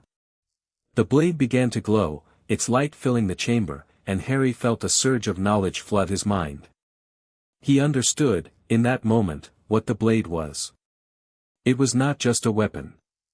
It was a piece of the wellspring itself, a fragment of the ancient magic that the Peverils had created to sustain the magical world. It was the key to destroying the Ancient One, the only thing that could permanently banish the darkness. I accept, Harry said, his voice resonating with power. I accept my destiny. I accept my heritage. And I will use this blade to protect the magical world. The blade pulsed with light, and Harry felt the power of the Peverils flowing through him. He was ready. The news of Harry's discovery spread quickly through the magical world. The Peveril blade had been found. The heir had claimed his birthright. And the war against the Ancient One was about to begin. The Ministry was in a frenzy. Scrimgeour had summoned Harry to another meeting, demanding to know his plans. Potter, Scrimgeour said, his voice tense with barely controlled anger. You have been keeping secrets. The Peveril blade, you never mentioned it. Harry met the minister's gaze calmly. I didn't have to. The blade is mine by right of blood. The Ministry has no claim on it. Scrimgeour's face reddened. The Ministry has a claim on anything that threatens the security of the magical world. You are operating outside the law, Potter. You are. I am saving the magical world, Harry interrupted. Something the Ministry has failed to do. Now, if you'll excuse me, I have a war to plan. He turned and walked out of the office, leaving Scrimgeour sputtering behind him. The War Council was held in the Great Hall. Harry stood at the center of the room, surrounded by his allies, the ancient protectors, the Mere People, the Centaurs, the House Elves, the Goblins, the Phoenixes. His friends were there too, their faces determined and ready. The Ancient One is awakening, Harry said, his voice carrying over the crowd. We have banished it once, but it will return. And when it does, we need to be ready. Tell us what to do, heir, said Firenze, his voice steady. We will follow your command. Harry nodded. The Ancient One's power is tied to the wellspring. If we can sever that connection, we can destroy it permanently. But to do that, I need to enter the wellspring and use the Peveril blade to break the bond. Silence fell over the hall. Hermione stepped forward, her face pale. Harry, that's dangerous. If you enter the wellspring, you could be consumed by its power. You could. I know, Harry said. But it's the only way. The Ancient One has been feeding off the wellspring for millennia. If I can sever that connection, I can destroy it permanently. Ron stepped forward. Then we'll be with you. Whatever happens, we'll be with you. Harry felt a surge of gratitude. Thank you. All of you. I couldn't do this without you. The night before the final battle, Harry stood alone on the top of the astronomy tower. The stars were bright overhead, their light reflecting off the silver-gold runes on his arms. He could feel the wellspring pulsing beneath him, could feel the Ancient One's presence in the darkness beyond. Harry. He turned to see Hermione standing in the doorway, her face filled with concern. Are you all right? She asked. Harry nodded slowly. I'm scared, Hermione. More scared than I've ever been. Hermione walked over and stood beside him. That's okay. Being scared doesn't mean you're weak. It means you're brave enough to face your fears. Harry smiled. You've said that before. And it's still true, Hermione said. Harry, you've faced impossible odds your entire life. You've survived Voldemort, the Dementors, the Shadow Council. You can survive this too. Harry looked at her, at the warmth and love in her eyes, and he felt a surge of determination. You're right. I can do this. I have to do this. Hermione took his hand. And you won't be alone. We'll be with you every step of the way. Harry squeezed her hand. I know. That's what makes it bearable. The morning of the final battle dawned gray and cold. Harry stood at the edge of the Forbidden Forest, surrounded by his allies. The ancient protectors formed a circle around him, their silver-gold forms shimmering with power. The Merepeople emerged from the Black Lake, their scales glinting in the dim light. The centaurs stood at the edge of the forest, their bows raised and ready. And in the center of it all, Harry stood with the Peveril blade in his hand. The Ancient One is awake, Harry said, his voice carrying over the crowd. It's coming. And when it arrives, we will be ready. A roar echoed in the distance, a sound of pure malevolence. The Ancient One was coming, its power radiating outward like a wave of darkness. Here it comes, Ron said, his voice tight with fear. Harry raised the blade. For the magical world, he said. For the Peveril dynasty. For everything we love. And then the battle began. The Ancient One was vast, a being of pure darkness that towered over the battlefield. Its form was shapeless, shifting and changing as it attacked, its power devastating everything in its path. Harry fought with everything he had, the Peveril blade blazing in his hand. The runes on his arms blazed with silver-gold light, and the wellspring's power surged through him. Harry, we can't hold it back. Hermione shouted, her voice filled with desperation. It's too powerful. Harry gritted his teeth. I know. But I have to get close enough to sever the connection. He pushed forward, his allies fighting alongside him. The ancient protectors shielded him from the Ancient One's attacks, their bodies sacrificing themselves to protect the air. Harry, go. Sirius shouted, his voice filled with urgency. We'll hold it back. Harry didn't hesitate.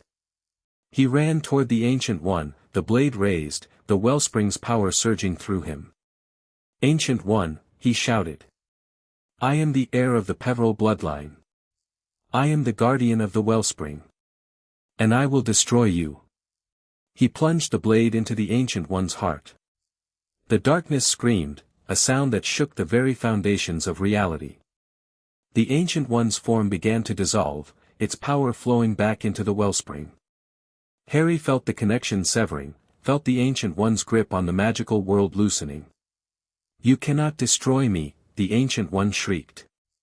"I am eternal. I will return." "Not this time," Harry said, his voice filled with conviction.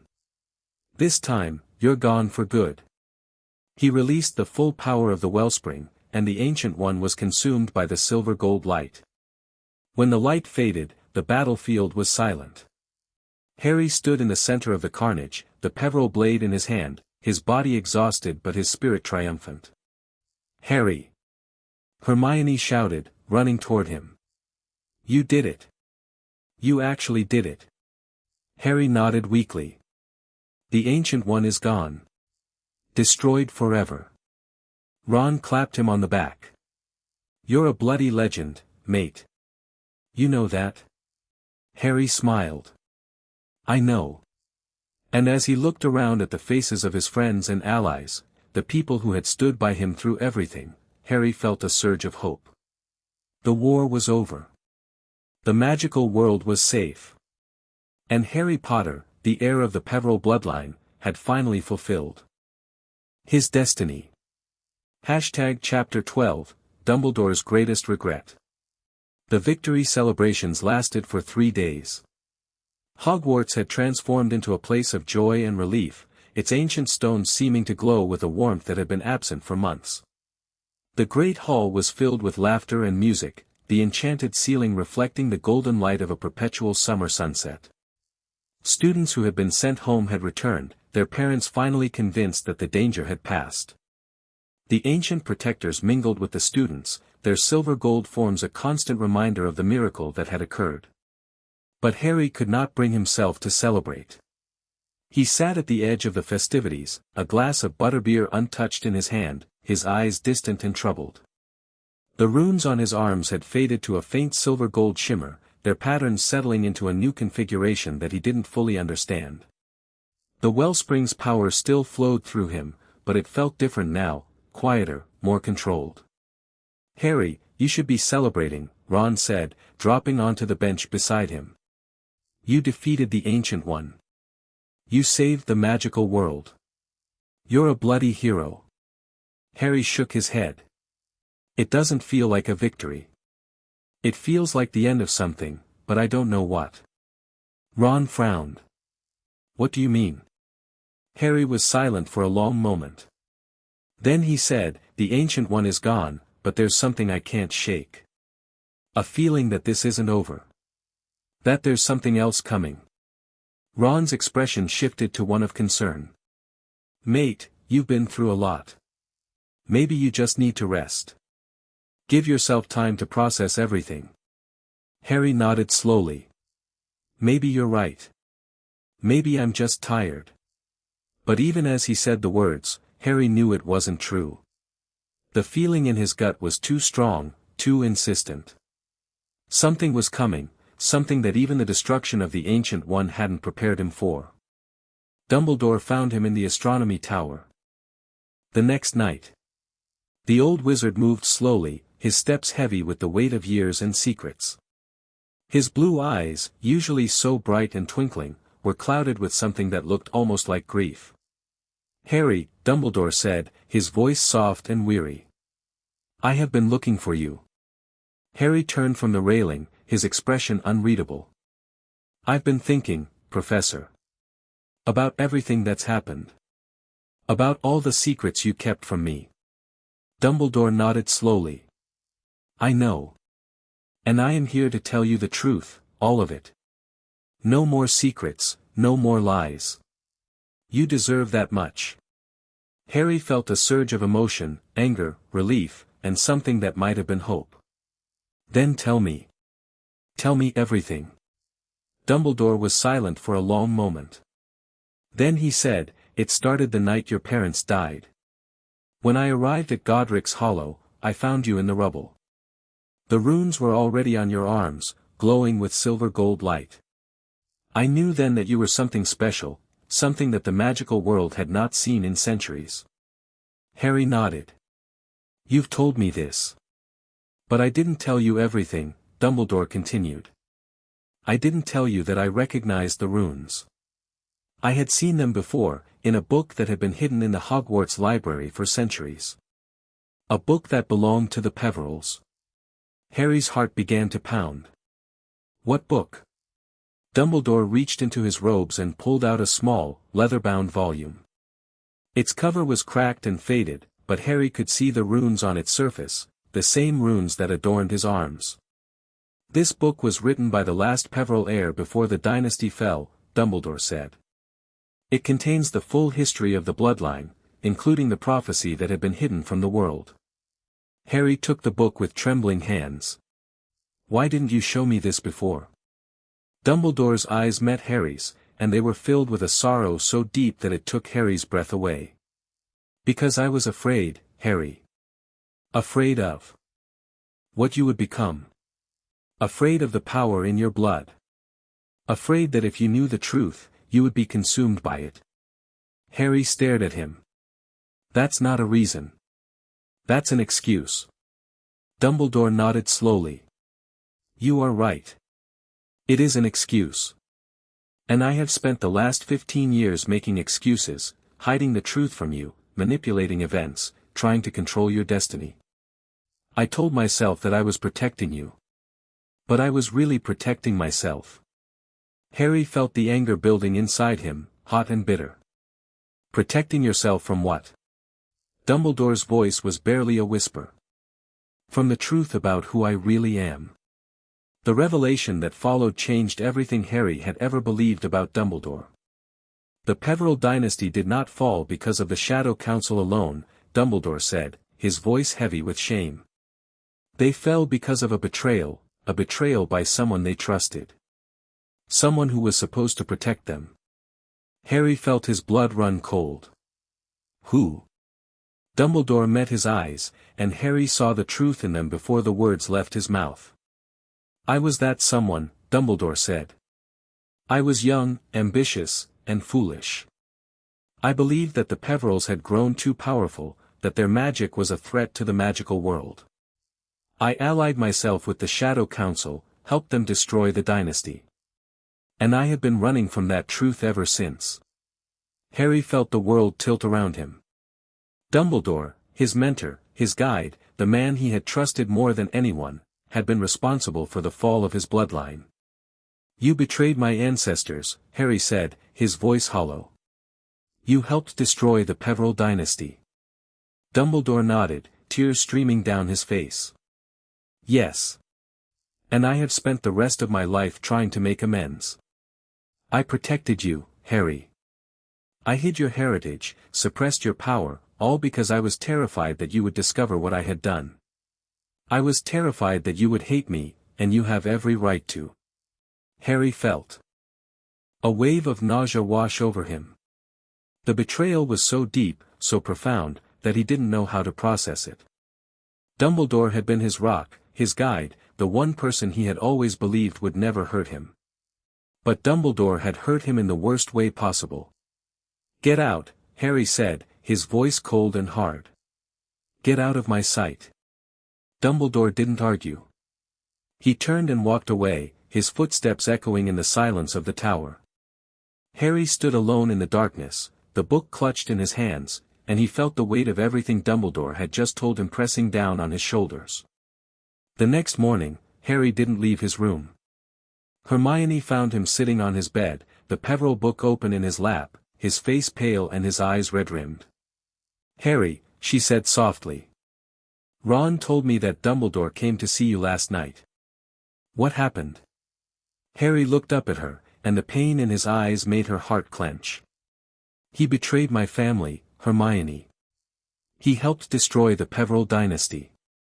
He's been lying to me, manipulating me, my entire life.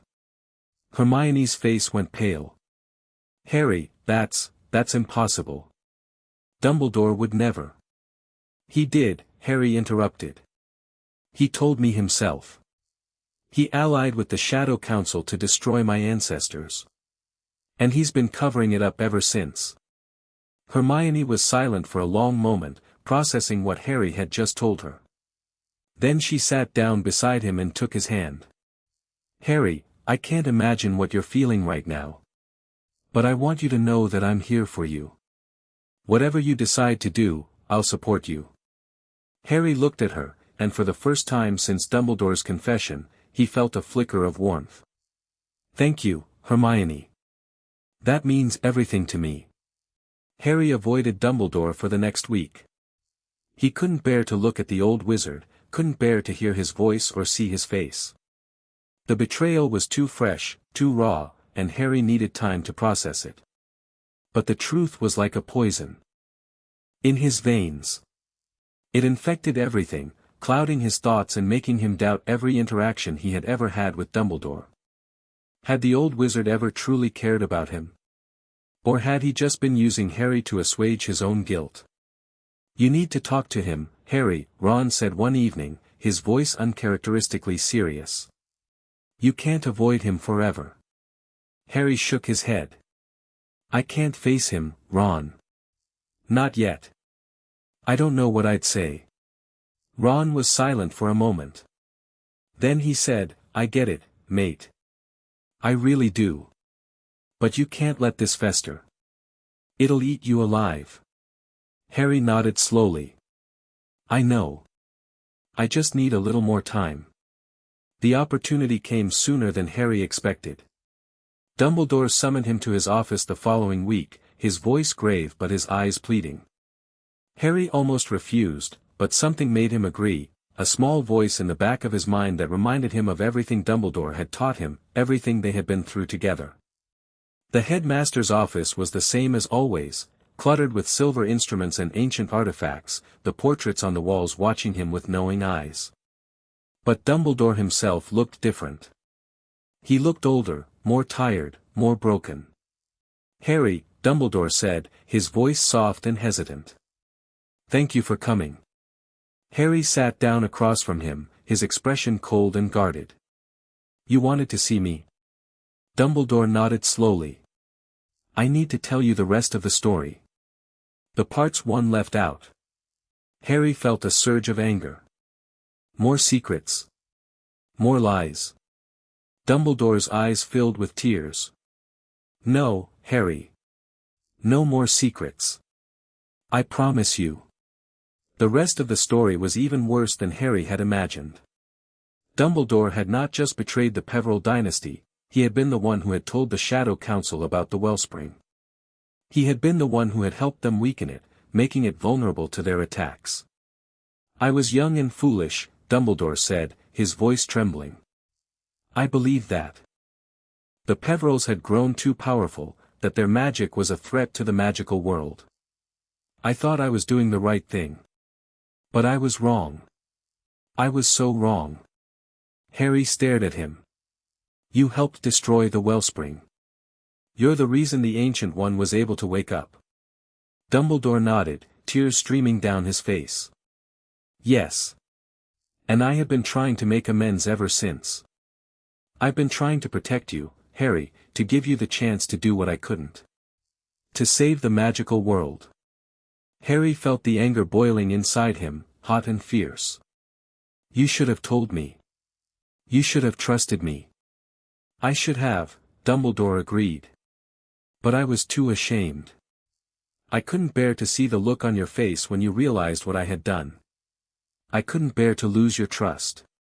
Harry's voice was cold. "You lost my trust the moment you decided to keep this from me." Dumbledore nodded slowly. "I know. And I will spend the rest of my life trying to earn it back." Harry left the office in a daze. He walked through the corridors of Hogwarts, his mind reeling with everything Dumbledore had told him. The betrayal was so deep, so profound, that he didn't know how to process it. But even as he walked, Harry felt something else, a small glimmer of understanding. Dumbledore had made terrible mistakes, yes. But he had also spent his life trying to make up for them. He had protected Harry, guided him, and sacrificed everything to give him a chance to succeed. Was that enough to earn forgiveness? Harry didn't know. But he knew that he couldn't hold on to his anger forever. It would only poison him, destroy him from the inside. I forgive you, Harry said, the words coming out softly. I don't know why, but I forgive you. Dumbledore's eyes filled with tears. Thank you, Harry. That means more than you know. Harry nodded slowly. But things have to change. No more secrets, no more lies. If we're going to face the future together, I need to be able to trust you. Dumbledore nodded. I promise, Harry. No more secrets. The days that followed were a time of healing. Harry spent time with his friends, rebuilding the bonds that had been strained by the war. He walked through the halls of Hogwarts, remembering all the good times he had experienced there. And he sat with Dumbledore, talking about the future, making plans for what they would do next. But Harry knew that the healing was not complete. The betrayal had left scars, scars that would take time to heal. But he was willing to try. I don't know if I'll ever fully trust you again, Harry said one evening, his voice quiet but honest. But I want to try. I want to believe that you've changed. Dumbledore nodded slowly. I understand. And I will spend the rest of my life trying to prove that I have. Harry looked at the old wizard, at the man who had been his mentor and his guide, and he felt something shift inside him. The anger was still there, but it was tempered by something else, a grudging respect, a recognition of the effort Dumbledore was making. Then let's start over, Harry said.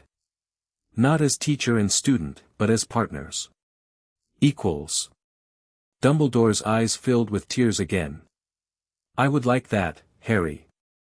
More than you know. The new relationship that formed between them was different. Harry no longer looked to Dumbledore for all the answers. He made his own decisions, trusted his own instincts, and took responsibility for his own actions. And Dumbledore, for his part, stepped back and let Harry lead. You've grown into a remarkable young man, Dumbledore said one evening, his voice filled with pride. I am honored to have known you. Harry smiled. You've taught me a lot, Professor. Even when I didn't realize it. Dumbledore nodded slowly. We all have lessons to learn, Harry. And I have learned more from you than you can imagine. The war was over, but the future was uncertain. Harry knew that there would be challenges ahead, new threats, new battles. New choices to make. But he also knew that he was ready for them. He had faced the darkness and emerged victorious. He had found the strength to forgive, even when it seemed impossible. And he had built a new future for himself, one that was based on trust, honesty, and love. Harry, Hermione said one evening, her voice soft and hopeful. What happens now? Harry looked out at the castle, at the home that had become his sanctuary, and he smiled. Now, we live, he said. We rebuild. And we prepare for whatever comes next. Hermione took his hand. Together. Harry squeezed her hand. Together. Always. Chapter 13, The Hidden Enemy Emerges. The peace that followed the defeat of the Ancient One lasted precisely 3 weeks. Harry had begun to believe, perhaps naively, that the worst was behind them. The magical world was healing, the Ministry was slowly rebuilding its credibility, and Hogwarts had never felt more like home. The ancient protectors had retreated to their posts, their silver-gold forms fading into the stones of the castle. The Mere-people had returned to the depths of the Black Lake. Even the Phoenixes had departed, their presence no longer needed. But Harry should have known better. It started with small things, whispers in the corridors, shadows that moved when no one was there, a coldness in the air that had nothing to do with the approaching winter. The runes on Harry's arms began to pulse with an urgency that he hadn't felt since before the battle with the Ancient One. The wellspring is troubled, the Guardian told him one evening, its silver-gold form flickering with concern. Something is disturbing its depths. Something that was hidden even from the Ancient One. Harry felt a chill run down his spine. What do you mean? What could possibly be more dangerous than the Ancient One? The Guardian's eyes flickered with something that looked almost like fear. The Ancient One was a symptom, air. A manifestation of a deeper corruption that has been festering in the magical world for millennia. The Shadow Council, the Ancient One, they were all pawns in a larger game. A game that has been played by a hidden enemy that even I could not see. Harry's blood ran cold. Who is it? Who's been manipulating everything? The Guardian shook its head. I do not know. But the wellspring has revealed fragments of truth to me, glimpses of a presence that has been hiding in the shadows, pulling the strings of history. It is ancient, Harry. More ancient than the Peverils. More ancient than magic itself. Harry felt the weight of those words pressing down on him. He had thought that defeating the Ancient One was the end. But it was only the beginning. The truth began to emerge in fragments. Hermione had been researching in the hidden library, combing through the ancient texts for any mention of a power that predated the Peverils. It was a daunting task. The library contained thousands of volumes, many of which were written in languages that had been dead for millennia. But Hermione was nothing if not persistent. Harry, you need to see this, she said one evening, her voice trembling with excitement and fear. I found something. A text that mentions a being older than the Peverils. A being that was sleeping even before the wellspring was created. Harry crossed the room and peered over her shoulder. The text was written in a language he didn't recognize, but the images on the page were clear, a dark figure, its form shifting and changing, surrounded by symbols of death and destruction. What is it? Harry asked. Hermione's voice was barely a whisper. I think it's the true source of the corruption. The being that created the Shadow Council. The being that corrupted the Ancient One. The being that has been pulling the strings of history since the beginning of time. Harry felt his heart sink. And what is it called? Hermione pointed to a symbol at the bottom of the page. The Eater of Magic. The name sent a chill through the room. Harry stared at the symbol, feeling its dark power radiating from the page. The runes on his arms pulsed with a warning that he couldn't ignore. The Eater of Magic, he repeated. What does it want? Hermione shook her head. The text is vague. But it suggests that the Eater of Magic feeds on magic itself, drains it, consumes it, leaves nothing but emptiness in its wake. It's been sleeping for millennia, but now it's waking up, Harry finished.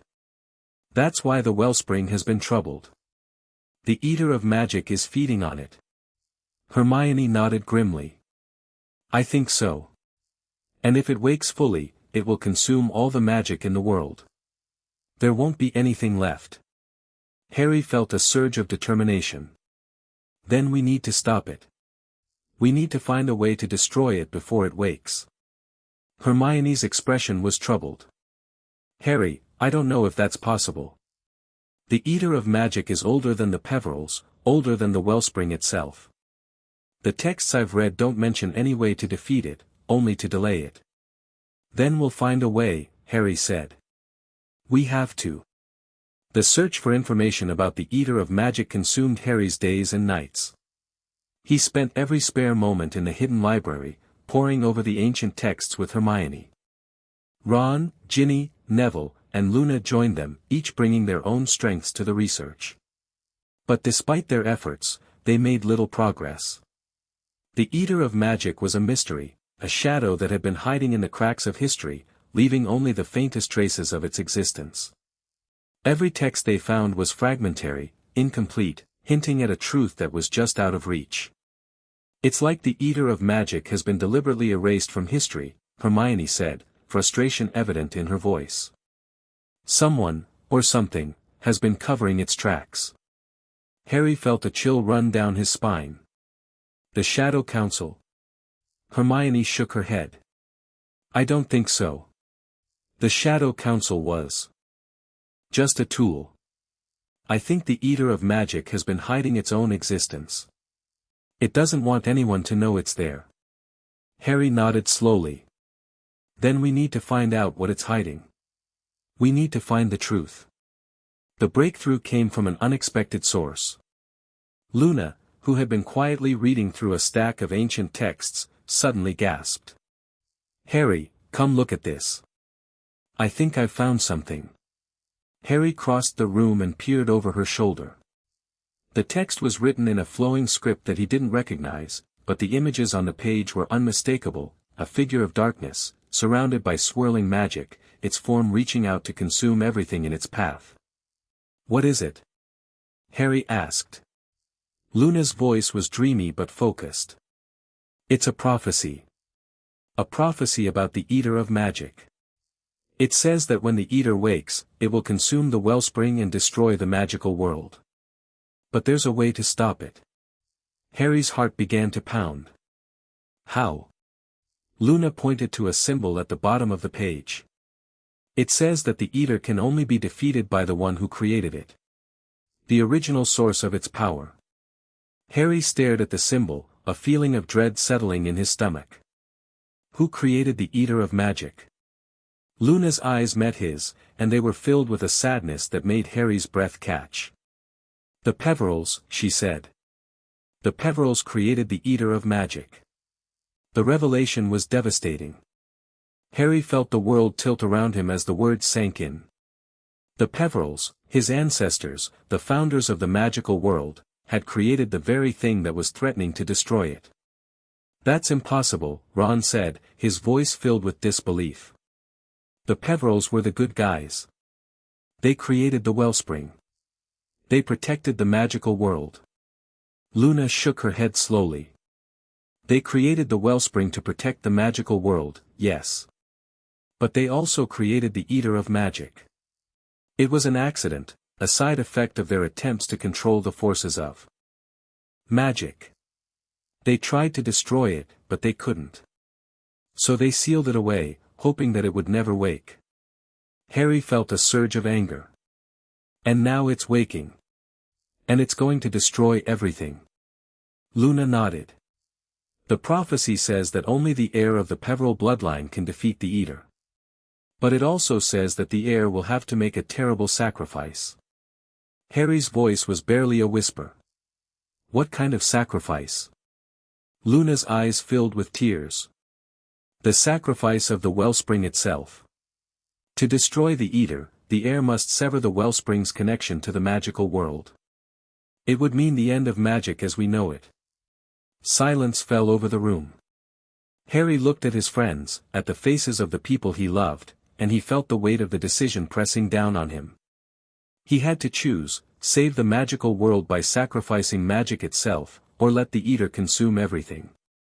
"Harry," Hermione said, her voice trembling. "You can't do this. You can't give up magic." Harry shook his head. "I don't have a choice. If I don't stop the Eater, everyone dies. At least this way, there's a chance." Hermione's face crumpled. "But I know," Harry said, his voice soft but firm. "I know what I'm asking. But it's the only way." The preparations for the ritual took a week. Harry worked tirelessly, gathering the materials he needed and studying the ancient texts that Luna had found. The ritual was complex and dangerous, requiring him to channel the full power of the wellspring through his body and into the Eater of Magic. "The Eater's physical form is hidden deep within the earth," the Guardian explained. "You will need to travel to its resting place and perform the ritual there. The wellspring's power will protect you, but only for a limited time." Harry nodded grimly. "How long?" The Guardian's eyes flickered. "You will have exactly 1 hour. After that, the wellspring's power will fail, and you will be at the mercy of the Eater." Harry felt a surge of fear, but he pushed it down. "I'll make it work." The journey to the Eater of Magic's resting place was long and treacherous. Harry traveled deep beneath the earth, guided by the light of the wellspring. The tunnels were dark and cold, filled with the whispers of ancient magic. The runes on his arms blazed with silver-gold light, illuminating his path. When he finally reached the Eater's chamber, Harry felt his heart stop. The chamber was vast, its walls covered in glowing runes that pulsed with a dark, malevolent energy. At the center of the room was the Eater itself, a massive, shapeless mass of darkness that seemed to absorb the light around it. "You have come, heir," a voice echoed in the chamber. It was cold and ancient, filled with malice. "I have been waiting for you." Harry raised his wand. "I'm here to destroy you." The Eater laughed, a sound like the grinding of bones. "You cannot destroy me, heir. I am part of you. I am the shadow that has always followed the Peveril bloodline." Harry felt a surge of anger.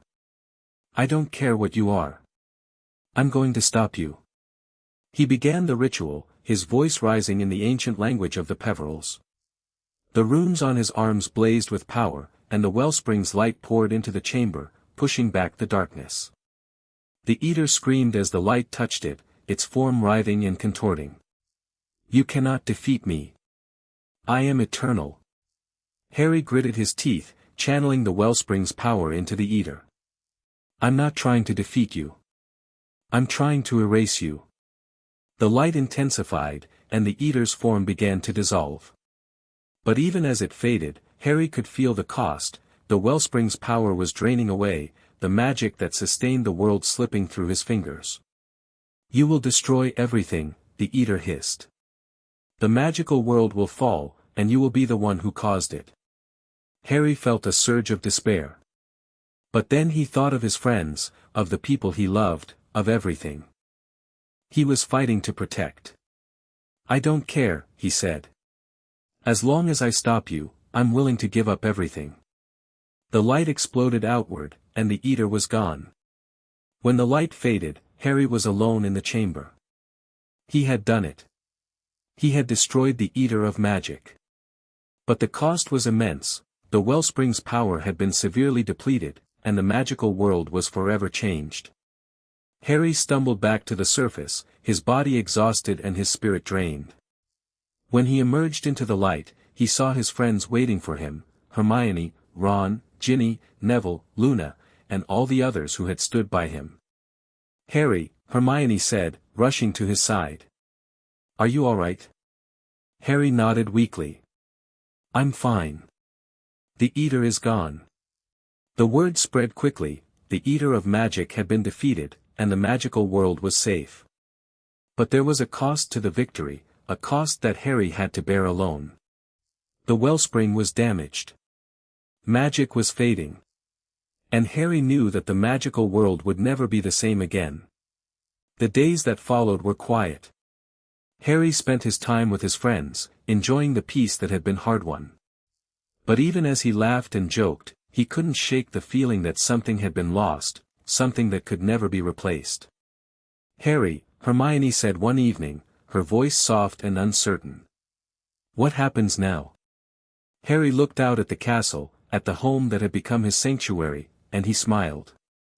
"Now, we rebuild," he said. "We find a way to restore the wellspring. We make the magical world stronger than ever." Hermione took his hand. "Together?" Harry squeezed her hand. "Together." And as the sun set over Hogwarts, Harry Potter knew that the future was uncertain. But he also knew that he had faced the darkness and emerged victorious.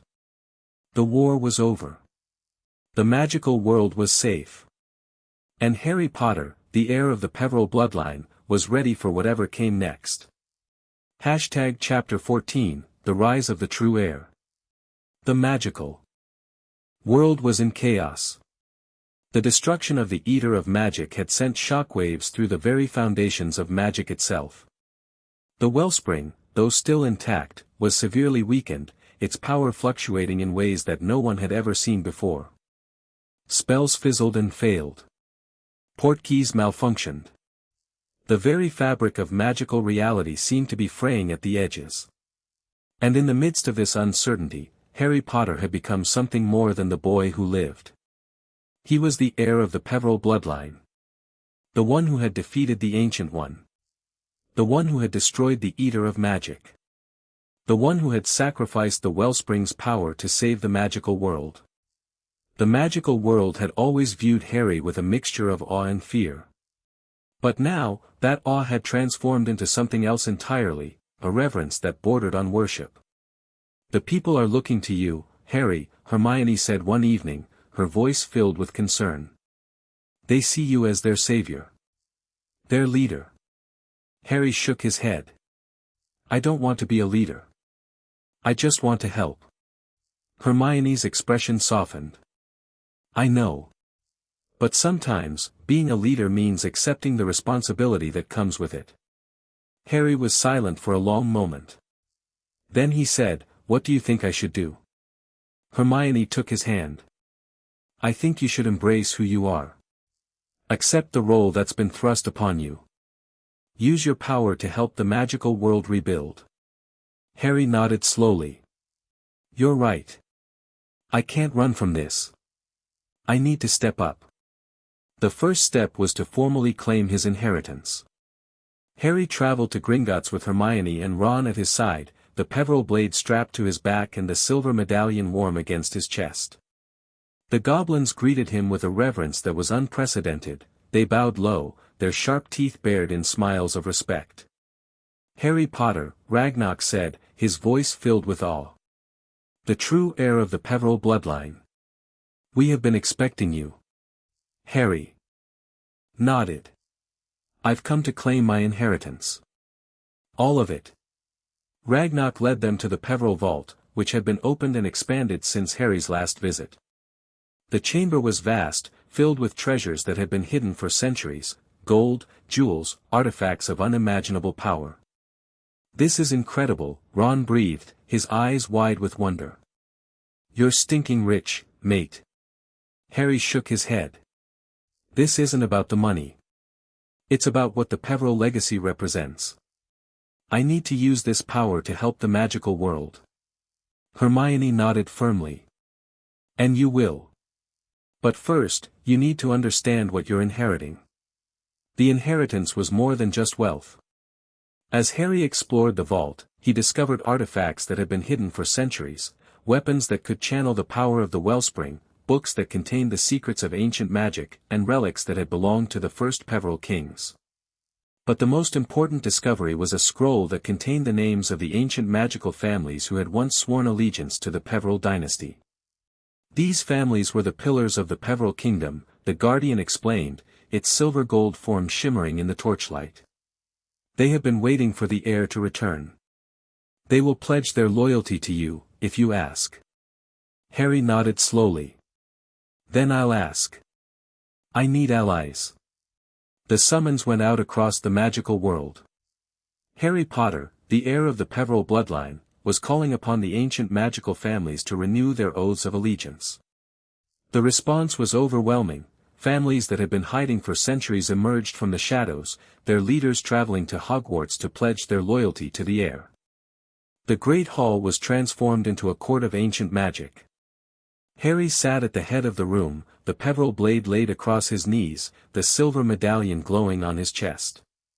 The ancient protectors flanked him, their silver gold forms shimmering with power. And one by one, the heads of the ancient magical families approached him, their voices echoing in the hall. I am Lord Blackwood of the Blackwood family. I pledge my loyalty to the heir of the Peveril bloodline. I am Lady Ravenwood of the Ravenwood family. I pledge my loyalty to the heir of the Peveril bloodline. I am Lord Greyhaven of the Greyhaven family. I pledge my loyalty to the heir of the Peveril bloodline. And so it went, until the hall was filled with the power of the ancient families.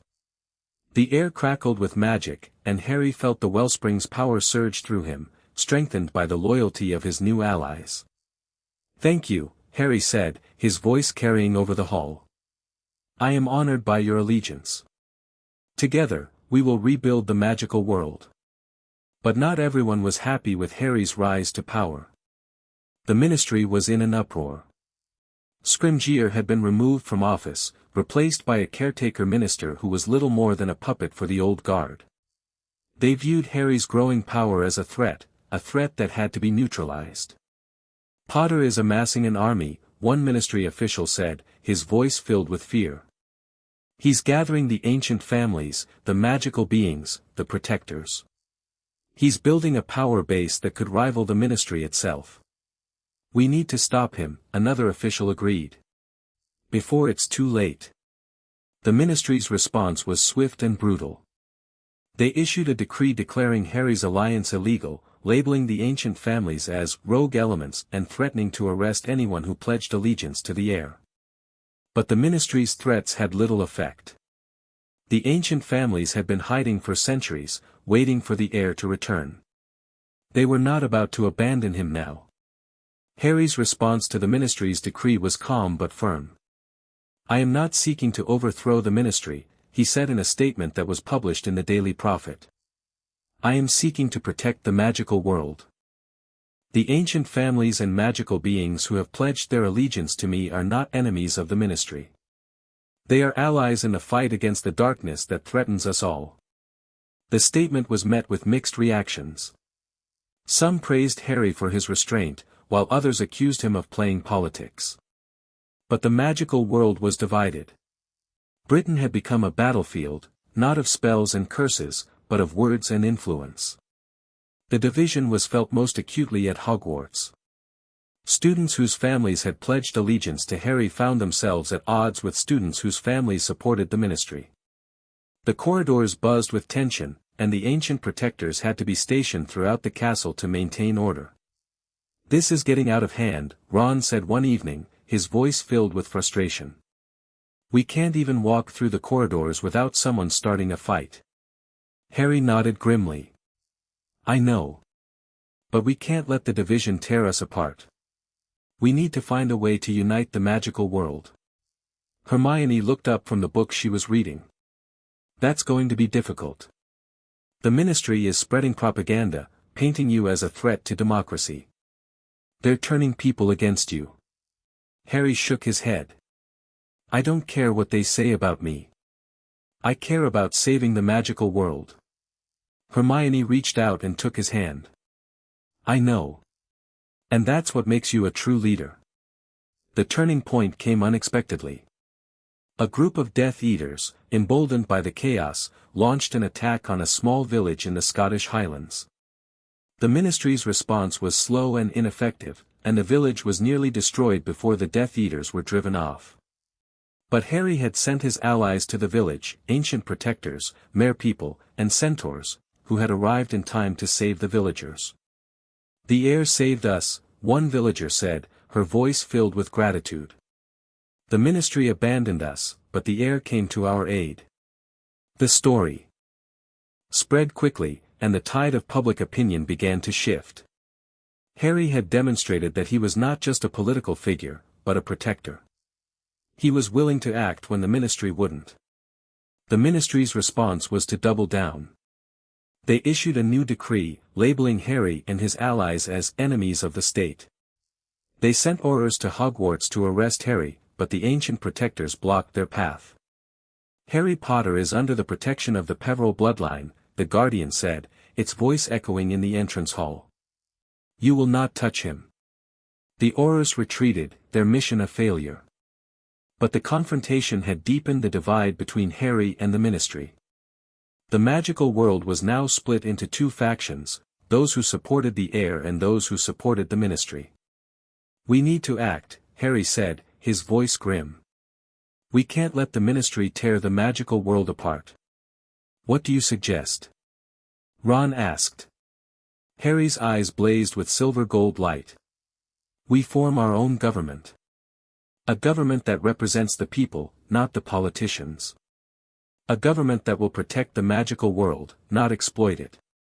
The room fell silent. "Harry," Hermione said slowly, "you're talking about a revolution." Harry shook his head. "I'm talking about a new beginning. The ministry has failed us. It's time for something new." The announcement sent shockwaves through the magical world. Harry Potter, the heir of the Peveril bloodline, had declared the formation of the Council of the Ancients, a new governing body that would represent the interests of the magical world. The council was composed of representatives from the ancient families, the magical beings, and the protectors. The ministry responded with outrage. They declared the council illegal, threatening to arrest anyone who joined it. But their threats were empty, they lacked the power to enforce them. The magical world was divided. But Harry had made his move. He had taken the first step toward a new future. The weeks that followed were a blur of activity.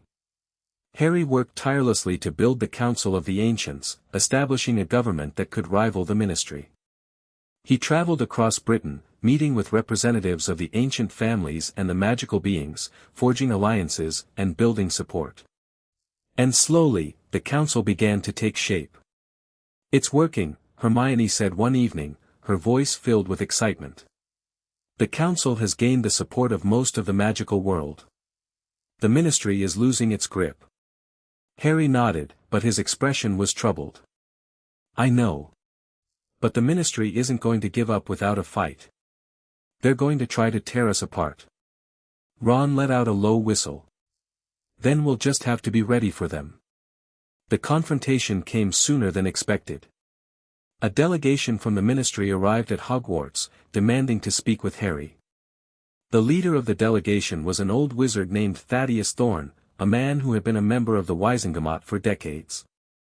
"Potter," Thorn said, his voice cold and hard. "You are committing treason.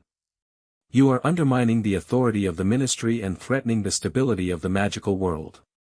Harry met his gaze evenly. "The Ministry has failed the magical world. It's time for a new beginning." Thorn's eyes narrowed. "You think you can do better? You, a boy who hasn't even finished school." Harry smiled. "I've already done better. I defeated the Ancient One. I destroyed the Eater of Magic. I've saved the magical world more times than the Ministry ever has." Thorn was silent for a long moment. Then he said, "You think you're a king, Potter. But kings are not born. They are made, through power, through blood, through sacrifice. And you have not paid the price." Harry's smile faded. "I've paid more than you know." The confrontation ended in a stalemate. Thorn and his delegation left, but the tension remained. The Ministry was not going to give up, and Harry knew that the conflict was far from over. That night, Harry stood alone on the astronomy tower, staring at the stars. The future was uncertain. The Ministry was still a threat, and the magical world was divided. But Harry felt a sense of hope that he hadn't felt in a long time. "Harry?" Hermione's voice came from behind him. She walked over and stood beside him, her shoulder brushing against his. "Are you all right?" she asked. Harry nodded slowly. "I'm scared, Hermione. I'm scared that I'm going to fail. That I'm going to let everyone down." Hermione took his hand. "You're not going to fail, Harry. You've done more than anyone could have expected. You've inspired people, given them hope, shown them that there's a better way." Harry squeezed her hand. "I hope you're right." Hermione smiled. "I'm always right." Harry laughed despite himself. "I know. That's why I love you." The words slipped out before he could stop them. He felt his face flush, and he turned away, embarrassed. But Hermione didn't let go of his hand. "I love you too, Harry," she said softly. "I've loved you for a long time." Harry turned to look at her, his heart pounding. "You have?" Hermione nodded, her eyes shining with tears. "I have. I've been waiting for you to notice." Harry felt a surge of emotion, joy, relief, hope. "I'm sorry it took me so long." Hermione laughed. "You're worth the wait." And in the moonlight, with the stars shining above them, Harry leaned in and kissed her. It was the first step toward a new beginning, a beginning that would shape the future of the magical world. The days that followed were a time of healing and growth. Harry and Hermione's relationship deepened, their bond strengthened by everything they had been through together. The Council of the Ancients continued to grow, its power and influence spreading across the magical world. And Harry, the heir of the Peveril bloodline, stood at the center of it all. He had risen from obscurity to become the most powerful wizard in the world. He had faced unimaginable darkness and emerged victorious. He had inspired hope in the hearts of millions. But Harry knew that his journey was far from over. The Ministry was still a threat, and the magical world was still divided. There were battles yet to be fought, challenges yet to be overcome. But Harry was ready. He was the true heir. And he would not rest until the magical world was united, peaceful, and free. Chapter 15, The Battle Beyond Hogwarts. The war had become a waiting game. Harry stood at the window of the Room of Requirement, staring out at the snow-covered grounds of Hogwarts. The castle was quiet, its corridors empty, its students sent home once again as the threat of conflict loomed over the magical world. The Council of the Ancients had established its headquarters in the castle, and the ancient protectors patrolled the walls like silent sentinels. But the Ministry had not been idle. They had been gathering their forces, building an army of Aurors and Ministry loyalists who believed that Harry was a threat to the established order. The divide in the magical world had grown wider, and the two factions were now poised on the brink of open war. "The Ministry is planning something," Hermione said, her voice tense with worry. "My sources say they're mobilizing their forces. They're going to attack." Harry turned from the window, his expression grim. "I know. I've been expecting it." Ron looked up from the map he was studying. "What do we do, mate? We can't just sit here and wait for them to come to us." Harry was silent for a long moment. Then he said, "We don't wait for them. We take the fight to them." The plan was daring, some would say reckless. Harry proposed launching a preemptive strike against the Ministry's forces, hitting them before they could mobilize their full strength. The Council of the Ancients would lead the assault, supported by the ancient protectors. And the magical beings who had pledged their allegiance to the heir. "This is going to be a war," Harry said, his voice steady despite the fear that churned in his stomach. "People are going to die. But if we don't act, the Ministry will tear the magical world apart." Hermione reached out and took his hand. "We're with you, Harry. Whatever happens." Ron nodded firmly. "Always, mate." The ancient protectors gathered around them, their silver-gold forms shimmering with power. They had pledged their loyalty to the heir, and they would follow him into battle. Harry raised the Peveril blade, its edge gleaming with silver-gold light. "For the magical world," he said. "For the future. For everything we love." The attack came at dawn. Harry and his forces descended on the Ministry's stronghold, a fortress in the Scottish Highlands that had been fortified with dark magic. The battle was fierce and brutal, the air filled with the crackle of spells and the screams of the wounded. Harry fought at the front of his army, the Peveril blade blazing in his hand. The runes on his arms burned with silver-gold light, and the wellspring's power surged through him like a river. "Hold the line," he shouted, his voice carrying over the din of battle. "Don't let them break through." The ancient protectors surged forward, their forms shimmering as they clashed with the Ministry's forces. The merpeople rose from the nearby loch, their spears glinting in the pale morning light. The centaurs charged from the forest, their hooves thundering against the frozen ground. But the Ministry's forces were numerous, and they fought with a desperate fury. The battle raged for hours, neither side able to gain the upper hand. "Harry, we can't keep this up." Ron shouted, his face streaked with blood and sweat. "They're too strong." Harry gritted his teeth. "We don't have a choice. We have to win." The turning point came when Voldemort appeared. The Dark Lord emerged from the shadows. At the edge of the battlefield, his red eyes blazing with triumph. He had been waiting for this moment, the moment when Harry and the Ministry were both weakened, their forces depleted. "Harry Potter," Voldemort said, his voice carrying over the battlefield. "You have made a terrible mistake. You have weakened yourself fighting the Ministry, and now you have no strength left to face me." Harry felt his blood run cold. Voldemort had been playing a long game, waiting for the perfect moment to strike. "You're a coward, Voldemort," Harry said, his voice filled with contempt. "You only fight when your enemies are weak." Voldemort laughed, a cold, cruel sound. I fight to win, Potter. And I always win. He raised his wand, and a bolt of green light shot toward Harry. Harry deflected it with the peveril blade, the silver gold light absorbing the curse. You'll never win, Voldemort. I'll stop you, just like I stopped the Ancient One. Just like I stopped the Shadow Council. Voldemort's eyes narrowed. You have grown powerful, Potter. But you are still a boy. And boys can be broken.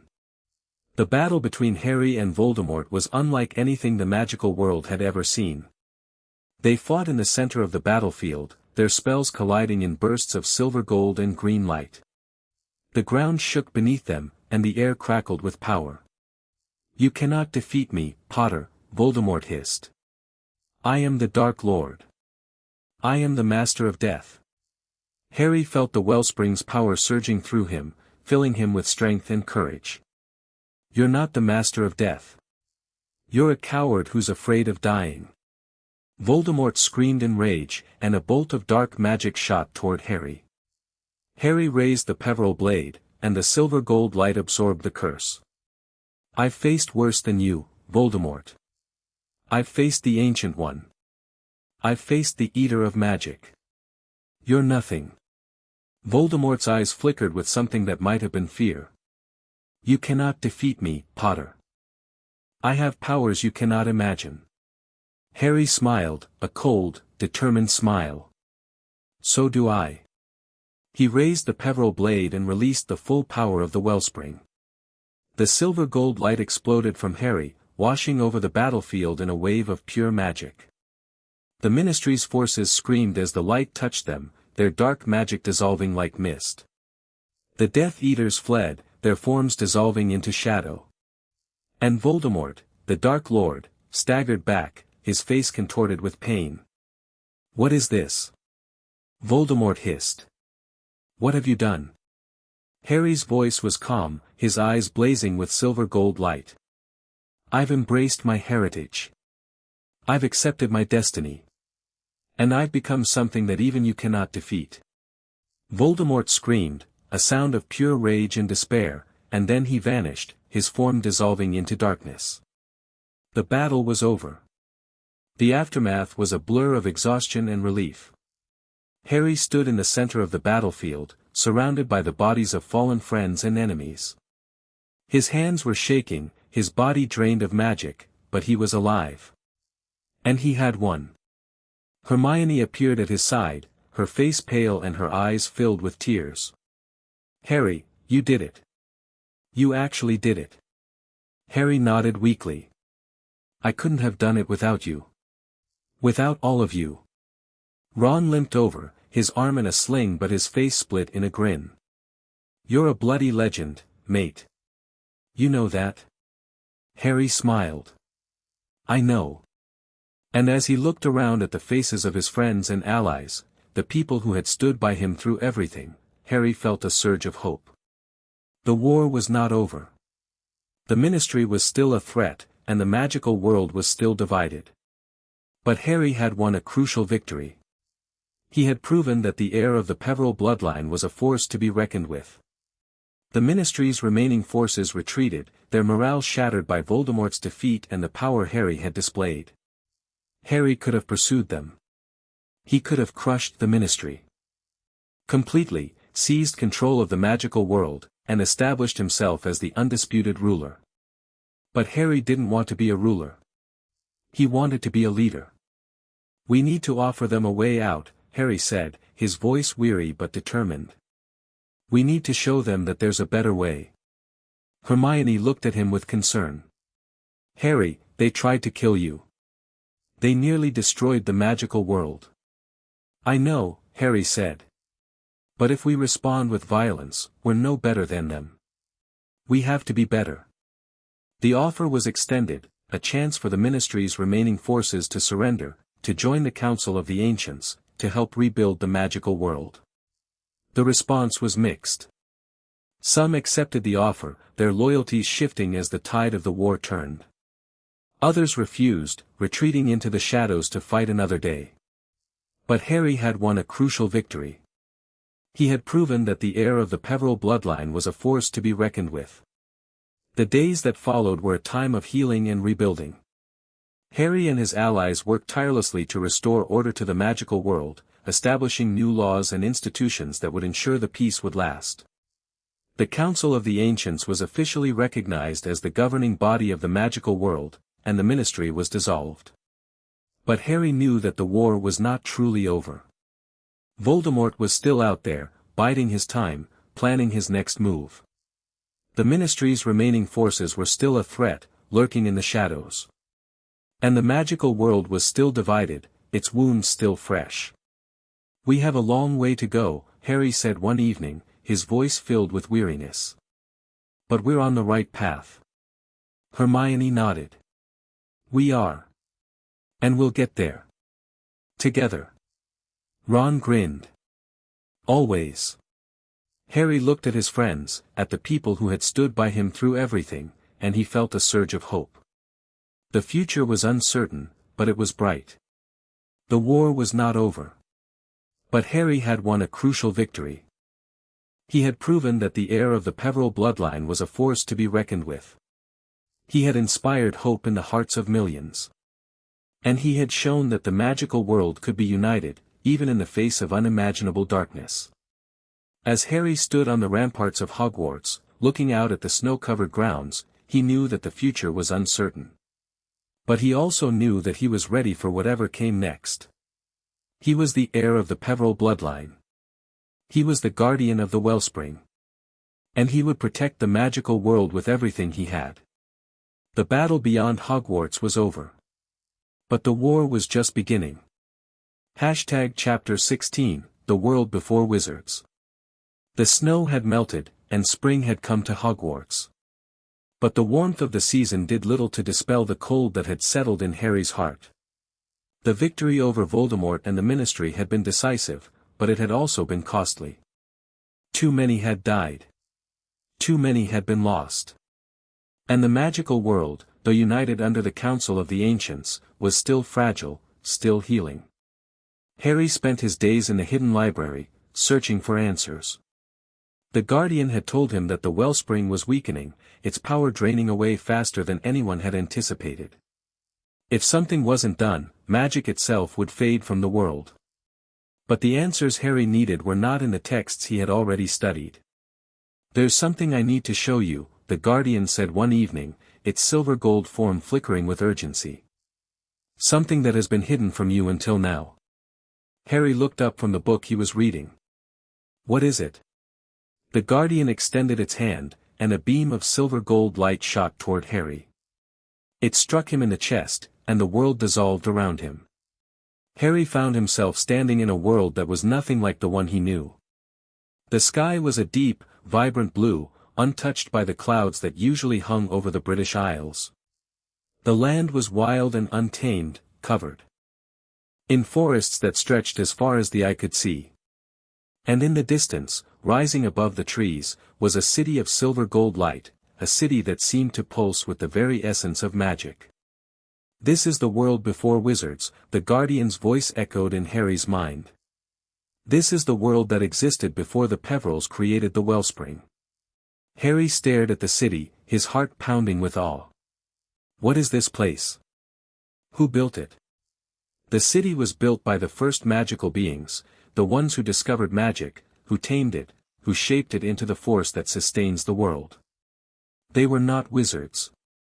They were something else, something that existed before the concept of wizardry was ever conceived. Harry felt a chill run down his spine. What happened to them? The Guardian's voice was heavy with sorrow. They were destroyed. Not by an enemy, but by their own power. They grew too powerful, too arrogant, and they tore themselves apart. The Peverils were the survivors, the ones who escaped the destruction and rebuilt the magical world from the ashes. Harry felt the weight of those words pressing down on him. The Peverils had not been the first magical beings. They were the survivors of a catastrophe that had nearly destroyed magic itself. Where did the Eater of Magic come from? Harry asked. Was it part of this world?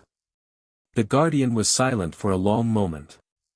Then it said, the Eater of Magic was not created by the Peverils. It was created by the first magical beings, a weapon designed to destroy their enemies. When they fell, the Eater was sealed away, forgotten. But it was never destroyed. And now it has returned. Harry felt a surge of anger. The Peverils didn't create it. They just inherited it. The Guardian nodded slowly. Yes. And they spent their lives trying to destroy it. But they never succeeded.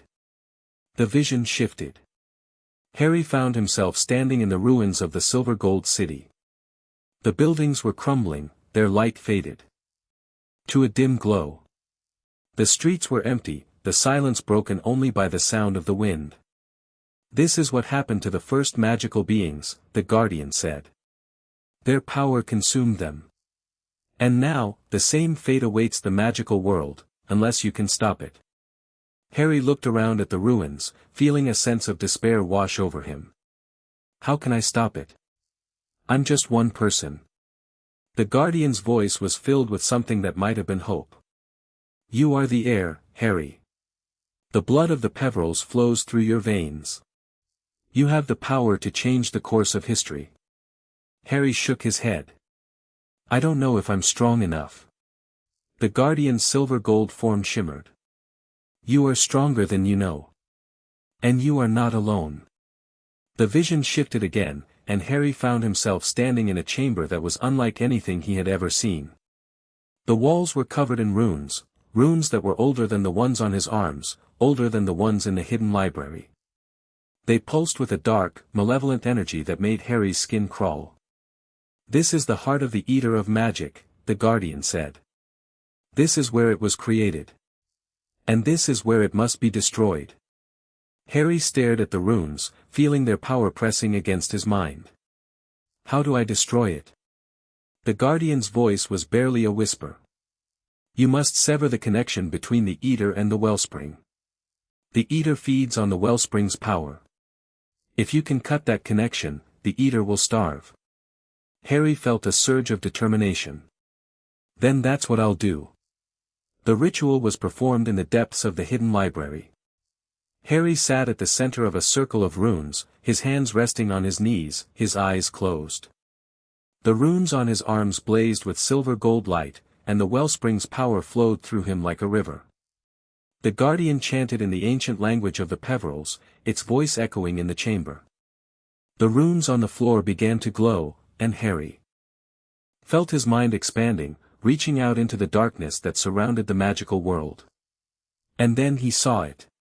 The connection between the Eater and the Wellspring, a thread of dark magic that pulsed with malevolent energy. It was vast and ancient, and it was draining the Wellspring's power. Cut it, the Guardian urged. Sever the connection. Harry reached out with his magic and seized the thread. The pain was unimaginable, a fire that burned through every cell of his body. But Harry held on, channeling the Wellspring's power into the thread. Let go, the Guardian shouted.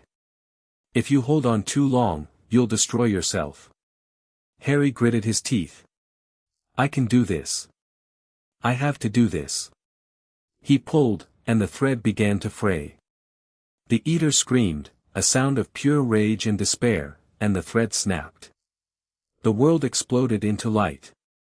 When the light faded, Harry was lying on the floor of the hidden library, his body broken and exhausted. The Guardian was standing over him, its silver-gold form flickering with concern. Heir, it said. Are you all right? Harry nodded weakly. I did it. I severed the connection. The Guardian's voice was filled with relief. Yes. The Eater has been weakened. It will not be able to feed on the Wellspring's power again. Harry struggled to his feet, his body aching with exhaustion. But it's not destroyed. The Guardian shook its head. No. The Eater is still alive. But it is weakened, and it will take time for it to recover. Time that we can use to find a way to destroy it permanently. Harry nodded slowly. Then that's what we'll do. The days that followed were a time of healing and reflection. Harry spent time with his friends, enjoying the peace that had been hard-won. He walked through the halls of Hogwarts, remembering all the good times he had experienced there. And he thought about the vision the Guardian had shown him, the world before wizards, the first magical beings, the destruction they had wrought. "We can't make the same mistakes," Harry said one evening, his voice filled with conviction. "The magical world has to be different. It has to be better." Hermione nodded. "And it will be. We'll make sure of it." Ron grinned.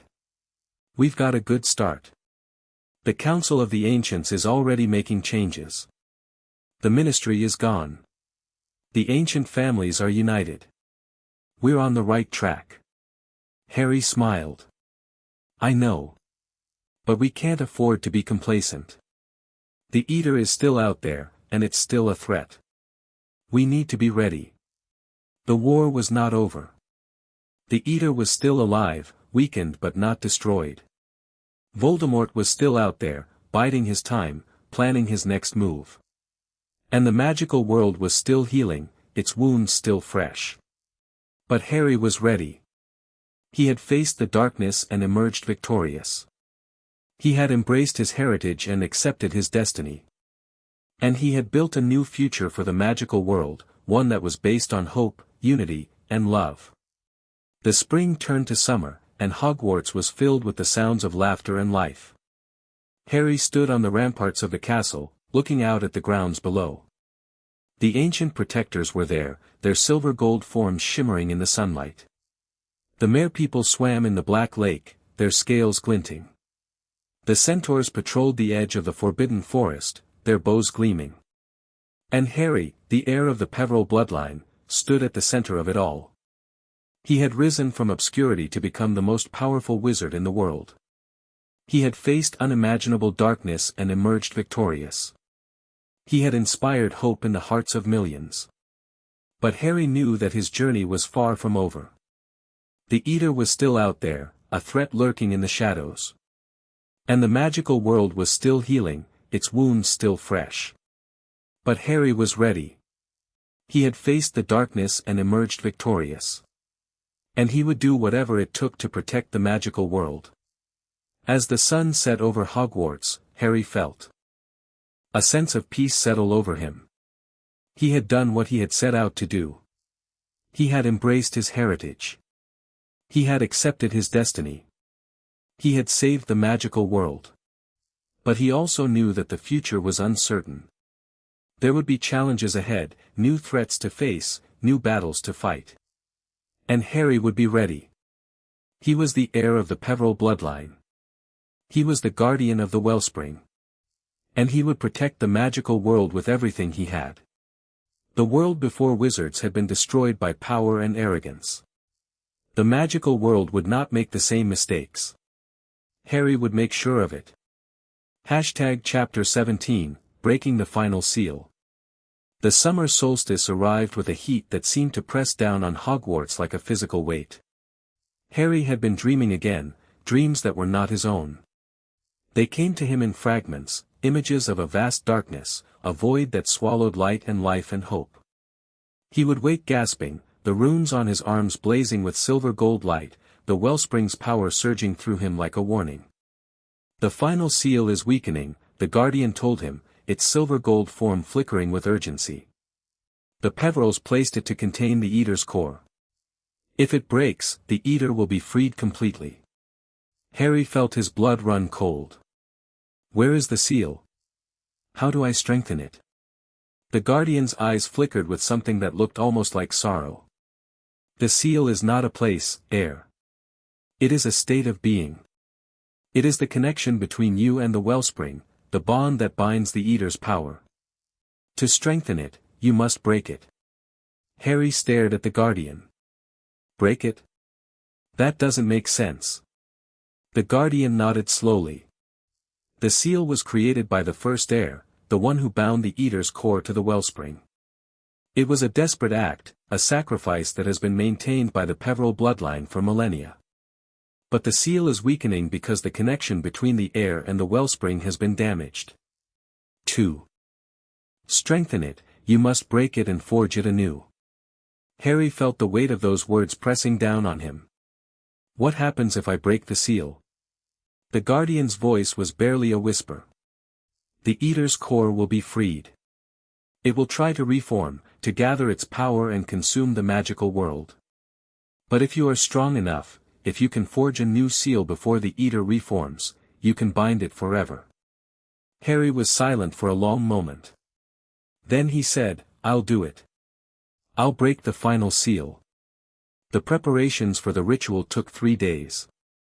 Harry worked tirelessly, gathering the materials he needed and studying the ancient texts that the Guardian had provided. The ritual was dangerous, requiring him to channel the full power of the wellspring through his body and into the seal itself. The seal will break, the Guardian explained. The Eater's core will be freed. And you will have to forge a new seal before it can reform. You will have 1 hour. Harry nodded grimly. I'll make it work. The ritual was performed in the Chamber of Secrets, the place where the Peverils had first bound the Eater's core. Harry stood at the center of the chamber, the runes on his arms blazing with silver-gold light.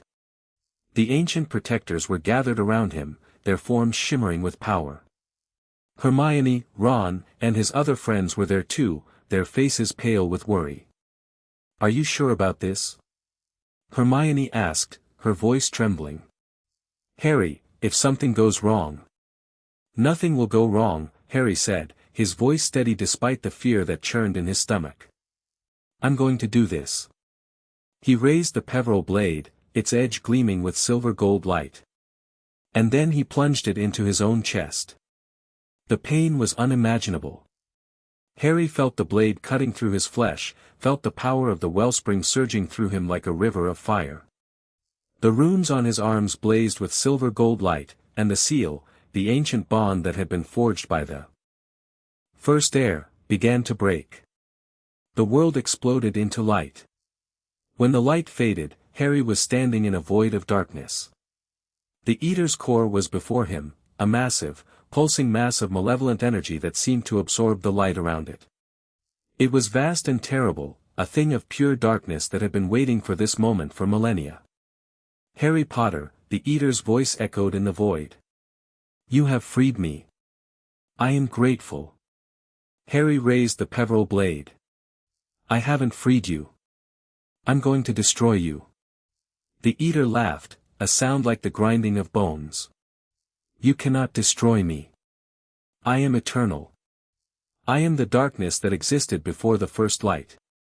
Harry felt the wellspring's power surging through him, filling him with strength and courage. I don't care what you are. I'm going to stop you. He raised the blade and charged. The battle in the void was unlike anything Harry had ever experienced. The Eater's power was immense, its attacks relentless. Harry fought with everything he had, the Peveril blade blazing in his hand, the wellspring's power surging through him like a river. You cannot defeat me, the Eater shrieked. I am the darkness that consumes all. Harry gritted his teeth. I'm not trying to defeat you. I'm trying to destroy you. He raised the blade and channeled the full power of the wellspring into it. The silver-gold light exploded outward, washing over the Eater's core. The Eater screamed, a sound of pure rage and despair, and its form began to dissolve. The void began to collapse around him. Harry felt the wellspring's power surging through him, felt the new seal forming, a bond that was stronger than the one that had been broken. The Eater's core was being bound, its power contained, its threat neutralized. But Harry could feel the cost. The wellspring was draining, its power flowing into the new seal. The magic that sustained the magical world was fading. I'm sorry, Harry whispered. I have to do this. He released the final surge of power, and the void exploded into light. When the light faded, Harry was lying on the floor of the Chamber of Secrets. His friends were gathered around him, their faces filled with concern. Hermione was crying, her tears falling onto his face. Ron was pale, his hands shaking. Harry, Hermione said, her voice trembling. Harry, you did it. You did it. Harry struggled to sit up, his body aching with exhaustion. Is it over? Is the Eater gone? The Guardian's voice echoed in the chamber. The Eater has been bound, heir. The new seal is stronger than the old one. It will not break again. Harry nodded weakly. And the wellspring? The Guardian was silent for a long moment. Then it said, the wellspring has been damaged. Its power has been drained. The magical world will survive, but it will be changed. Magic will be weaker than it once was. Harry felt a surge of despair. I sacrificed the wellspring. I sacrificed magic. The Guardian's voice was gentle. You sacrificed the wellspring's excess power, the power that was being drained by the Eater. The wellspring itself is still intact. Magic will not fade completely. But it will be different. It will be more fragile. Harry felt the weight of those words pressing down on him. What have I done? Hermione reached out and took his hand. You've saved the magical world, Harry. That's what you've done. The magical world felt the change. Spells that had once been effortless now required more concentration. Portkeys malfunctioned more frequently. The very fabric of magic seemed to be fraying at the edges. But the magical world survived. The Council of the Ancients worked tirelessly to adapt, to find new ways to sustain the magic that remained. The ancient families and magical beings pooled their resources, sharing their knowledge and their power. And Harry, the heir of the Peveril bloodline, stood at the center of it all. He had broken the final seal and forged a new one. He had bound the Eater's core and saved the magical world. But the cost had been immense, the wellspring's power had been drained, and magic was weaker than it had ever been. I don't regret it, Harry said one evening, his voice quiet but firm. I would do it again. The Eater had to be stopped. Hermione nodded. I know. And you were right to do it. Ron grinned.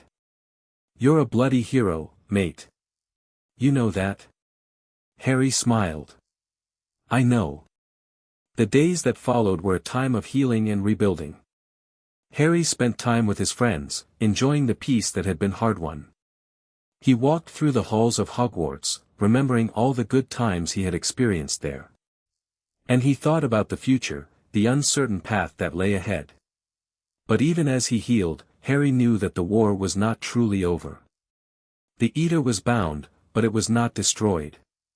Voldemort was still out there, biding his time, planning his next move. And the magical world was still fragile, its power diminished. We have a lot of work ahead of us, Harry said one evening, his voice filled with determination. But we'll do it.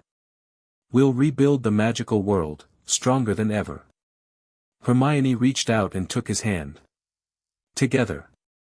Ron nodded. Always. Harry looked at his friends, at the people who had stood by him through everything, and he felt a surge of hope. The future was uncertain. But it was bright. The summer solstice had passed, and autumn was approaching.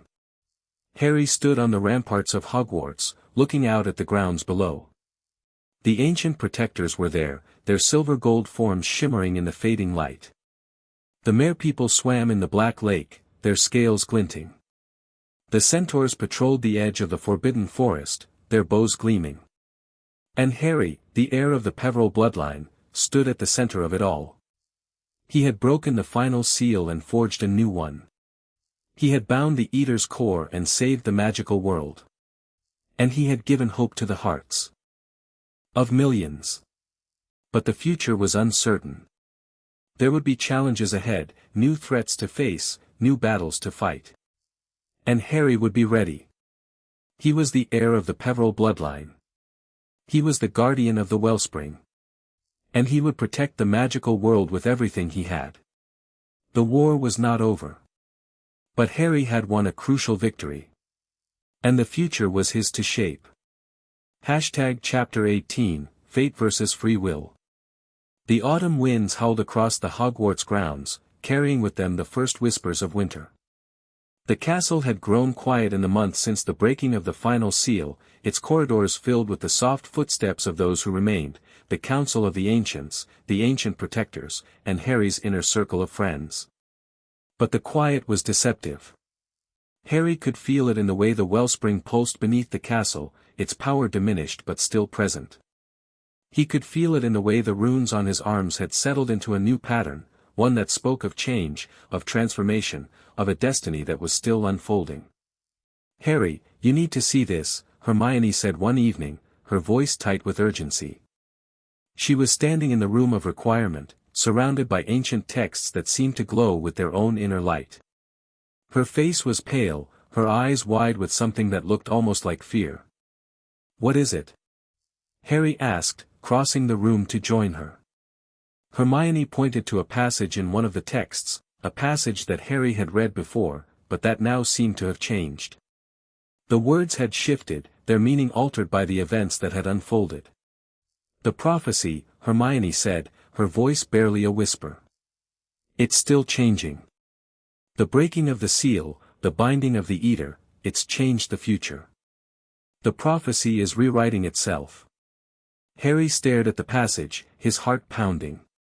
The words seemed to dance before his eyes, their meaning eluding him.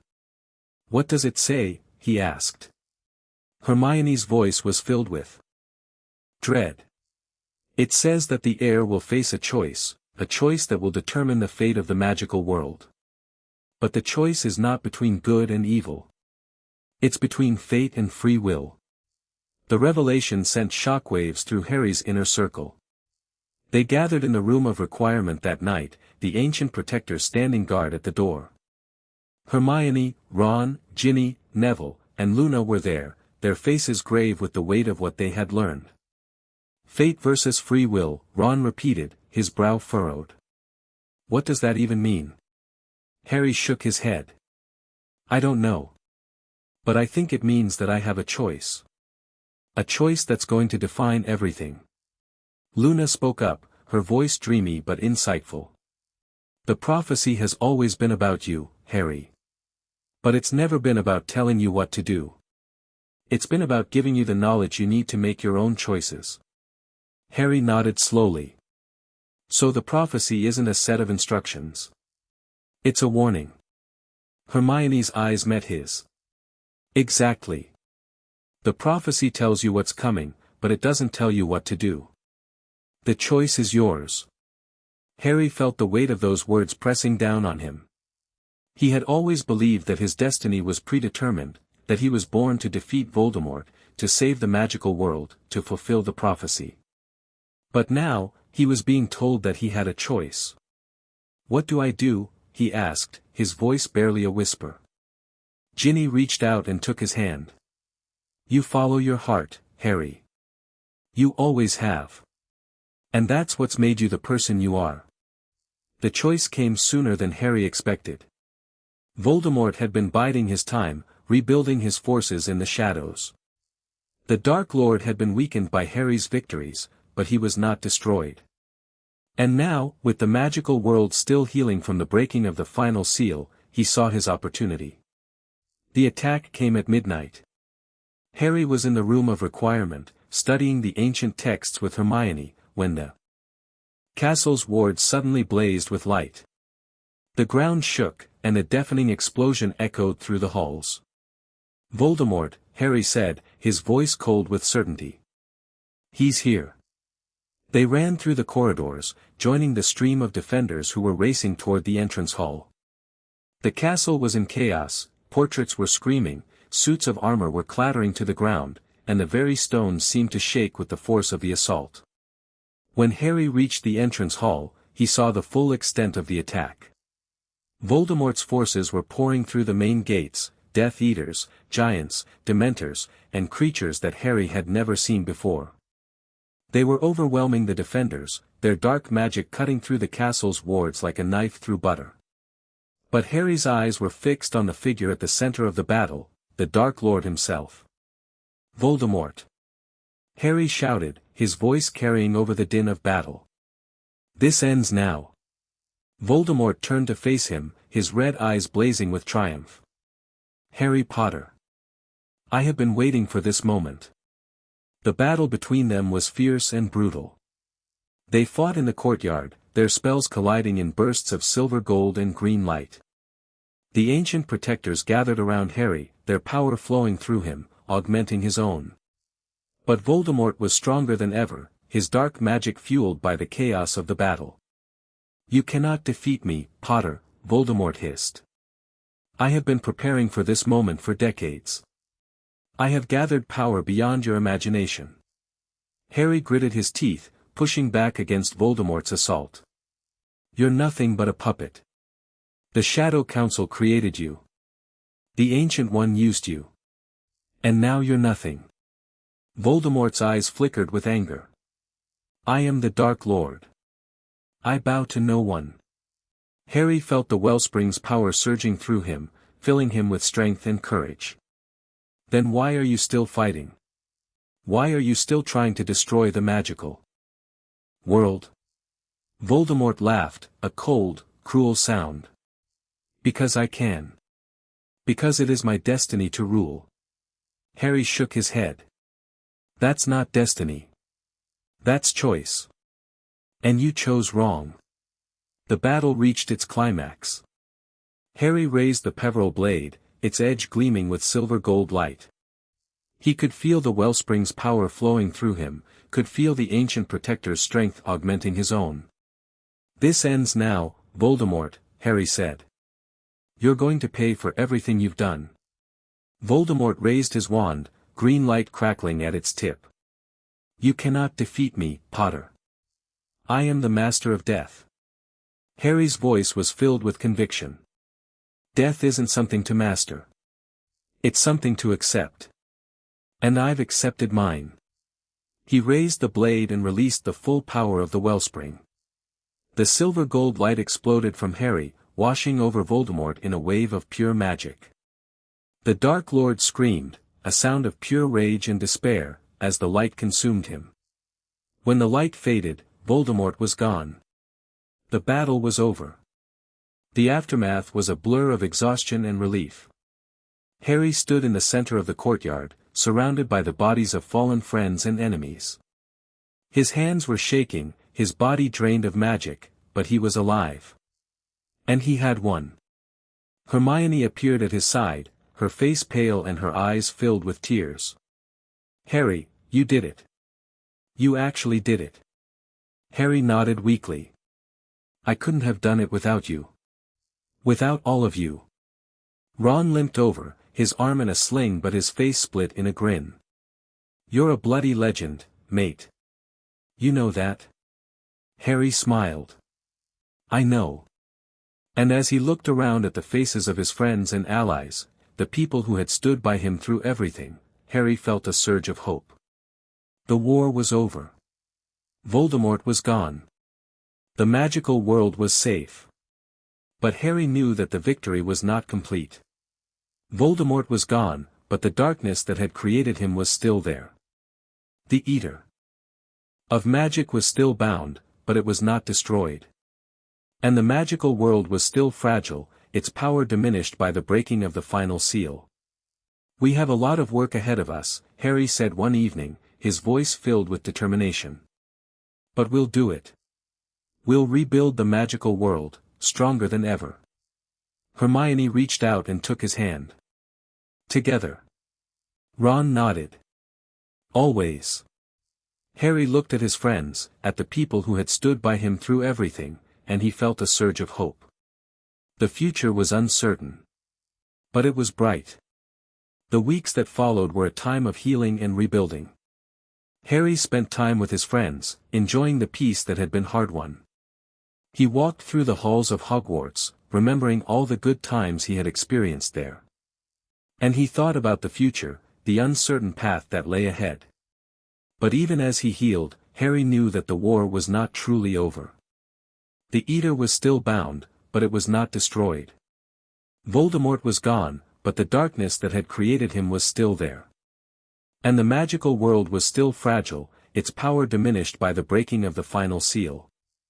"We have to find a way to destroy the Eater," Harry said one evening, his voice filled with conviction. We can't just keep it bound forever. Hermione nodded slowly. I've been researching. There might be a way. But it's dangerous. Harry met her gaze. I'm not afraid of danger. I'm afraid of failing. Hermione reached out and took his hand. You won't fail, Harry. You never do. The night before the final confrontation, Harry stood alone on the astronomy tower. The stars were bright overhead, their light reflecting off the silver-gold runes on his arms. He could feel the wellspring pulsing beneath him, could feel the Eater's presence in the darkness beyond. Harry. He turned to see Hermione standing in the doorway, her face filled with concern. Are you all right? She asked. Harry nodded slowly. I'm scared, Hermione. I'm scared of what I might have to do. Hermione walked over and stood beside him. What do you mean? Harry was silent for a long moment. Then he said, the prophecy spoke of a choice. Fate versus free will. And I think I know what it means. Hermione's eyes widened. What? Harry's voice was barely a whisper. I think I have to choose between saving the magical world and saving the wellspring. I can't do both. Hermione was silent for a long moment. Then she said, that's not a choice, Harry. That's a sacrifice. Harry nodded slowly. I know. But it's the only way. Hermione reached out and took his hand. Then I'll be with you. Whatever happens, I'll be with you. Harry squeezed her hand. Thank you, Hermione. That means more than you know. The morning of the final confrontation dawned gray and cold. Harry stood at the edge of the forbidden forest, surrounded by his allies. The ancient protectors formed a circle around him, their silver-gold forms shimmering with power. His friends were there too, their faces determined and ready. The Eater must be destroyed, Harry said, his voice carrying over the crowd. We can't keep it bound forever. It's time to end this. His allies nodded, their expressions grim but resolute. Harry raised the Peveril blade, its edge gleaming with silver-gold light. And then he led them into the darkness. The battle against the Eater was unlike anything Harry had ever experienced. The creature's power was immense, its attacks relentless. Harry fought with everything he had, the Peveril blade blazing in his hand, the wellspring's power surging through him like a river. You cannot destroy me, the Eater shrieked. I am eternal. I am the darkness that consumes all. Harry gritted his teeth. I'm not trying to destroy you. I'm trying to erase you. He raised the blade and channeled the full power of the wellspring into it. The silver-gold light exploded outward, washing over the Eater's core. The Eater screamed, a sound of pure rage and despair, and its form began to dissolve. The void began to collapse around him. Harry felt the wellspring's power surging through him, felt the Eater's core being destroyed. The magic that sustained the magical world was fading, slipping through his fingers like water. I'm sorry, Harry whispered. I have to do this. He released the final surge of power, and the void exploded into light. When the light faded, Harry was lying on the ground, his body broken and exhausted. His friends were gathered around him, their faces filled with concern. Hermione was crying, her tears falling onto his face. Ron was pale, his hands shaking. Harry, Hermione said, her voice trembling.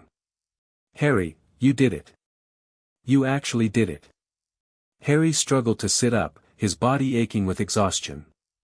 Is it over? Is the Eater gone?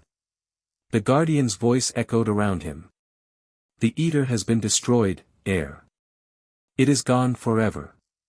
Harry nodded weakly. And the wellspring? The Guardian was silent for a long moment. Then it said, the wellspring has been damaged. Its power has been drained. The magical world will survive, but it will be changed. Magic will be weaker than it once was. Harry felt a surge of despair. I sacrificed the wellspring. I sacrificed magic. Hermione reached out and took his hand. You saved the magical world, Harry. That's what you did. Harry looked at her, at the love and hope in her eyes, and he felt a surge of peace. You're right, he said. I made my choice. And I chose free will. Chapter 19, The Last Battle of Destinies. The world had changed.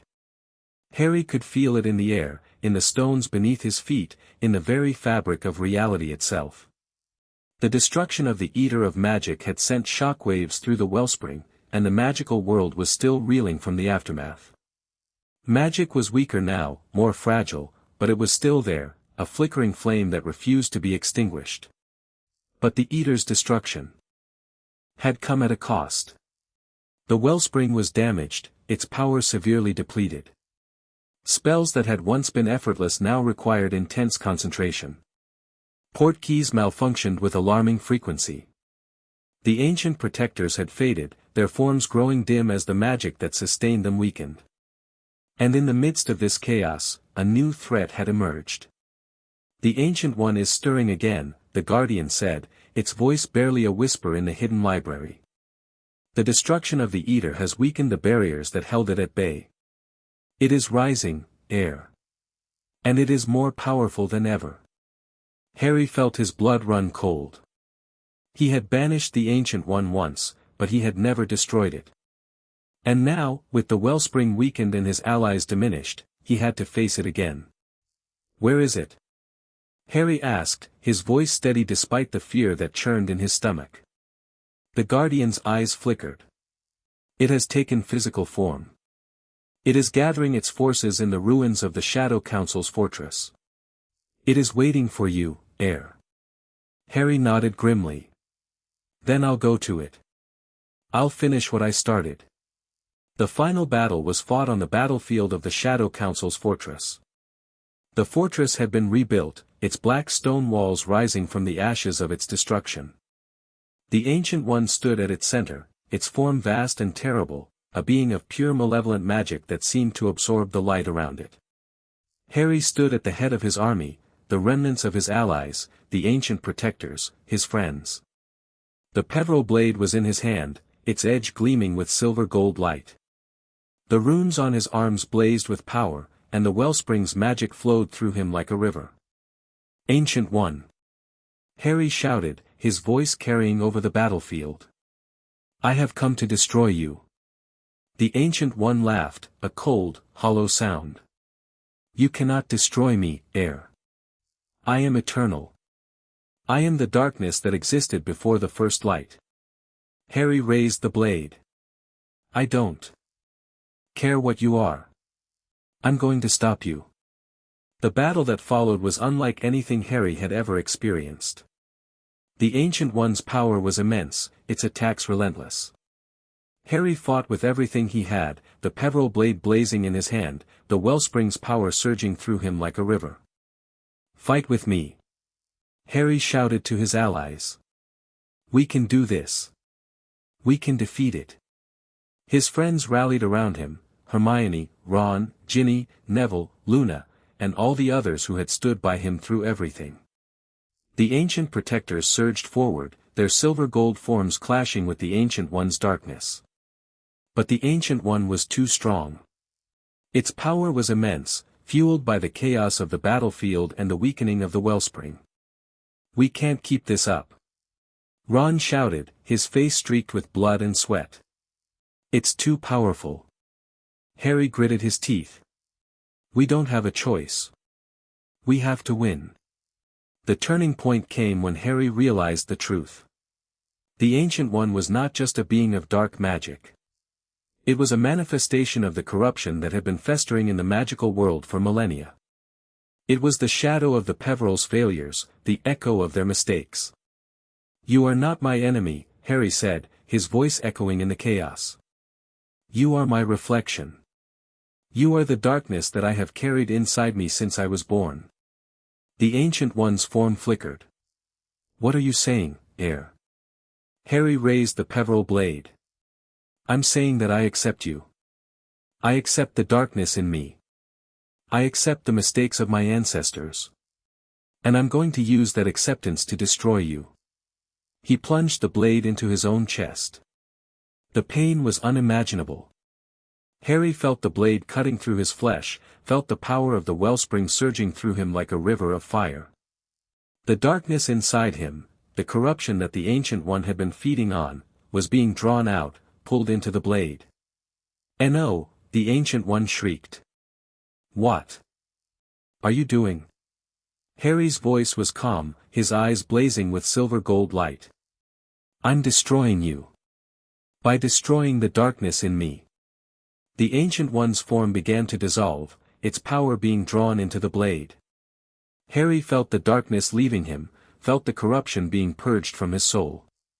"You are the heir," the Ancient One hissed. "You are the one who was meant to carry the darkness." Harry shook his head. "I was meant to overcome it. And I have." The Ancient One screamed, a sound of pure rage and despair, and then it was gone. When the light faded, Harry was lying on the battlefield, his body broken and exhausted. His friends were gathered around him, their faces filled with concern. Hermione was crying, her tears falling onto his face. Ron was pale, his hands shaking. "Harry," Hermione said, her voice trembling. "Harry, you did it.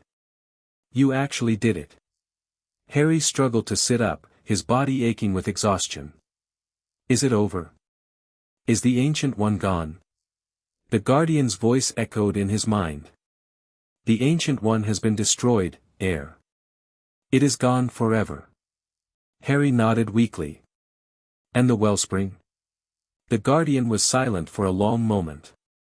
Then it said, "The wellspring has been healed. By accepting the darkness and purging it, you have restored the balance of magic. The wellspring is stronger than it has been in millennia." Harry felt a surge of relief. "Then it's over. The war is finally over." The aftermath of the battle was a time of celebration and healing. Harry stood at the center of the celebrations, surrounded by his friends and allies. The ancient protectors had returned, their forms shining brighter than ever. The magical world was united, its wounds healing, its future bright. "Harry," Hermione said, her voice soft with emotion. "You did it.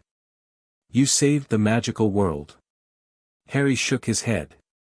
"I didn't do it alone. I couldn't have done it without you. Without all of you." Ron clapped him on the back. "You're a bloody legend, mate. You know that?"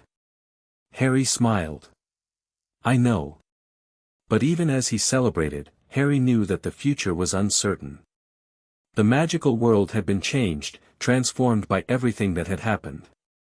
And Harry had been changed too. He was no longer just the heir of the Peveril bloodline. He was something more, something that had been forged in the fires of battle and sacrifice. As the celebrations continued, Harry slipped away to the astronomy tower. The stars were bright overhead, their light reflecting off the silver-gold runes on his arms. He could feel the wellspring pulsing beneath him, its power strong and steady. "Harry?"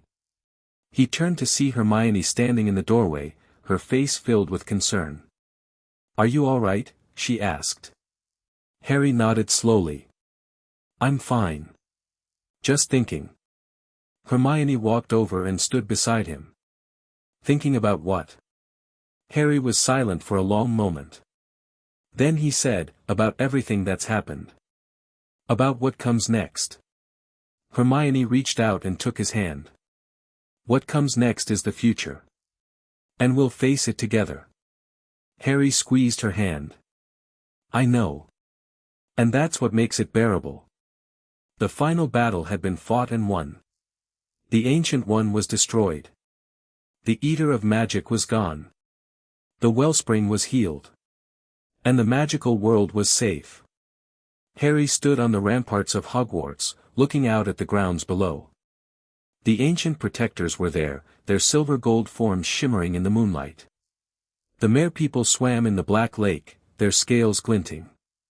The centaurs patrolled the edge of the forbidden forest, their bows gleaming. And Harry, the heir of the Peveril bloodline, stood at the center of it all. He had faced the darkness and emerged victorious. He had embraced his heritage and accepted his destiny. He had sacrificed everything to save the magical world. But the future was still uncertain. There would be challenges ahead, new threats to face, new battles to fight. And Harry would be ready. He was the heir of the Peveril bloodline. He was the guardian of the wellspring. And he would protect the magical world with everything he had. The last battle of destinies was over. But the future was just beginning. That night, Harry dreamed of the Peverils. He saw them in their glory, ruling over a kingdom that spanned the British Isles. He saw their triumphs and their failures, their joys and their sorrows. He saw the creation of the wellspring, the binding of the Eater, the fall of their dynasty. And he saw the moment when the first heir had accepted his destiny, the moment when the Peveril bloodline had been forged. "You are the last of us," a voice said. "But you are also the first of something new." Harry woke with a start, his heart pounding. The dream had felt so real, so vivid. And the voice, it had been the voice of the first heir, the one who had started it all. "Harry, are you all right?"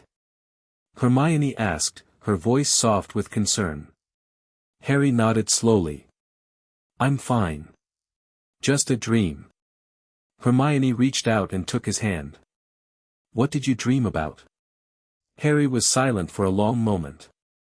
Then he said, "About the future. About what comes next." Hermione squeezed his hand. "And what comes next?" Harry smiled. "A new beginning." The morning of the new beginning dawned bright and clear. Harry stood on the ramparts of Hogwarts, looking out at the grounds below. The ancient protectors were there, their silver-gold forms shimmering in the sunlight. The merpeople swam in the black lake, their scales glinting. The centaurs patrolled the edge of the forbidden forest, their bows gleaming. And Harry, the heir of the Peveril bloodline, stood at the center of it all. He had faced the darkness and emerged victorious. He had embraced his heritage and accepted his destiny. He had sacrificed everything to save the magical world. But the future was still uncertain. There would be challenges ahead, new threats to face, new battles to fight. And Harry would be ready. He was the heir of the Peveril bloodline. He was the guardian of the wellspring. And he would protect the magical world with everything he had. The last battle of destinies was over. But the future was just beginning. And Harry Potter was ready for whatever came next. Chapter 20, A New Age Begins. The years that followed the final battle were marked by a profound transformation. The magical world had been broken and rebuilt, its foundations shaken by the wars that had ravaged it. But from the ashes of destruction, something new had emerged, something stronger, more united, more hopeful than anything that had come before. Harry stood on the ramparts of Hogwarts, looking out at the grounds below. The castle had been restored to its former glory, its stones gleaming with silver-gold light. The ancient protectors were there, their forms shimmering in the sunlight. The merpeople swam in the black lake, their scales glinting. The centaurs patrolled the edge of the forbidden forest, their bows gleaming.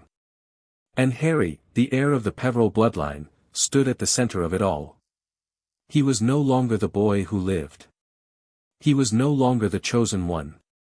He was something more, something that had been forged in the fires of battle and sacrifice. He was the guardian of the wellspring. The protector of the magical world. The leader of a new age. "Harry, you're going to be late," Hermione said, appearing at his side. "The ceremony is about to begin." Harry turned to look at her, a smile spreading across his face. "I know. I just wanted a moment to take it all in." Hermione reached out and took his hand. "It's beautiful, isn't it? The world we've built." Harry nodded slowly. "It is. And it's only the beginning." The ceremony was held in the Great Hall. The hall was packed with representatives from across the magical world, the ancient families, the magical beings, the protectors, and the leaders of the new government that had been established. After the fall of the ministry.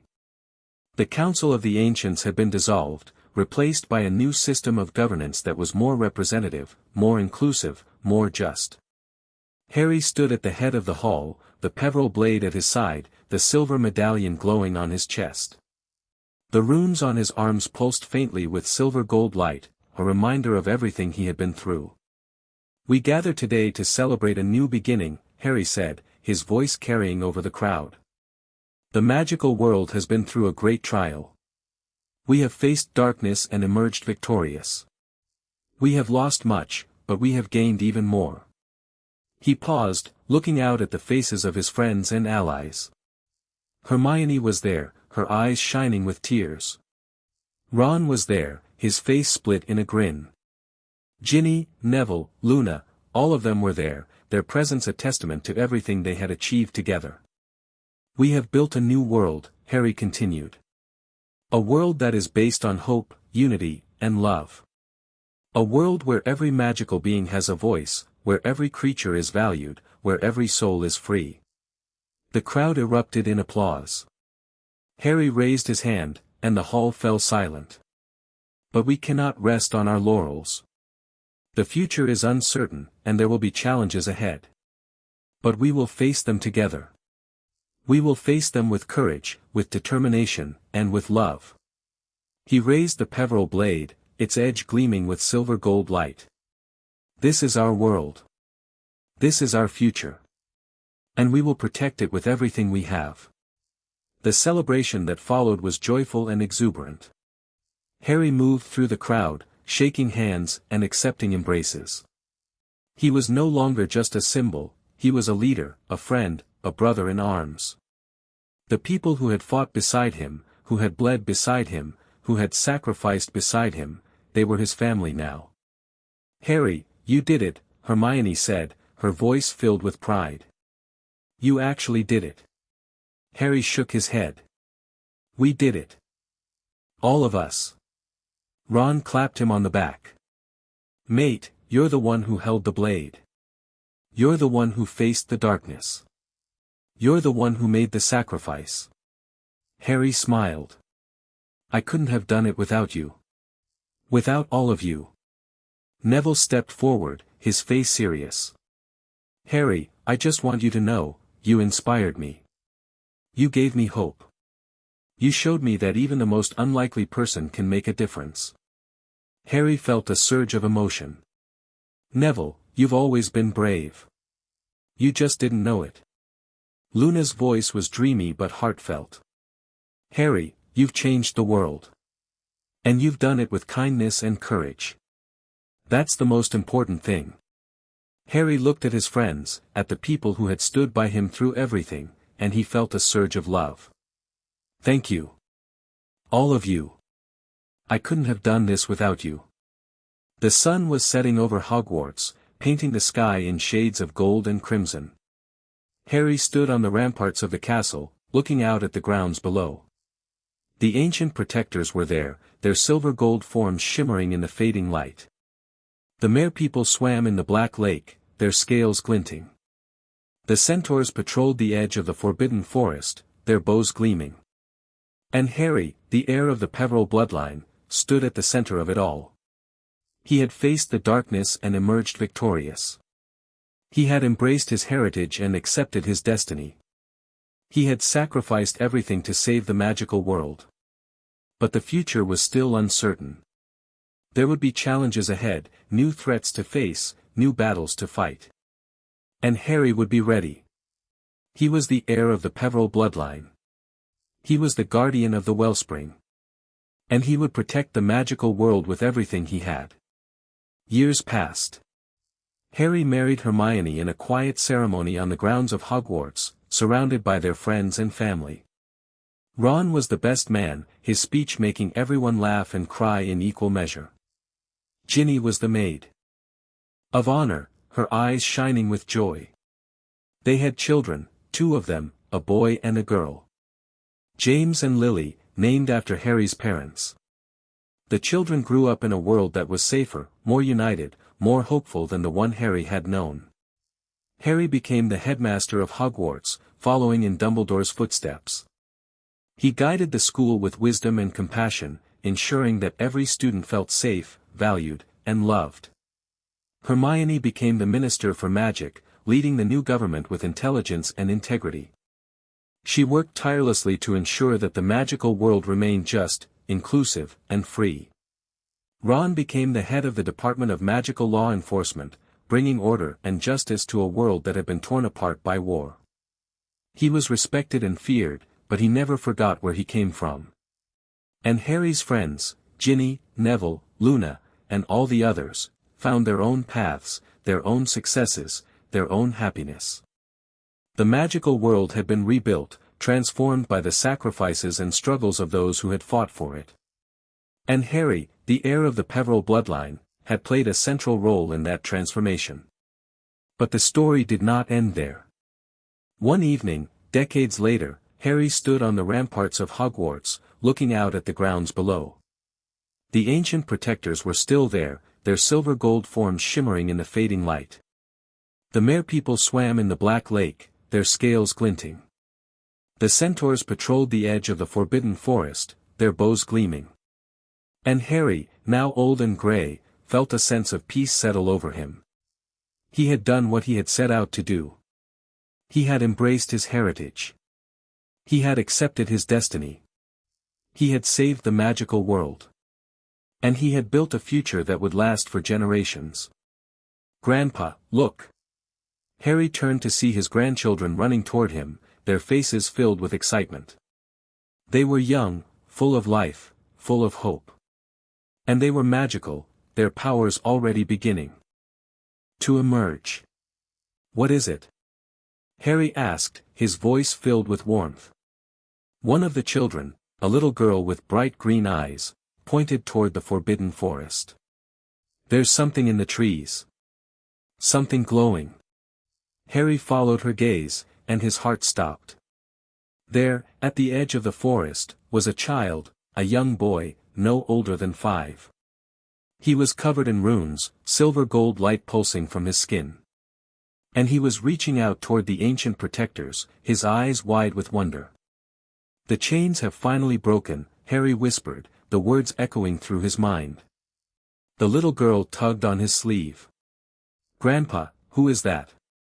Harry felt tears streaming down his face. He knelt down and took his granddaughter's hand. "He's like me," Harry said, his voice filled with emotion. "He's the new heir. The new guardian of the wellspring." The little girl's eyes widened. "Does that mean he's going to save the world too?" Harry smiled. "I think he's going to save the world in his own way. Just like I did."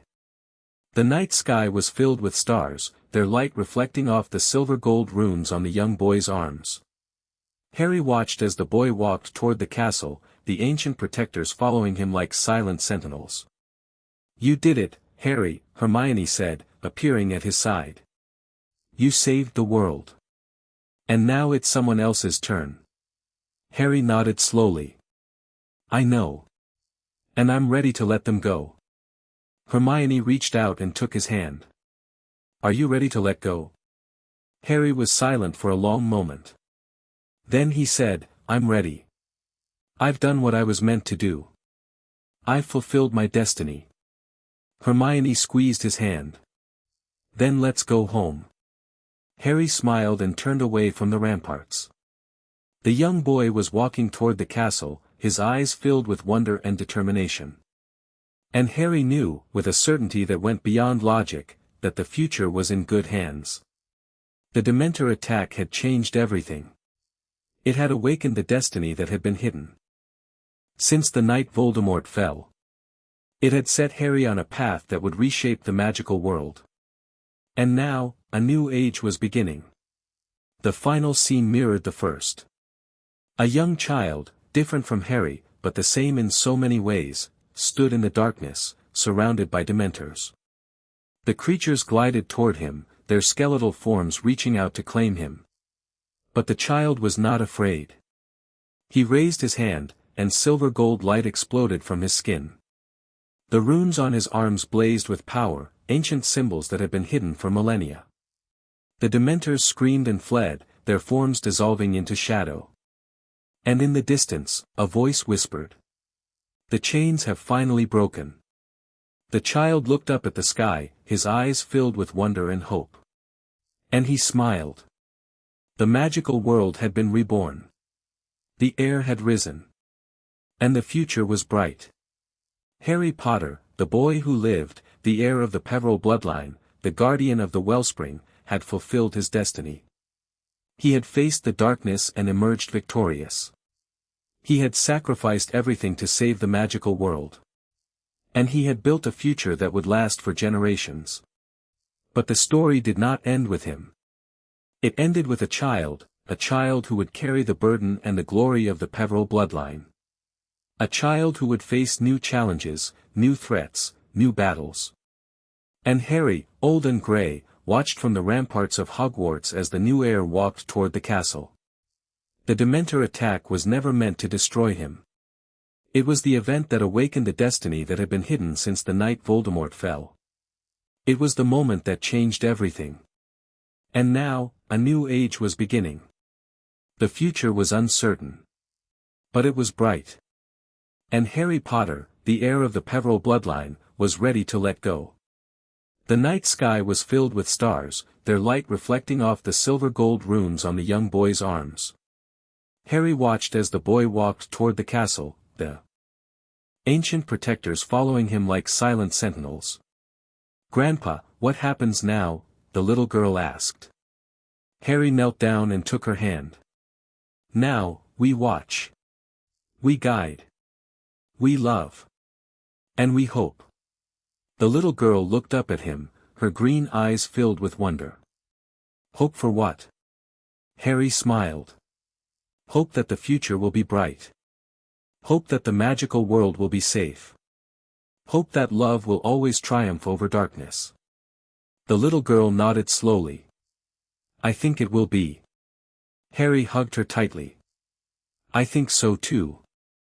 The sun rose over Hogwarts, its light painting the sky in shades of gold and crimson. Harry stood on the ramparts of the castle, looking out at the grounds below. The ancient protectors were there, their silver-gold forms shimmering in the dawn light. The merpeople swam in the black lake, their scales glinting. The centaurs patrolled the edge of the forbidden forest, their bows gleaming. And in the distance, the new heir walked toward the castle, his eyes filled with wonder and hope. Harry smiled. The chains had finally broken. The destiny had been fulfilled. And a new age had begun. The end. Thank you.